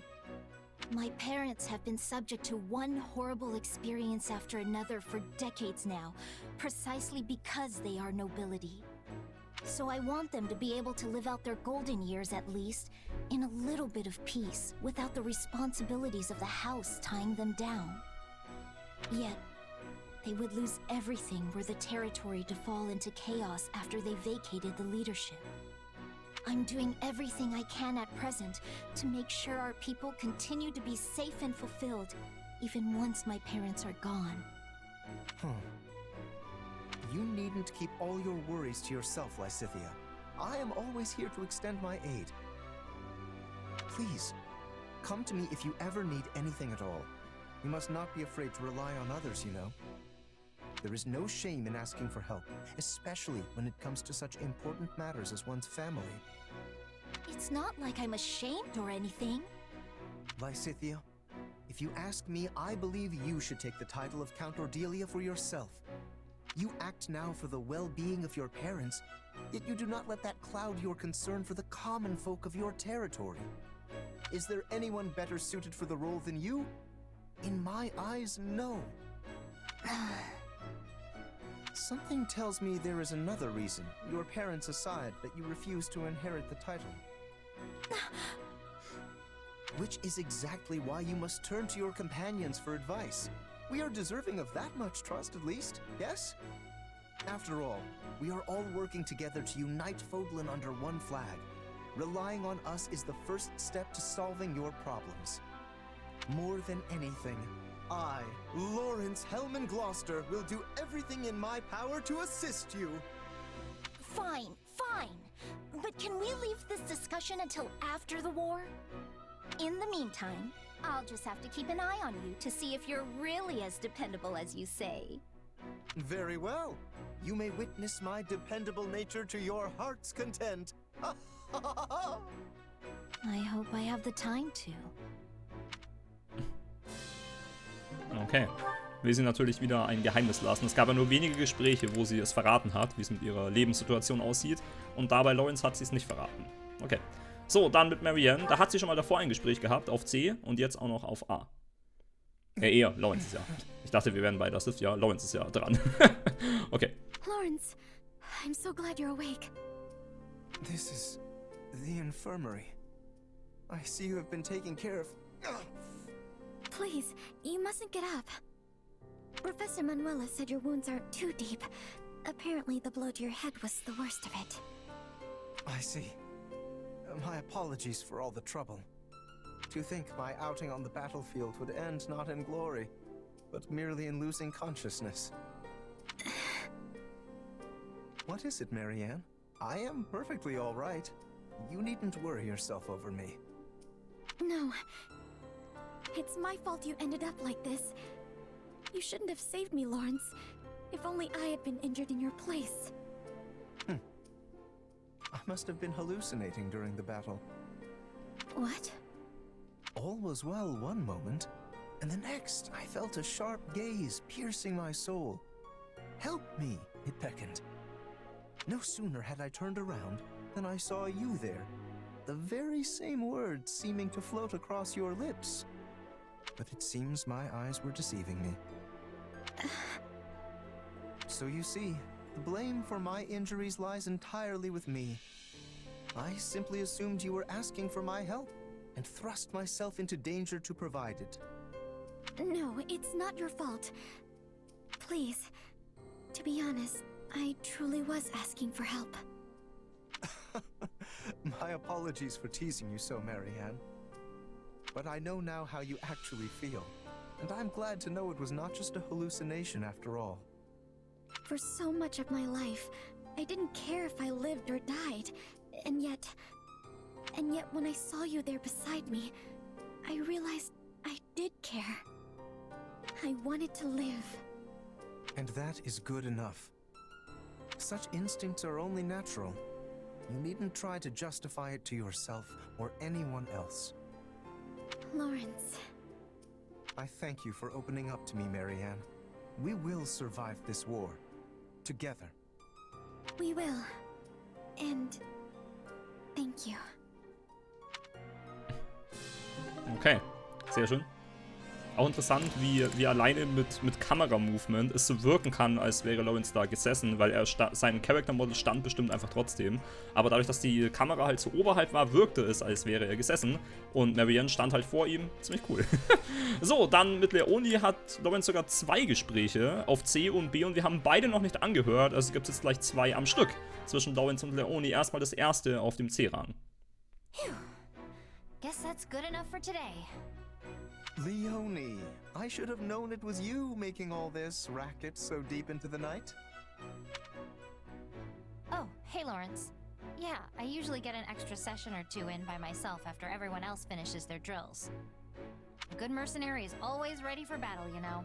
There's no telling when one might break out. So even your mind is as sharp as a blade. Come to think of it, I was relieved to hear you had become a mercenary. And yet, pangs of guilt clawed at my heart. Huh? Why? What's that got to do with you? Quite a bit, if I may be frank. Your home, Son, sits nestled firmly within House Gloucester territory. Embarrassing as it may be to admit, I hadn't entirely realized that fact when we began at the Officers' Academy. But once the school shut down, I began to wonder what became of the students who hailed from our lands. I couldn't help but investigate further. Uh-huh. And that's when you found out where I was from, what I'd been through. Yes. As the heir to House Gloucester, it is my natural-born duty to concern myself with the well-being of my citizens. It must have been difficult indeed, scrounging up the funds required to attend Garrick Mock. I would hate for someone who has already been through so much to suffer any further hardship. Well, some of the money we paid the church got back to us when the academy closed, at least. That's pretty much it. Not an ounce of help finding a job. And definitely nothing from the Count. So I started training, sharpening my skills as a mercenary. The rest was luck. I am truly sorry, Leonie. Allow me to apologize personally, both as your former classmate and as a noble in my father's stead. Stop that. It's not your fault. I chose to leave my village. I'm the one who decided to try and make it on my own. And I would have been protected by the nobility if I'd stayed in the village, right? But that's not the path I picked. Honestly, it wouldn't surprise me if more commoners start making decisions for themselves someday. You mean to say the nobility will become obsolete? That's not what I said. There are plenty of people out there who still depend on you for protection. That's not gonna change. At the same time, I don't think you could keep every commoner safe even if you wanted to. The time we're living through is proof enough of that. So I'm sure you'll get plenty more people who make the exact same choice I did. Probably not for a while, though. An era of change at the heart of the nobility. Commoners that are no longer content with just being commoners. Sowas aber auch. So, und da haben wir jetzt gleich die Fortsetzung direkt hinterher.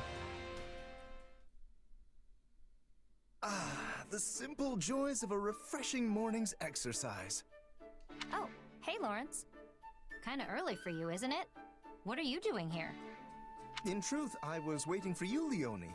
I merely decided to fit in a spot of training in the meanwhile. For me? There's something I was hoping to speak to you about. Do you recall our last conversation here? Ja, die ist erst ein paar Sekunden her. You said, the day may come that more commoners begin to make their own choices. Begin to live without relying on the nobility. Sure, I remember. What about it? Well, your words were quite shocking to me.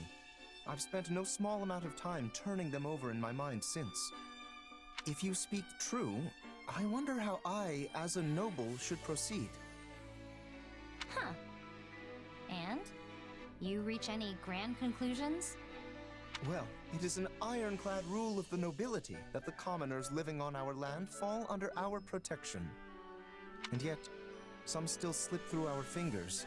That is simply the state of things in today's world. In a way, you are one of them, though you did choose this path of your own accord. Hold on. Did you really have to put it like that? I didn't slip through anyone's fingers. I jumped out all on my own. Well, yes, I suppose you did. My apologies. In truth, I find it exceedingly difficult to stand in the shoes of the everyman while also pushing matters forward as a noble. But if I'm unable to do exactly that, I have no hope of preserving the stability of my territory. As such, I am looking to bring an exceptional commoner into the ranks at House Gloucester to act as my advisor. That's a surprise. I thought there was supposed to be some huge boundary between nobles and their people. I assure you, such a boundary still exists. But I've come to realize something of late. As we proceed into the uncertain future, more and more common folk will begin to break free of their defined roles. Such era will be upon us before long. Your actions are proof enough of that. Whoa, slow down there. I don't think I'm some kind of great trailblazer or anything. I've simply interpreted the meaning behind your words. I thank you for leading me to this realization. Yeah, still not seeing it. I don't need your thanks. Leone, I had this idea with your story in mind. As for the commoner I would invite to House Gloucester, the proposal I mentioned earlier, how would you like to fill that role? I appreciate the invite, really. And I know it's supposed to be this huge honor, but there's other things I want to do in life. My dream is to become a mercenary just like the captain, and I'm already on the road to making that happen. I can't abandon that. I won't. Very well. I suppose I would not want to stand in the way of your dreams. In that case, I pray you succeed in your endeavors. But I'll be here should you ever change your mind. Good to know I have a backup. Thanks, Lorenz. Okay, wunderbar. Als nächstes hat er noch mit Balthus eines, auch auf dem B-Rang. Das zweite, das erste haben wir uns da schon mal angehört. There you are, Lorenz. Aber ich weiß nicht mehr, um was es ging. What is it you need now, Balthus? Wollte Balthus Geld, vielleicht? I want to talk about the debt I owe your father. Ah ja, stimmt, ja. We never settled that, and I'm thinking I should probably pay it back. Ah, that. Well, as head of House Gloucester, I have determined you no longer need to repay it. Judging by the specifics of the requests, I highly doubt my father ever expected recompense. Well, would you look at that? The current Count Gloucester sure is a generous sort. You have saved me countless times on the battlefield since joining our army. Asking a comrade in arms for mere coin when I owe them a life debt would only sully the good name of House Gloucester. Well, I still appreciate it. So, does that mean I can just drop the whole investigate Claude thing? I mean, I've already dug up an entire mound of dirt on the guy, but I'm happy to let it all go. That could be information of great consequence. It may prove useful in diplomatic settings. No, it would be dangerous to expose Leicester's internal affairs. Destroy all record and speak of it to no one. You sure? There's some real juicy stuff in there. Ja, komm, hau raus, Balthus. Your head would probably pop clean off if I told you. I admit that my curiosity is piqued. Oh, what to do? In that case, Balthus, Hold this information of yours tight and make sure it lands in no other hands. When the time comes that we need it, I will take it into my possession. When you need it? What's that mean? It is quite possible that I will someday take control of all of Leicester. You take good care of it in the meanwhile. All for the sake of Lorenz Hellman Gloucester! How the heck did I end up having to help you? My apologies. Will you not be assisting me? Though you may be only a former noble, I have the utmost trust you will not betray me after my having cleared your debts. Not too happy about this, but I am glad to have one less debt on my plate. Still, looks like I've landed with a real scoundrel. If only he were a lady instead. Oh Mann, ey. Oh Mann. So, dann mit Constance, das ist das letzte von Lorenz, auf dem A-Rang, auch das zweite Gespräch. I dare say I pulled off quite the impressive strategy in our previous battle. One should expect nothing less of me, Lorenz Hellman Gloucester.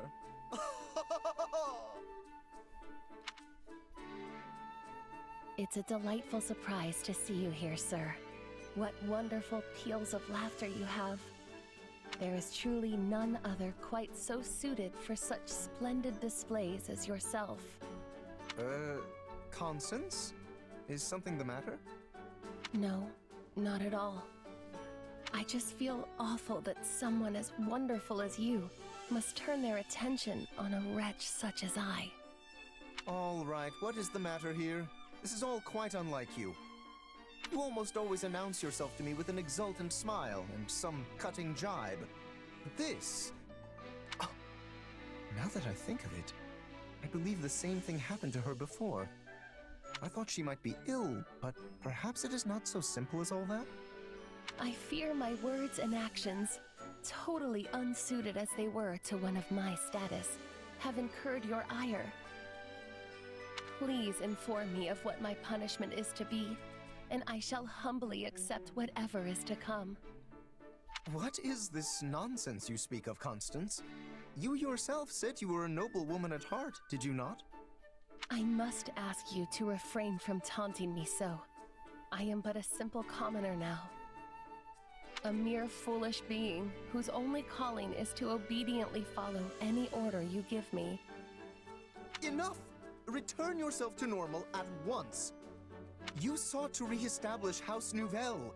What has become of your ambition? Your... pluck? That is kind of you to say. It pains me so to deny your gracious words. But it is unthinkable that someone so lowly as I could make real the nonsensical dream of re-establishing House Nouvelle. Constance, this saddens me greatly. To think you would change so fundamentally once you fell into despair after your dream was shattered. I must do something to help you. I cannot imagine causing you such a grave inconvenience, sir. I will hear none of it. I do as I please. Oh, how kind you are. But your help will not bring me happiness. Though audacious and selfish as this request may be, I ask you simply to watch over me. It seems I must reevaluate my perception of you yet again. I once said there were things I must settle with you, but now is not the time for competition. Correct. For no matter what sort of contest I find myself pitted in, you will always emerge victorious. Well then, though you have rejected me once, pray allow me to say this. Nothing is impossible for Lorenz Hellman Gloucester. So when you decide to continue pursuing your dream and need my assistance, do let me know. Vielleicht kommt sie an der nächsten Nacht vorbei. Das wäre vielleicht besser. Dann ist sie wieder motivierter. So, dann als nächstes ist Raphael dran. Der hat auch ein paar. Als erstes, Ignatz eben nicht leider. Das geht leider nicht mehr, das ist zu spät. Aber mit Lysithea kann er immerhin eins machen. Das zweite schon auf dem A-Rang. Late again. I just get so caught up in my studies.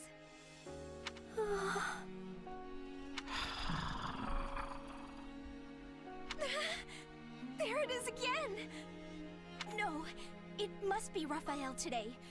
It has to be. I checked that he'd be training and everything. He even specifically said he'd be doing it after dinner, so... That doesn't make it any less scary, though. I guess he can't help but yell while he trains, but I really wish he'd figure out how not to. Hey, what's with the creepy voice? I could ask you the same thing. Do you have to be so loud and booming all the time? The least you could do is keep it down a bit. Raphael! What are you doing here? What do you mean? I'm on my way back from my training session. But you heard that weird noise too, right? I tried listening real close to see where it was coming from, but no luck. Wait. You mean to tell me you're not the one who was making it? And here I'd convinced myself it was you training. Hey now! My muscles scream during a good workout, but it's nothing horrible like that. I'm sorry, Raphael. Wait, that's not the point. If it wasn't you, then maybe there really is a ghost. There! Oh no! It's here? Yep, I think it's coming from inside the storage. I don't care where it's coming from. Just go on and check it out already, Raphael. Well, okay. But are you sure you want me going alone? I'd be leaving you here all by yourself.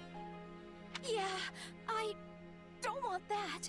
I'll stay hidden behind you.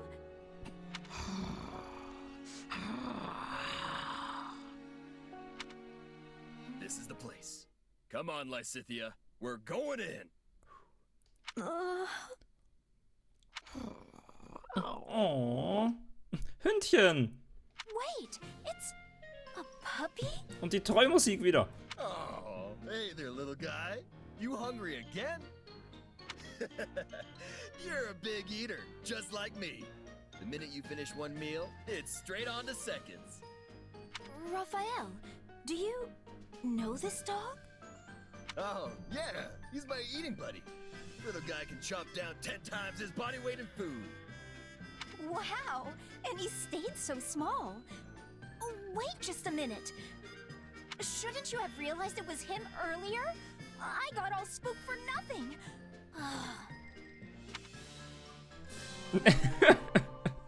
Oh Mann. Und jetzt kommt als nächstes Marianne dran mit dem ersten Gespräch zwischen den beiden auf dem B-Rang. Hey there, Marianne. What's up?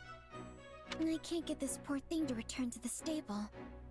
When I asked what was wrong, she said her stomach is in such terrible pain that she can't even take a step. Yeah, that sounds like a real pickle. If we could get her back to the stable, I could examine her and provide medication, but... Step aside, Marianne.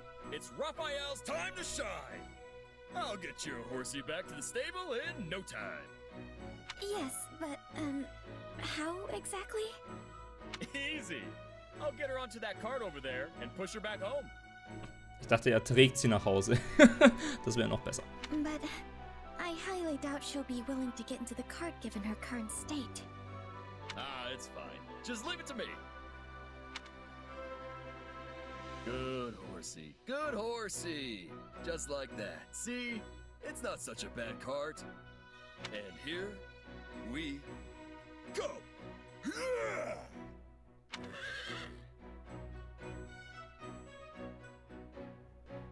Thank you very much, Raphael. I gave her medicine, so she should feel much better soon. It seems she wants to thank you as well. Oh, you don't need to be thanking me, horsey. I'm just glad you're feeling better. I hope this isn't rude, but I still can't believe you were able to lift a horse with your bare hands. Your little horsey there was just the right size to wake up my sleepy muscles. So, what was wrong with her tummy, anyway? I fear she made a snack of some rotten fruit. Oof, that's rough. She's always been a bit of a glutton, I'm afraid. Still, I'm surprised she went so far as to eat something she found by the side of the road. Ah, she was just hungry and eating what was around. Trust me, I know the feeling. I've eaten a lot of weird stuff before. Like what? I don't know. Old hard stuff, fuzzy green stuff. Think I ate some long wriggly stuff once. Goodness me. And you weren't sick even after eating all of those bizarre things? Nope. Oh, before the record, I only eat weird stuff when I'm really hungry. I wish this poor horse had a stomach like yours. Hey, if you want a strong stomach, all you gotta do is whip those gut muscles into shape. First you do 1,000 crunches, give or take. Then you wolf down as much meat as you can handle. Do that, and you'll have an iron stomach in no time. Give it a few days, and you won't even notice when you eat the weird stuff.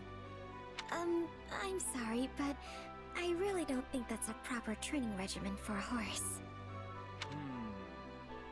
Oh, that's right. Horses don't eat meat. But I'm sure she still very much appreciates your desire to help Raphael. Oh, what'd she say now? Yes, I see. Apparently she's feeling much better and wants to go for a run in a large open field. See? She does want to work out. Come on, Marianne. The three of us are going running.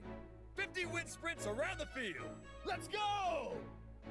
Wait, I have to run wind sprints?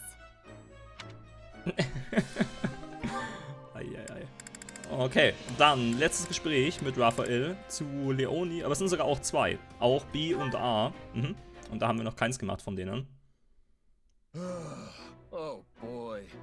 I think I'm in over my head here. Not often I see you sigh, Raphael. What's wrong? Oh, Leonie! I'm glad you're here. Listen, do you have a second to answer a question about bow making? Sure, go ahead. But you do know that all our bows are pre-supplied to us, right? No, I get that. Problem is, the ones they give us can't hold up to my muscles. Even if I draw the string back really carefully, the bow still ends up snapping in half. You snap bows in half? That really shouldn't be possible. Anyway, I'm trying to make a bow that I can use in place of the ones I keep busting, but I can't seem to get it right. Well, you've come to the right gal. Give it here. Thanks, Leonie. Okay, so it's much quicker to reinforce an existing bow instead of trying to make one from scratch. First, you wrap this around here and flex it like so. Then on the opposite end... And there you have it. I used animal tendons, which will absorb the force you place on the bow and make it even more pliant. This should be flexible enough to withstand even the burliest of your pulls. Give it a try. Oh, wow, look at that! I'm pulling with everything I've got, and it's just fine! Thanks, Leonie. You're very welcome. But say, you're still pretty new to the bow, right? Yep, but I want to get better, because using it makes my muscles happy. In that case, I have an idea. I'm currently on guard duty, which means chasing off random bandits and monsters whenever I see them. Why don't you come with me on my next patrol? It'll be a great way to test your new weapon. Oh, that would be great! You're really incredible, Leonie. No one can beat you when it comes to bow stuff. Well, I was born in a hunting village, so I guess it's sort of my thing. I imagine you've got different talents that just come naturally to you, right? And if I ever find myself struggling with one of your specialties, I'm sure you'll help me out. You bet! You ever need a hand with food or workouts? I'm the man for you. Yeah, I'm a card-carrying member of the Clean Plate Club, so I don't need help in the eating department. Well then, just come to me if you ever want to put a little beef on your bod. Sogar interessant, dass sich Leonie so gut mit Bögen auskennt. Also es gibt schon Sinn, aber es gibt andere Charaktere, die kennen sich eher mit Bögen gut aus, weil sie ist ja eher eine Lanzenkämpferin sogar eigentlich. Laut dem Spiel. Aber gut, dann direkt hinterher das letzte Gespräch zwischen den beiden auf dem A-Rang. Got any arrows left, Raphael? Okay, jetzt kann er gleich den Bogen austesten. Sehr cool. This is my last one. There are so many wolves. I can't believe we've run out of arrows. Guess all your archery skill doesn't mean much if you don't have arrows, huh? Yeah, That's pretty much the long and short of it. At this point, we just have to take what... Hang on, Leone. I got this. You've been helping me with archery, so now it's time for me to break out my specialty. Raphael, that was amazing! You saved us! It's all because you reinforced this bow for me. Yeah, but I had no idea that's how you were planning to use it. Hat mit dem Bogen geschlagen, oder wie? I mean, you just grabbed it by the end and started thrusting it like a spear. Oder zustoßen, auch gut. No wonder those wolves ran off. You probably scared them all to death. I'm just impressed this thing held up to all that punishment. Your enhancement saved the day, Leone. Still, the fact that I couldn't break it means I'll have to work out even harder till I can. Wait, no. That's a bad idea. And yet, my muscles are crying for some good breakage. I don't know, Leone. What do you think? Hey, your muscles saved our hides, so if you want to smash that bow to splinters, knock yourself out. Still, I reinforced that thing pretty well, so you'll need to come at it with everything you've got. And if you do manage to snap it, I'll keep making new ones until I finally perfect a Raphael-proof bow. Now that's an idea I can get behind! I'll do what I'm good at, building muscles, and you do what you're good at, building bows. That way, we can combine our powers to be the toughest fighting duo in all of Fodlan! You may be right. I mean, I'm not sure if we'll be quite the force of nature you seem to think we'll be, but it'll definitely put our strong suits to good use. Say, do you remember what I said when I first helped you reinforce that bow? I told you you'd help me with your specialty one day, just like I was helping you with mine. And guess what? That's exactly what happened today. I think this is the start of great things for us. I can't wait to see where we go from here. I'll be counting on you, big guy. Yay, sehr schön. Gut, dann hat Raphael damit auch alle durch. Ignatz ist als nächster dran und er hat sein erstes mit Lysithea auf dem B-Rang. Das zweite Gespräch ist es zwischen den beiden. I need to speak with you, Ignatz. Ah, oh, Lysithea. You gave me quite the scare there. Do you remember last time we spoke about our parents? When you told me how you wanted to do something for them. Yes, I remember. Does that mean there's something I can help with? No. However, the way you acted when we spoke has been weighing on me. I got the impression you are somehow pushing yourself too far. No, I'm not. What would make you think that? There it is again. Something is going on with you, and I think I know just what it is. You wanted to take over the family business along with your brother, didn't you? Huh? I mean, no. I never wanted to do that. I'm, not really suited for the life of a merchant. Really? And yet you know so much about paintings, silverware, tea, and other kinds of merchandise. Well, it seems I have miscalculated. I thought you became a knight solely due to your family's wishes. You're not wrong about that. I mean, wait! That's not what I meant! Aha! So there is something you'd rather be doing. Well, yes. Set your worries aside, Ignatz. I have a proposal. You do? Yes. You should come to Ardelia territory and get started on what you truly want to do. I can arrange for you to come and go as you please, and we may even be able to provide you with other forms of assistance as necessary. Really? Well, I'm certainly happy to hear that, but can it wait until the war is over? I still have a job to finish as a knight. I'd feel bad for Lorenz if I just threw all of that away. I mean, he's the one who nominated me after all. You always take your responsibilities so seriously. Do you never put yourself first? Still, I suppose that is a rather admirable trait. Very well then. I will wait until the war is over. Until then, hold on to your dreams, okay? I will, Lysithea. And thank you. I feel like a new light is starting to shine on my life. I don't know what will happen to Ardelia territory when the war ends. Still, if I end up a commoner, it wouldn't be a terrible idea to help him start his new merchant business. That is what he wanted to do, right? Aber sehr schön. Ignatz hat noch weitere Gespräche, und zwar als nächstes mit Marianne auf dem A-Rang. Auch das zweite Gespräch zwischen den beiden. Thank you for all of your help again today. I was happy to do it. Bring me more hay, Four Eyes? That's so rude. Wirklich, der Pegasus hat einfach Ignatz beleidigt mit Brillenschlange. I'm sorry, Ignatz. I fear she's getting a bit too familiar with you now. I'm just glad she's getting used to me. Although I probably could have done without that Four Eyes comment.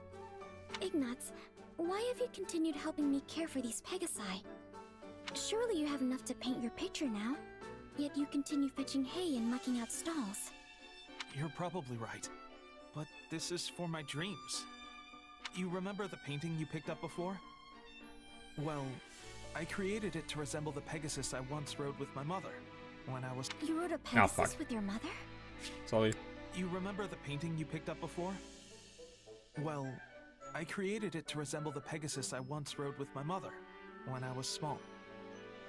Es ist interessant, dass er überhaupt auf einem Pegasus gereitet ist. Als Kind zwar, ich dachte aber halt eigentlich, dass Pegasi nur Frauen auf sich reiten lassen.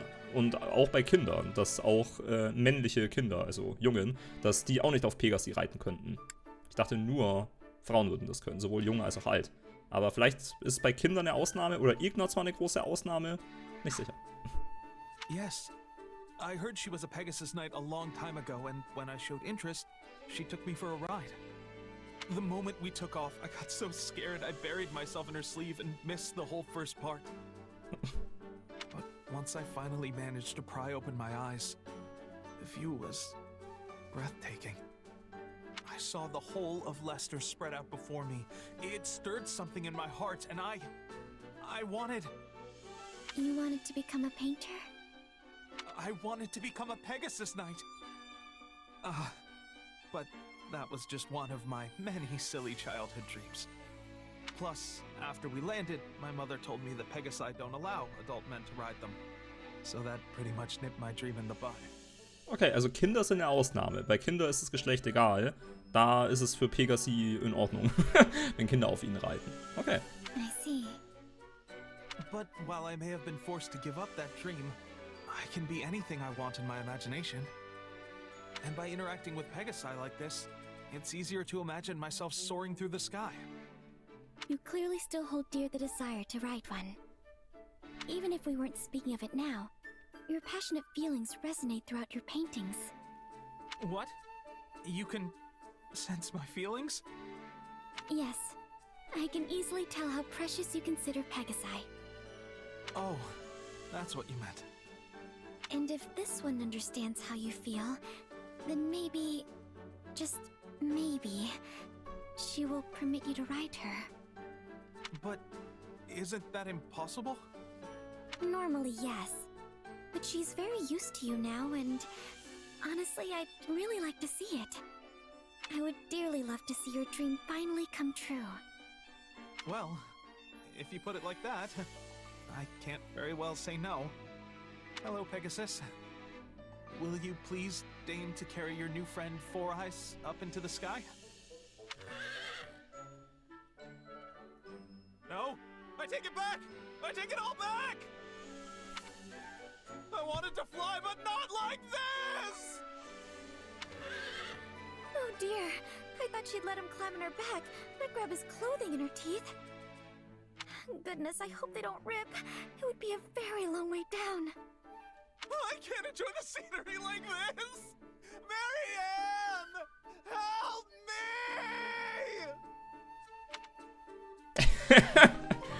Eieiei. Aber voll sexistisch, diese blöden Pegasi. Was soll denn das?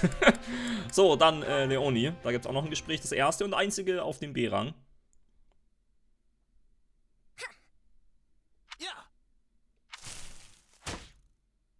Nice job, Leonie. That's one of the biggest deer I've ever seen. Yeah, it's gonna make for a fine feast. let's start breaking it down and... Well, what's wrong? Ignatz, there's only one arrow in this deer. Hey, you're right. That's weird. I thought both of us hit the mark, but I guess not. These arrows are all standard issue, so there's no way to tell which one of us fired the kill shot. Well, my arrow felt great when I let it fly, so I think it's safe to assume this is mine. Maybe. It didn't penetrate very deep, so it might actually be mine. I can't draw my bow back as far as you, you know. But, I mean, it could easily be yours too. I don't actually know for sure. It's true that it's not too deep, and you do have great aim. Nope, it's mine. Has to be. The shot just felt too good when I let it go. I guess one of us could have hit a different deer. Although, I haven't actually seen any others. Doesn't matter. Pull the arrow out while I get ready to hang and skin it. Okay, sure. Huh? Hang on, there's something in... Ah. Hurry up, Ignatz. We've got to hang it and drain it before the blood congeals. Ist es jetzt der Robin Hood-Klassiker oder wie, dass beide die exakt selbe Stelle getroffen haben und ein Pfeil den anderen durchschnitten hat? Leonie, look! I found the other arrow! Well, someone seems delighted. Where was it? In the deer. Oh. There was a shadowed arrowhead inside the wound, and after I dug around a bit, I also found splintered fragments of a shaft. Wait, so the first arrow hit the deer, and then the second one hit in the exact same place? Sure seems that way. That would also explain why the arrow we found was so shallow. Wow, that's seriously impressive. Yeah, we weren't off by so much as an inch. This is great news. I was so certain I'd hit the deer, but then I started doubting myself. I think it would have broken my brain if I was wrong. I worried I was losing my touch, too. We were thinking the exact same thing. I know, right? That's too funny. Da ist die deutsche Übersetzung übrigens wunderbar. Das ist einfach zum Schießen. Honestly, you're such a crack shot. It would have been strange if you missed from that distance. And no one hunts better than you, Leonie. Doesn't matter if we're hunting deer or trading blows on the battlefield. There's no one I'd rather have at my side than you. Same here. Now, let's take care of this deer so we can start that feast. Yay! Gut, noch eines hat er mit Hapi auf dem B-Rang, das zweite Gespräch, aber das ist das letzte von Ignatz. There you are, Iggy. Iggy. What is it, Hapi? Here, for you. Thank you. Wunderschön. Did you draw this? I sure did. What do you think? It's really good. Even better than I'd expect. Wirklich? Really? Yes. I feel the raw energy coming from each of your powerful pen strokes. Happy to hear it. So, what can I do to make it better? Let's see. Well, I suppose it might be nice to add a little greenery to the background. Findet Ignatz das jetzt das wirklich gutes Bild? Das kann ich besser. Und das ist kein gutes Zeichen, weil ich kann überhaupt nicht zeichnen. Aber, what? The subject is very well drawn, so you can fill the background with color and it will still stand out. Greenery? Yeah, that makes sense. Oh, and maybe you could add some flowers? With a few more details, you can expand your world and really bring out the majesty and mystery of nature. But I don't really need any of that stuff, do I? I mean, that's not the vibe I'm going for. Atmo-Vibe. Oh, sorry. Yes, prioritizing the impression of the subject as it is now is equally important. Your deer was just so well drawn that I guess I ended up including things that I personally like. Wait, you said deer. What deer? Ja, stimmt, das sah tatsächlich ein bisschen auch hirschmäßig aus. Also sie hat Ignatz versucht zu zeichnen, aber es kam eher ein Hirsch dabei raus. The deer right there. The one that's pretty much the entire subject of the drawing? I didn't draw a deer. Then what's the brown thing? So that's what it looks like, huh? It was supposed to be a guy. Guess I'm bad at this. That's not true at all. I mean, Look, you drew me before, so I guess it inspired me to try my hand at it.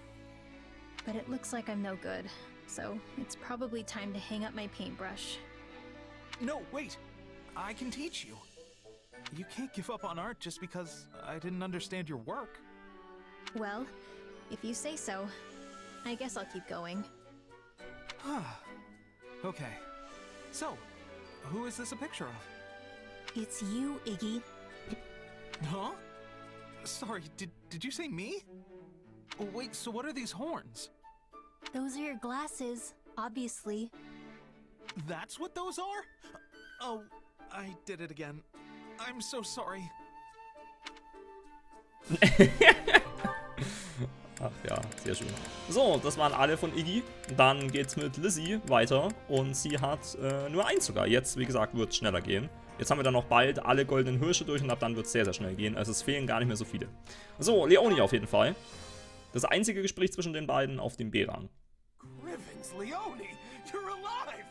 I thought you went and kicked the bucket! And I'm equally surprised to find you on the right side of the dirt. Still hunting for treasure while arrows rain down around you?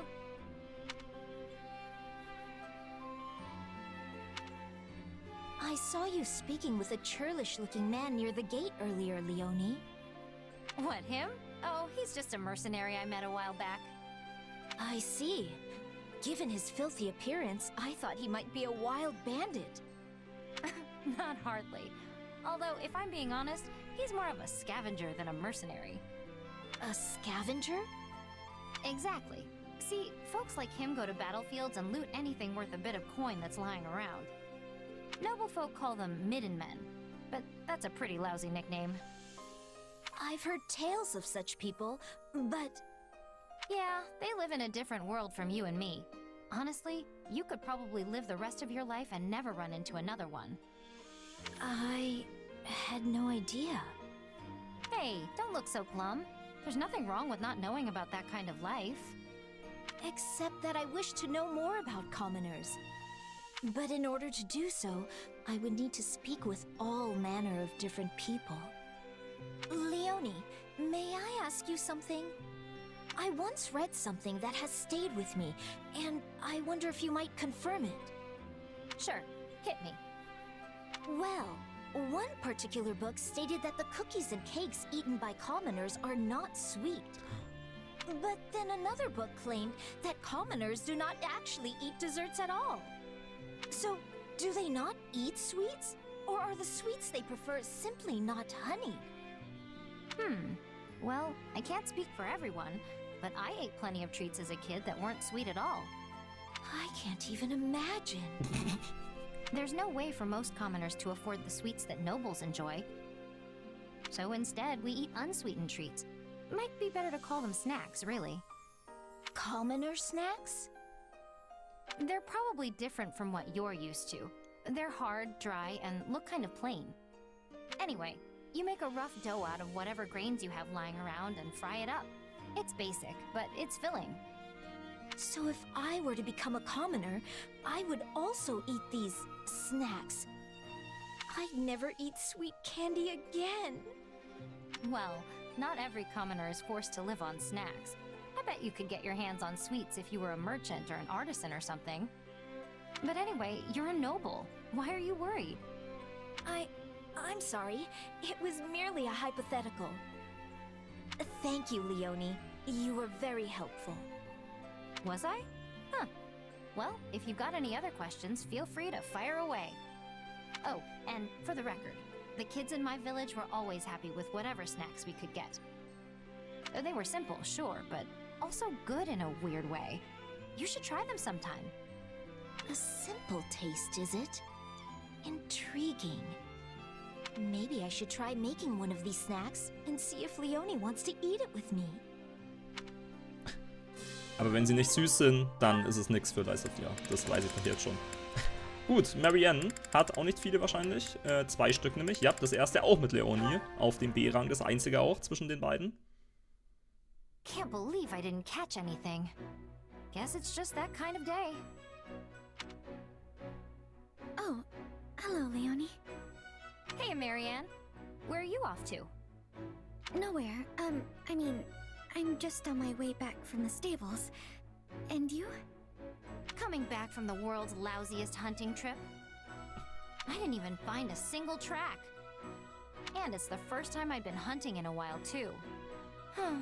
Talk about a waste of time. Oh, that's too bad.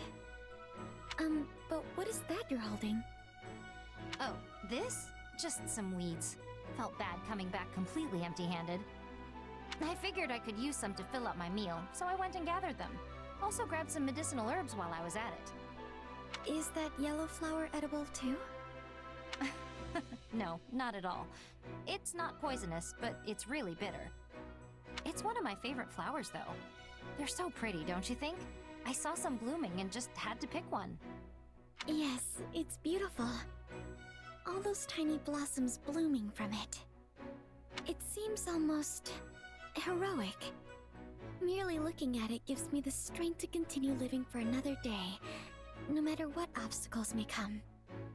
Can't say I've ever given it quite that much thought.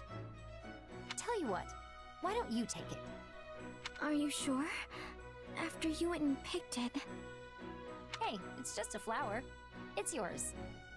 Thank you. No, I'll feel bad keeping this lovely flower all to myself. Maybe I can put it in a bouquet and place it in the mess hall for everyone to enjoy. You're always so thoughtful, Marianne. Oh, no, it's nothing. It's something, all right. But speaking of flowers, are there any you want me to keep an eye out for? I can pick whatever you like next time I go hunting. Well, perhaps some mountain gooseberry? The little green berries, right? Oh man, I love those. You can boil them up into jam, but I usually just eat the suckers by the handful wherever I find them. Yes, I was thinking they'd be perfect to feed the birds. Wait, you're giving them to birds? I'll eat them too, together with the birds. But there's something you have to watch out for. You mean the thorns, right? You're pretty knowledgeable about those little guys. Have you picked them before yourself? No, but the birds told me all about them. The birds told you. Marianne, you actually made a joke. I love it. No, it's not... well, I'm glad it made you happy. Ach Mann, ey. So, und das andere ist... Ah ne, okay, da hat sie doch noch mehrere, weil mit Yuri hat sie gleich 2 Gespräche und wir haben noch keins der beiden gemacht. Eines auf B, eines auf A. Jetzt erstmal das B-Gespräch. I'm so sorry I can't let you run free. We'll go for another walk together soon, alright? Why so guarded, Marianne? Is that how you always greet beautiful men? Yuri, what do you want? Oh, nothing in particular. I simply spotted you on the way back from drills and felt like coming over to see what you were doing. I feel like you never leave these stables. Did you ever grow tired of it? I'm sorry. It's merely a question. I'm not trying to judge you or anything. Well, this is going poorly already.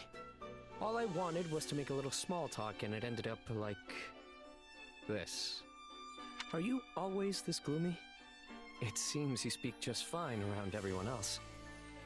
I only know how to make small talk about animals, and you seem to hate them. So, I figured that no matter what I talked about, you would hate it, and... me. Hold on. Why would I hate you? And when have I ever said I hate animals?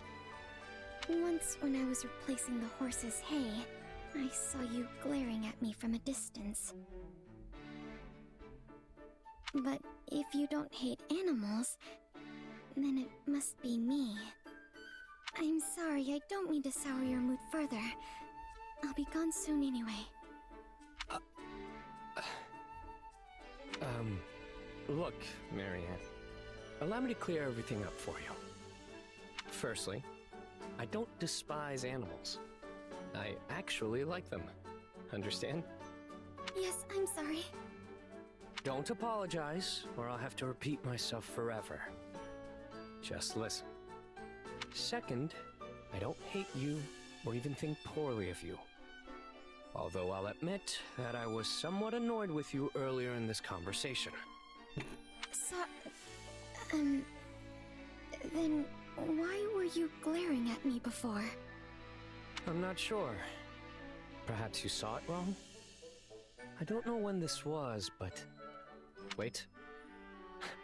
I think I see now. I have a condition of sorts. One that can get aggravated under certain circumstances. I knew it. My very presence had aggravated you. I'm telling you, that's not it. I swear by the goddess herself that it's not your fault. Okay? No, you don't know what I have. Excuse me. Well, that got us absolutely nowhere. Conversing with the shady lady is almost pleasant in comparison. What did she mean when she said she'd be gone soon? That's a little too ominous to ignore. Ja, und warum hat er sie jetzt angestarrt? Wird das auch noch aufgeklärt? Oder hat er nur in ihre Richtung gestarrt, weil da irgendwas war? Wir werden es hoffentlich gleich herausfinden. Diese Spannung! So, Aran-Gespräch. There you are, Marianne. I've been searching the entire base for you. Yuri, is something wrong? This is what's wrong. Where do you think you're going at this hour? You know, I've been worried this whole time that you might actually leave like you said you would. Oh no, I'm just walking my horse. I have him tied to the tree over there. I just can't believe you'd ever think of... Wait, what? You're walking a horse? We got a late start, but I always take him out on certain days.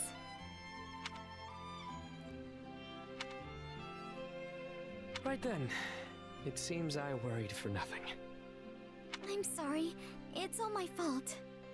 There's no need to apologize.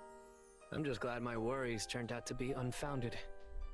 But why are you so worried about me? Actually, let me ask you a question. Could you turn a blind eye to a friend who says she'll be gone soon, and then can't be found anywhere?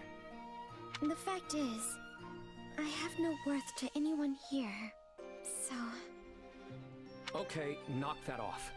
You've got plenty of worth. For one, there are things you can do that even I can't. In fact, this seems like a perfect chance to show you exactly why I was glaring at you that one day. Yuri, is something wrong with Dorothea? So, your name's Dorothea, hmm? That's a lovely coat you have there. I see someone has groomed you to... Achoo! Are you alright? Er hat Corona! Okay, Entschuldigung. Are you better now? What happened? Isn't it obvious? That sort of thing always happens whenever I get too close to horses or cats. And when the sneeze approaches, my eyes narrow reflexively. That's probably why it looked like I was glaring at you. Ernsthaft, er hat niesen müssen, ist jetzt die Auflösung. Da habe ich irgendwas Krasseres erwartet. Aber gut. Luckily, it's mostly just sniffles, so I don't go out of my way to tell people about it. Still, I probably should have told you from the start. Apologies for giving you the wrong idea, Marianne. No, it's alright. It's really my fault for jumping to conclusions. And I'm sorry you had to pet my horse. The next time you say sorry, I'm going to glare at you for... Oh, would you mind if I tried some detoxifying magic on you?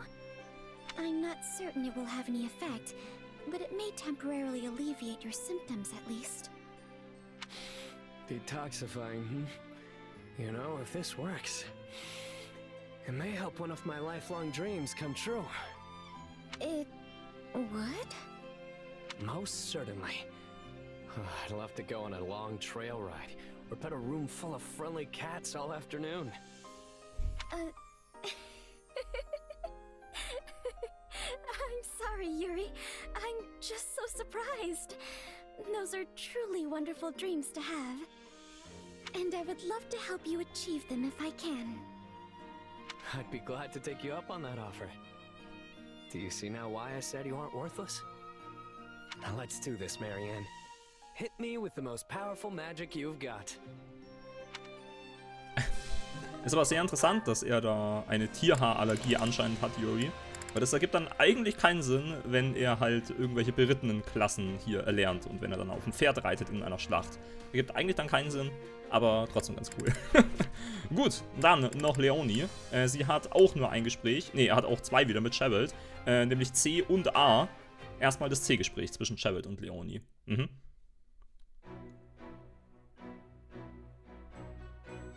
Captain! You again, Leonie? What is it today? Seeing as you're strong as ever, Captain Jeralt, I was hoping you'd train with me. Your eyes are playing tricks. I'm an old man. I'd never be able to keep up with you kids at the rate you're improving. You can't mean that. I'm nowhere near a match for you. But hearing that kind of praise from my hero makes me want to devote myself to training even more. Aren't you a little old for childhood heroes? Maybe, but I'm still happy. I worked my whole life to be a mercenary like you after all. And now I get to fight at your side? Dreams really do come true. I'm glad. It's not often childhood dreams actually come to pass. I recall you always scampering a few paces behind me as a kid. You'd stare at me and ask all kinds of questions, even when I was clearly too busy to answer. Well, I was just hoping you'd teach me about martial arts and tactics and that kind of thing. Before your job ended and you left, I mean. You couldn't have learned much. I wasn't there long. Yet here you are, standing strong and tall. You have no one but yourself to thank for that. You grew up without any guidance from this old captain. I'm glad to call you my apprentice. Thank you. I promise to make you proud. And one day, I'm going to surpass you. That's my new dream. That's the spirit. And I'm not just surpassing you, but your kid, too. I had no idea they were so strong. Guess the topic never came up when I was in Son. We've both been through a lot. I'm jealous about all the time you two got to spend traveling together. I bet their strength is due to your instruction. All I did was teach the basics of merc life. Natural talent's likely behind the swordsmanship and tactical ability. Which means normal folks like me have to put in 100 times the effort just to catch up. Don't sell yourself short. I wouldn't have taken you on if you didn't have talent. Okay, nice. Und da hören wir uns gleich das nächste Gespräch an. Vielleicht hat sie ihn jetzt da schon übertroffen. Mal schauen. Captain Jeralt, I have a request to make of you.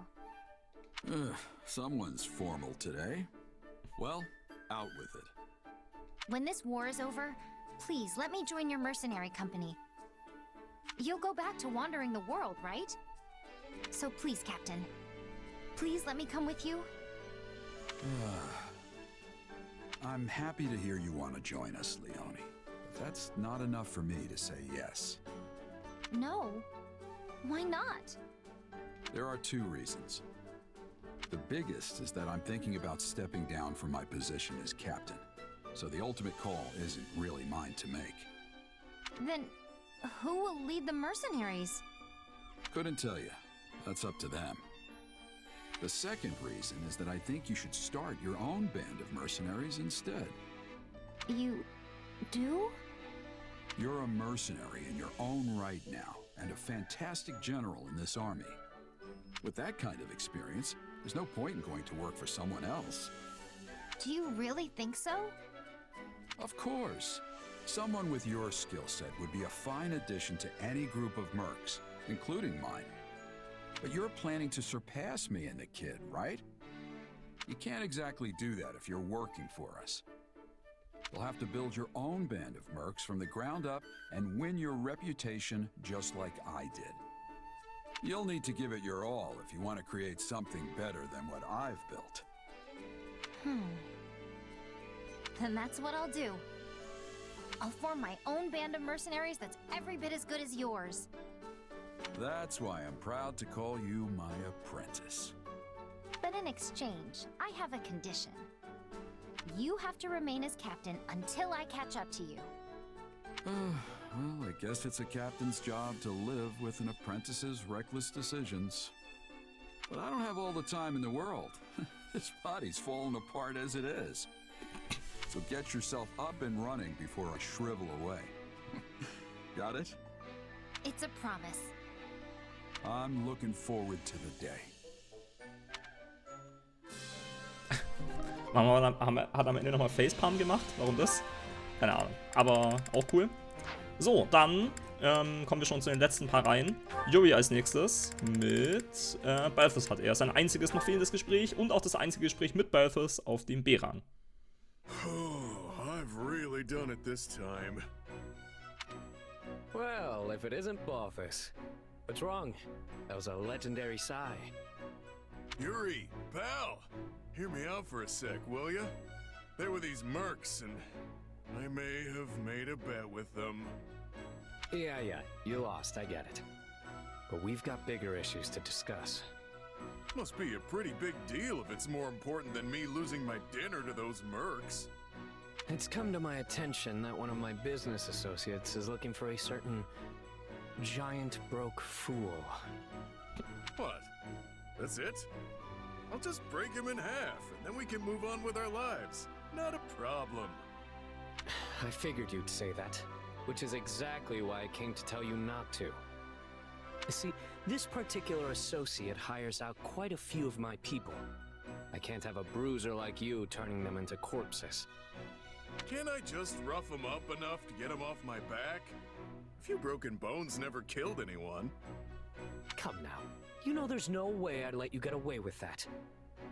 I'd use every last one of my contacts to make sure you never win another bet for the rest of your life.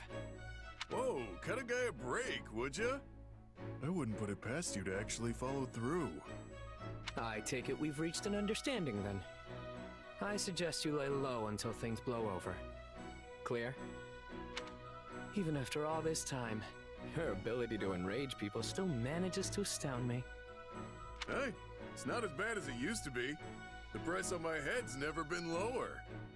On the flip side, the price for my skills has only gone up. I've been making money hand over fist as a mercenary. But the stakes keep getting higher and higher, so my pockets remain as empty as ever. I can't help but sigh in disappointment listening to you talk. You're seriously lucky I'm not happy, or you'd be neck deep in monsters. All right, I hear you. But enough about me. What have you been getting up to since you left Abyss? Oh, I just went back to my old gang. They were my home before the Officers' Academy, after all. But I still had to take on some mercenary work to keep my people fed and things running smoothly. It's been a rough couple of years, and thanks to that, my once stunning physique has been spoiled by all this muscle. Really? You still look pretty scrawny to me. Your skill with the blades improved, though, that's for sure. Well, when you're forced to fight, you either improve or you die. Still, I've got nothing on you. You practically live for a good brawl, after all. These fists have never let me down. No matter the enemy, I'm always the one who walks away. Say, Yuri, I just had a brilliant idea. I have a feeling I'm going to regret asking. But sure, let's hear it. If this associate of yours doesn't catch me, you and your underlings are gonna have to take responsibility, right? Most likely. I knew what I was getting into when I told you to back down. I've made my peace. Yeah? Well, I'm not about to leave my buddy Yuri holding the bag while I sit on my hands. Balthus? So, to make things fair, let's have ourselves a little wager to decide which of us is gonna take the fall. That way, if you lose fair and square, it'll give you an out, yeah? You'll have no other choice but to take your goons back from that client, and they won't get pummeled by yours truly. Problem solved. Hypothetically, if I were to take this bet, What happens if you lose? I'll do what I always do. Take my shirt off, jump out in front of them, and run away as they look on in awe. This is what I get for trying to help. You love taking off your clothes almost as much as you do gambling. No wonder your pockets are always empty. Okay, sehr schön. Balthus hat aber auch noch ein Gespräch, nämlich zu Shamir. Das zweite Gespräch sogar schon auf dem B-Rang. You know, I don't think I've ever seen you miss. Balthus, you've been training a lot lately. I can't have people thinking that all I'm good for is getting drunk and begging for gold, yeah? The problem will go away if you stop doing those things. Ha! You sure don't hold back, pal. Your words pierce my heart as sure as if you'd shot them from your bow. Could have fooled me. Hey, I was being serious. My heart's got more holes than an old pair of boots. But it only adds to the allure if I don't let that show, yeah? Oh, I can't argue with that, assuming it's true. Right? Looks like you're finally starting to see my good side. I gotta say, the compliments have been pretty one-sided up till now. You're tough, skilled, determined, a stellar gambler and drinker, straightforward and humble too. You're so perfect, I don't know what to do with myself. That's your business. Anyhow, there's not much for me to praise in return. You can't gamble or drink to save your life. You're more pig-headed than determined. And it's impossible to tell fact from fiction where you're concerned. But at least I can count on you on the battlefield. You're a skilled fighter. Oh, that's it? Skilled? That's harsh. Would you rather I lie? Nah, I wouldn't expect that from you anyway. I guess it's true what they say. A person's strengths only matter in the eye of the beholder. Look at that. I'll have to add occasionally says semi-intelligent things to my evaluation. Can't you just cut me a break and say I'm smart? If only it were true. Oh, come on. Guess it's back to the drawing board. Just you wait. I'm gonna earn your respect. I'm sure you can do anything you put your mind to. I won't hold my breath, though. You never ease up, do you? Always gotta get in that parting shot. Irgendwie würden die beiden aber zusammenpassen, finde ich. Auf irgendeine verschrobene Art und Weise. So, dann Constance hat auch nur noch eines mit Hapi. Das einzige Gespräch zwischen den beiden auf dem A-Rang.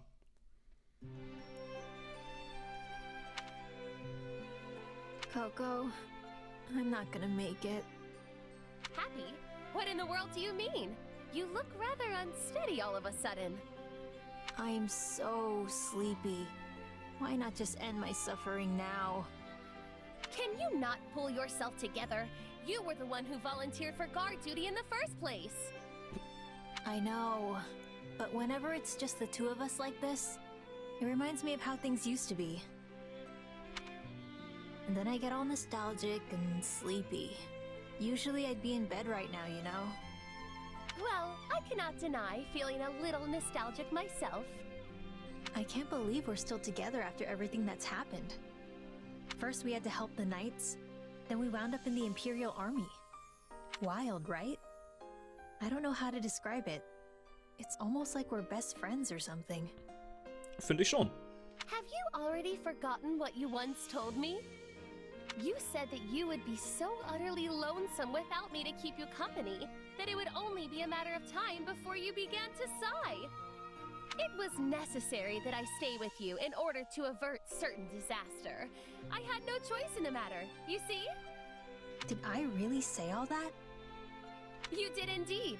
It was the very day we left Abyss, if memory serves. Alright then, fine by me. I wonder what everyone else from Abyss is up to now. We know Balthus and Yuri are alive and well, and I believe it is likely everyone else is thriving too. Yeah, I think you're probably right. Do you ever wish you could return to those days, back in Abyss? Me? Nah, not really. Most of the people here don't know about my power. They actually treat me like a normal person. Indeed. Plus, you're here. It's like you said. I'd get lonely without my Coco. What about you? Would you be lonely without me? Well, lonely is not necessarily the word I'd use. So it's just me then, huh? Okay, fine. I would be positively despondent without you here. There you go. That wasn't so hard, was it? I'm glad you finally admitted it. You knew? Why must you always tease me so? Come on. You were pretty happy when I volunteered for guard duty, weren't you? Yes, well, you see, that was because it had already been assigned to me. I merely thought it would be easier to have a partner with whom I was already familiar. Same here. That's why I volunteered. I knew you'd be my partner, Coco. I simply cannot win with you. Yay, sehr schön. Okay, cool. Dann haben wir noch Hapi, die hat auch noch ein Gespräch, und zwar mit Shamir auch wieder. Zweites Gespräch sonst zwischen den beiden auf dem A-Rang. Shammy, you gotta try this. It's so good. What is it? A pastry? Yep. They were leftovers for once, so I grabbed them. Want one? Why not? Hand it over. Pretty good, right? Not bad. It's nice to finally find a knight I can just hang out with. Well, former knight. You never cared much for the Knights of Seiros, did you? Nope. It's not like I hate them or anything, but there are just a lot of bad memories. All they do is push people around and make excuses. The same could be said of anyone who's devoted to serving Rhea and the goddess. Yeah. Except for maybe Al. Though, I guess he isn't a knight anymore either. Al? You mean Alois? That's because he has a heart of gold. Even so, the Knights had so many rules and regulations. It was a pain. Not that I followed them, but still. That sounds about right. No one tells Shammy how to live her life. Honestly, I can relate. That's why I ran away from my village when I was a kid. I didn't want to be tied down by their way of thinking, you know? I thought freedom was waiting for me out there. A great big world where I could go anywhere and do anything. It's out there if you know where to look. True enough. All kinds of people are definitely doing all sorts of things. But the harsh reality is, no matter where you go, there's no such thing as true freedom. You can say that again. I wish someone would have told me that when I was a kid. What's it like in Dagda? Pretty similar to Fodlan? For the most part. It felt freer, in a way. But at the same time, more people doing whatever they want means more conflicts. So it's a double-edged sword. Free also means free to fight, huh? I guess. It definitely seemed that way. Maybe too much freedom can be a bad thing. If you're interested, we could visit Dagda someday. I could interpret for you. I don't know. It depends on how things turn out in Fodlan. If living here gets rough, I'd probably consider it. Then I guess you have the rest of the war to figure it out. I can help keep you alive on the battlefield, but it's up to you to survive. Uh-oh. That sounded like a pretty knightly thing to say if you ask me. Indeed. I will reflect upon my words. Wunderbar. Und damit ist Hapi auch fertig. Und Shamir hat jetzt sogar auch schon keine Gespräche mehr. Also die hat nur mit oberen Leuten quasi Gespräche gehabt. Also jetzt fehlen wirklich nicht mehr viele. Manuela hat noch ein Gespräch. Ne, Gespräche sogar mit Jeritza und Jeralt. Okay, dann haben wir noch 3, glaube ich. Manuela mit Jeritza, Manuela mit Jeralt und Byleth mit Jeralt. Ja, erstmal Manuela und Jeritza. Auf dem B-Rang das zweite Gespräch zwischen den beiden. Oh, is that?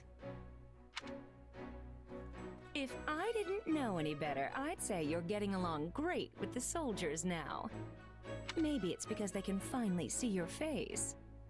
I have never been concerned with how others view me. But if you say so, then perhaps it's true. You have always been perceptive, even back at Garreg Mach. My, you flatter me. I'm honored you noticed me at all.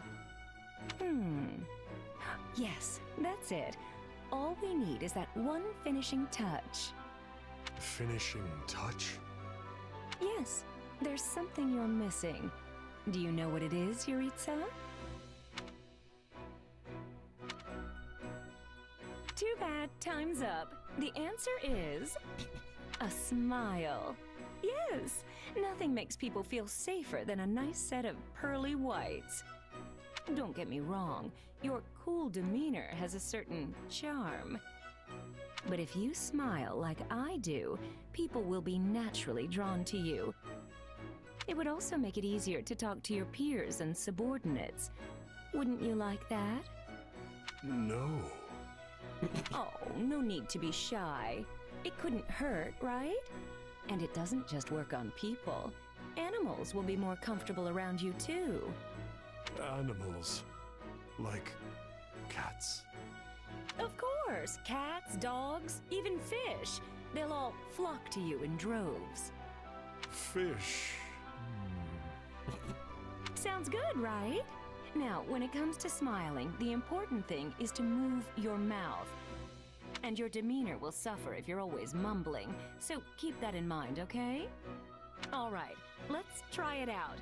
Give me your best shot on 3. 1, 2, 3.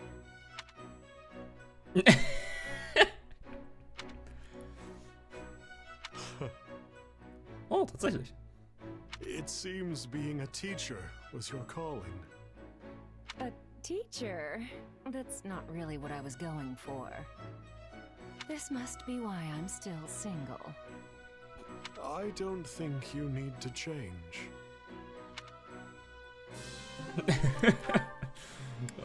So, und dann auch noch Manuela und Jeralt auf dem A-Rang. Auch bei ihnen das zweite Gespräch. And that concludes today's performance. Thank you so very much for coming. Und Byleth ist auch dabei. That was a great show, Manuela. You really put a smile on this old man's face. Not as extravagant as I would have liked, but I suppose it wasn't so bad, all in all. But why put on an opera just for me? It was actually your kid's idea. Really? But how did... I'm sorry, but after hearing that sad story about your wife, I just couldn't keep it to myself. I see. I didn't mean to spill everything, but you raised quite the listener. Also, I was drunk, so there's that. Honestly, I don't even remember the conversation. I'm just going off what I was told the next day. Wait, you were so drunk you couldn't even remember? Anyway, when I finally stumbled out into the light of day, your kid suggested we show you the opera that your late wife never got the chance to see. Well, I'll be. I know! It was such a noble, touching idea. It actually caught me a bit off guard. But I so wanted to try and fill that hole in your heart, even if only a little. So we turned the opera into a duet and practiced during whatever free time we could carve out. Honestly, thanks for going along with it. I know you've probably got better things to do. I'm sure this opera put the original to shame.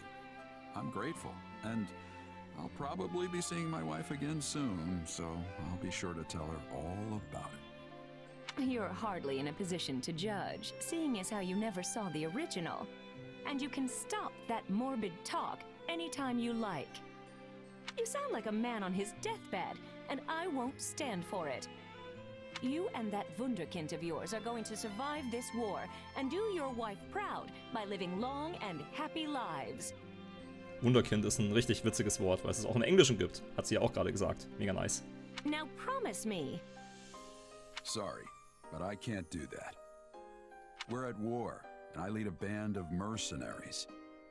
Tomorrow isn't something I'm entitled to. I made my peace with that a long time ago. I admit there are some things out of your control. but I also know you'll do what you must to survive. So when this war is over, I want you to come see me perform again. And I mean on a proper stage with an orchestra. Why, even a tough fellow like yourself won't be able to hold back the tears. And after the show, you must let me try to seduce you again. Otherwise, I'll always be left wondering. Just can't let it go, can you? I told you not to waste your time on this old man. I don't care how old you are, or if you can't forget about your wife. Just promise me. I'll wrap your whole family up in my arms and give them more love than they know what to do with. But until then, I suppose I can settle for just being drinking buddies. You wouldn't let a poor woman drink alone after her star performance, would you? I think she just tricked me into agreeing to that. Still, a man is only as good as his word. Sorry, Citri. Looks like you'll have to wait just a little bit longer for me. Oh. Okay, sehr schön. So, und damit fehlt nur noch ein einziges Gespräch. Dann haben wir alle. Das allerletzte. So, zwischen Byleth und Jeralt auf dem A-Gang. Das zweite Gespräch zwischen ihnen. Los geht's. There you are. What's going on? It's not like you to send for me. I have something to give you. Well, this is new. What is it? Here. Flowers? Oh, I'm really surprised. I mean, you've never given flowers to anyone before, have you? I had to ask some of our allies for advice, because I wasn't sure the best way to communicate my feelings. What do you mean? I'm really thankful that you're my captain, but also that you're my father. I've never really told you that, so I wanted to make sure you knew. Ah, kid. When I asked, everyone said I should give you flowers. Apparently that's what they used to do back at the Officers' Academy. I wonder what it would have been like there. The Officers' Academy, huh? You might have just been a student there if things had happened a little different. Or who knows, maybe you'd have ended up like Alois and forced into giving seminars or something. Not that you're really qualified to be a teacher. Ist das so? Anyway, these flowers did the trick, kid. Consider your message delivered. Though, to be honest, I kind of already knew. You might not give a lot away, but you're not completely unreadable. Sorry for making you think I had no idea. That's all right. I'm just glad you know. By the way, why'd you choose this kind of flower? Did someone suggest them? No, I picked them out myself. I thought they were nice to look at. Calming, in a way. You even like the same flowers as your mother. Can you inherit that kind of thing? I used to give these to Citri all the time. I'd pull them out from behind my back, and her whole face would light up like the brightest torch you'd ever seen. Maybe this is how she felt whenever she got them. I'll keep that in mind for next time. I want to see how this mercenary life of ours is going to play out. Together. Those feelings are never going to change. And I'll do what I must to make sure you know that. Huh. Thanks, kid. Sehr schönes Gespräch zum Abschluss. Gut. Und damit haben wir alle Unterstützungsgespräche, die ich machen kann, abgeschlossen. Puh. Okay, aber dann würde ich sagen, war's das hier für diesen sehr, sehr, sehr, sehr langen Part von Fire Emblem Warriors 3 Hopes. Beim nächsten Mal wird dann die nächste und vielleicht letzte Hauptschlacht des Spiels kommen, wo wir Garrick Mark zurückerobern wollen im Kampf gegen die Schattenschleicher und Rhea. Ich bin sehr gespannt, was da so abgehen wird. Gut, also dann Leute, bis zum nächsten Mal. Ciao.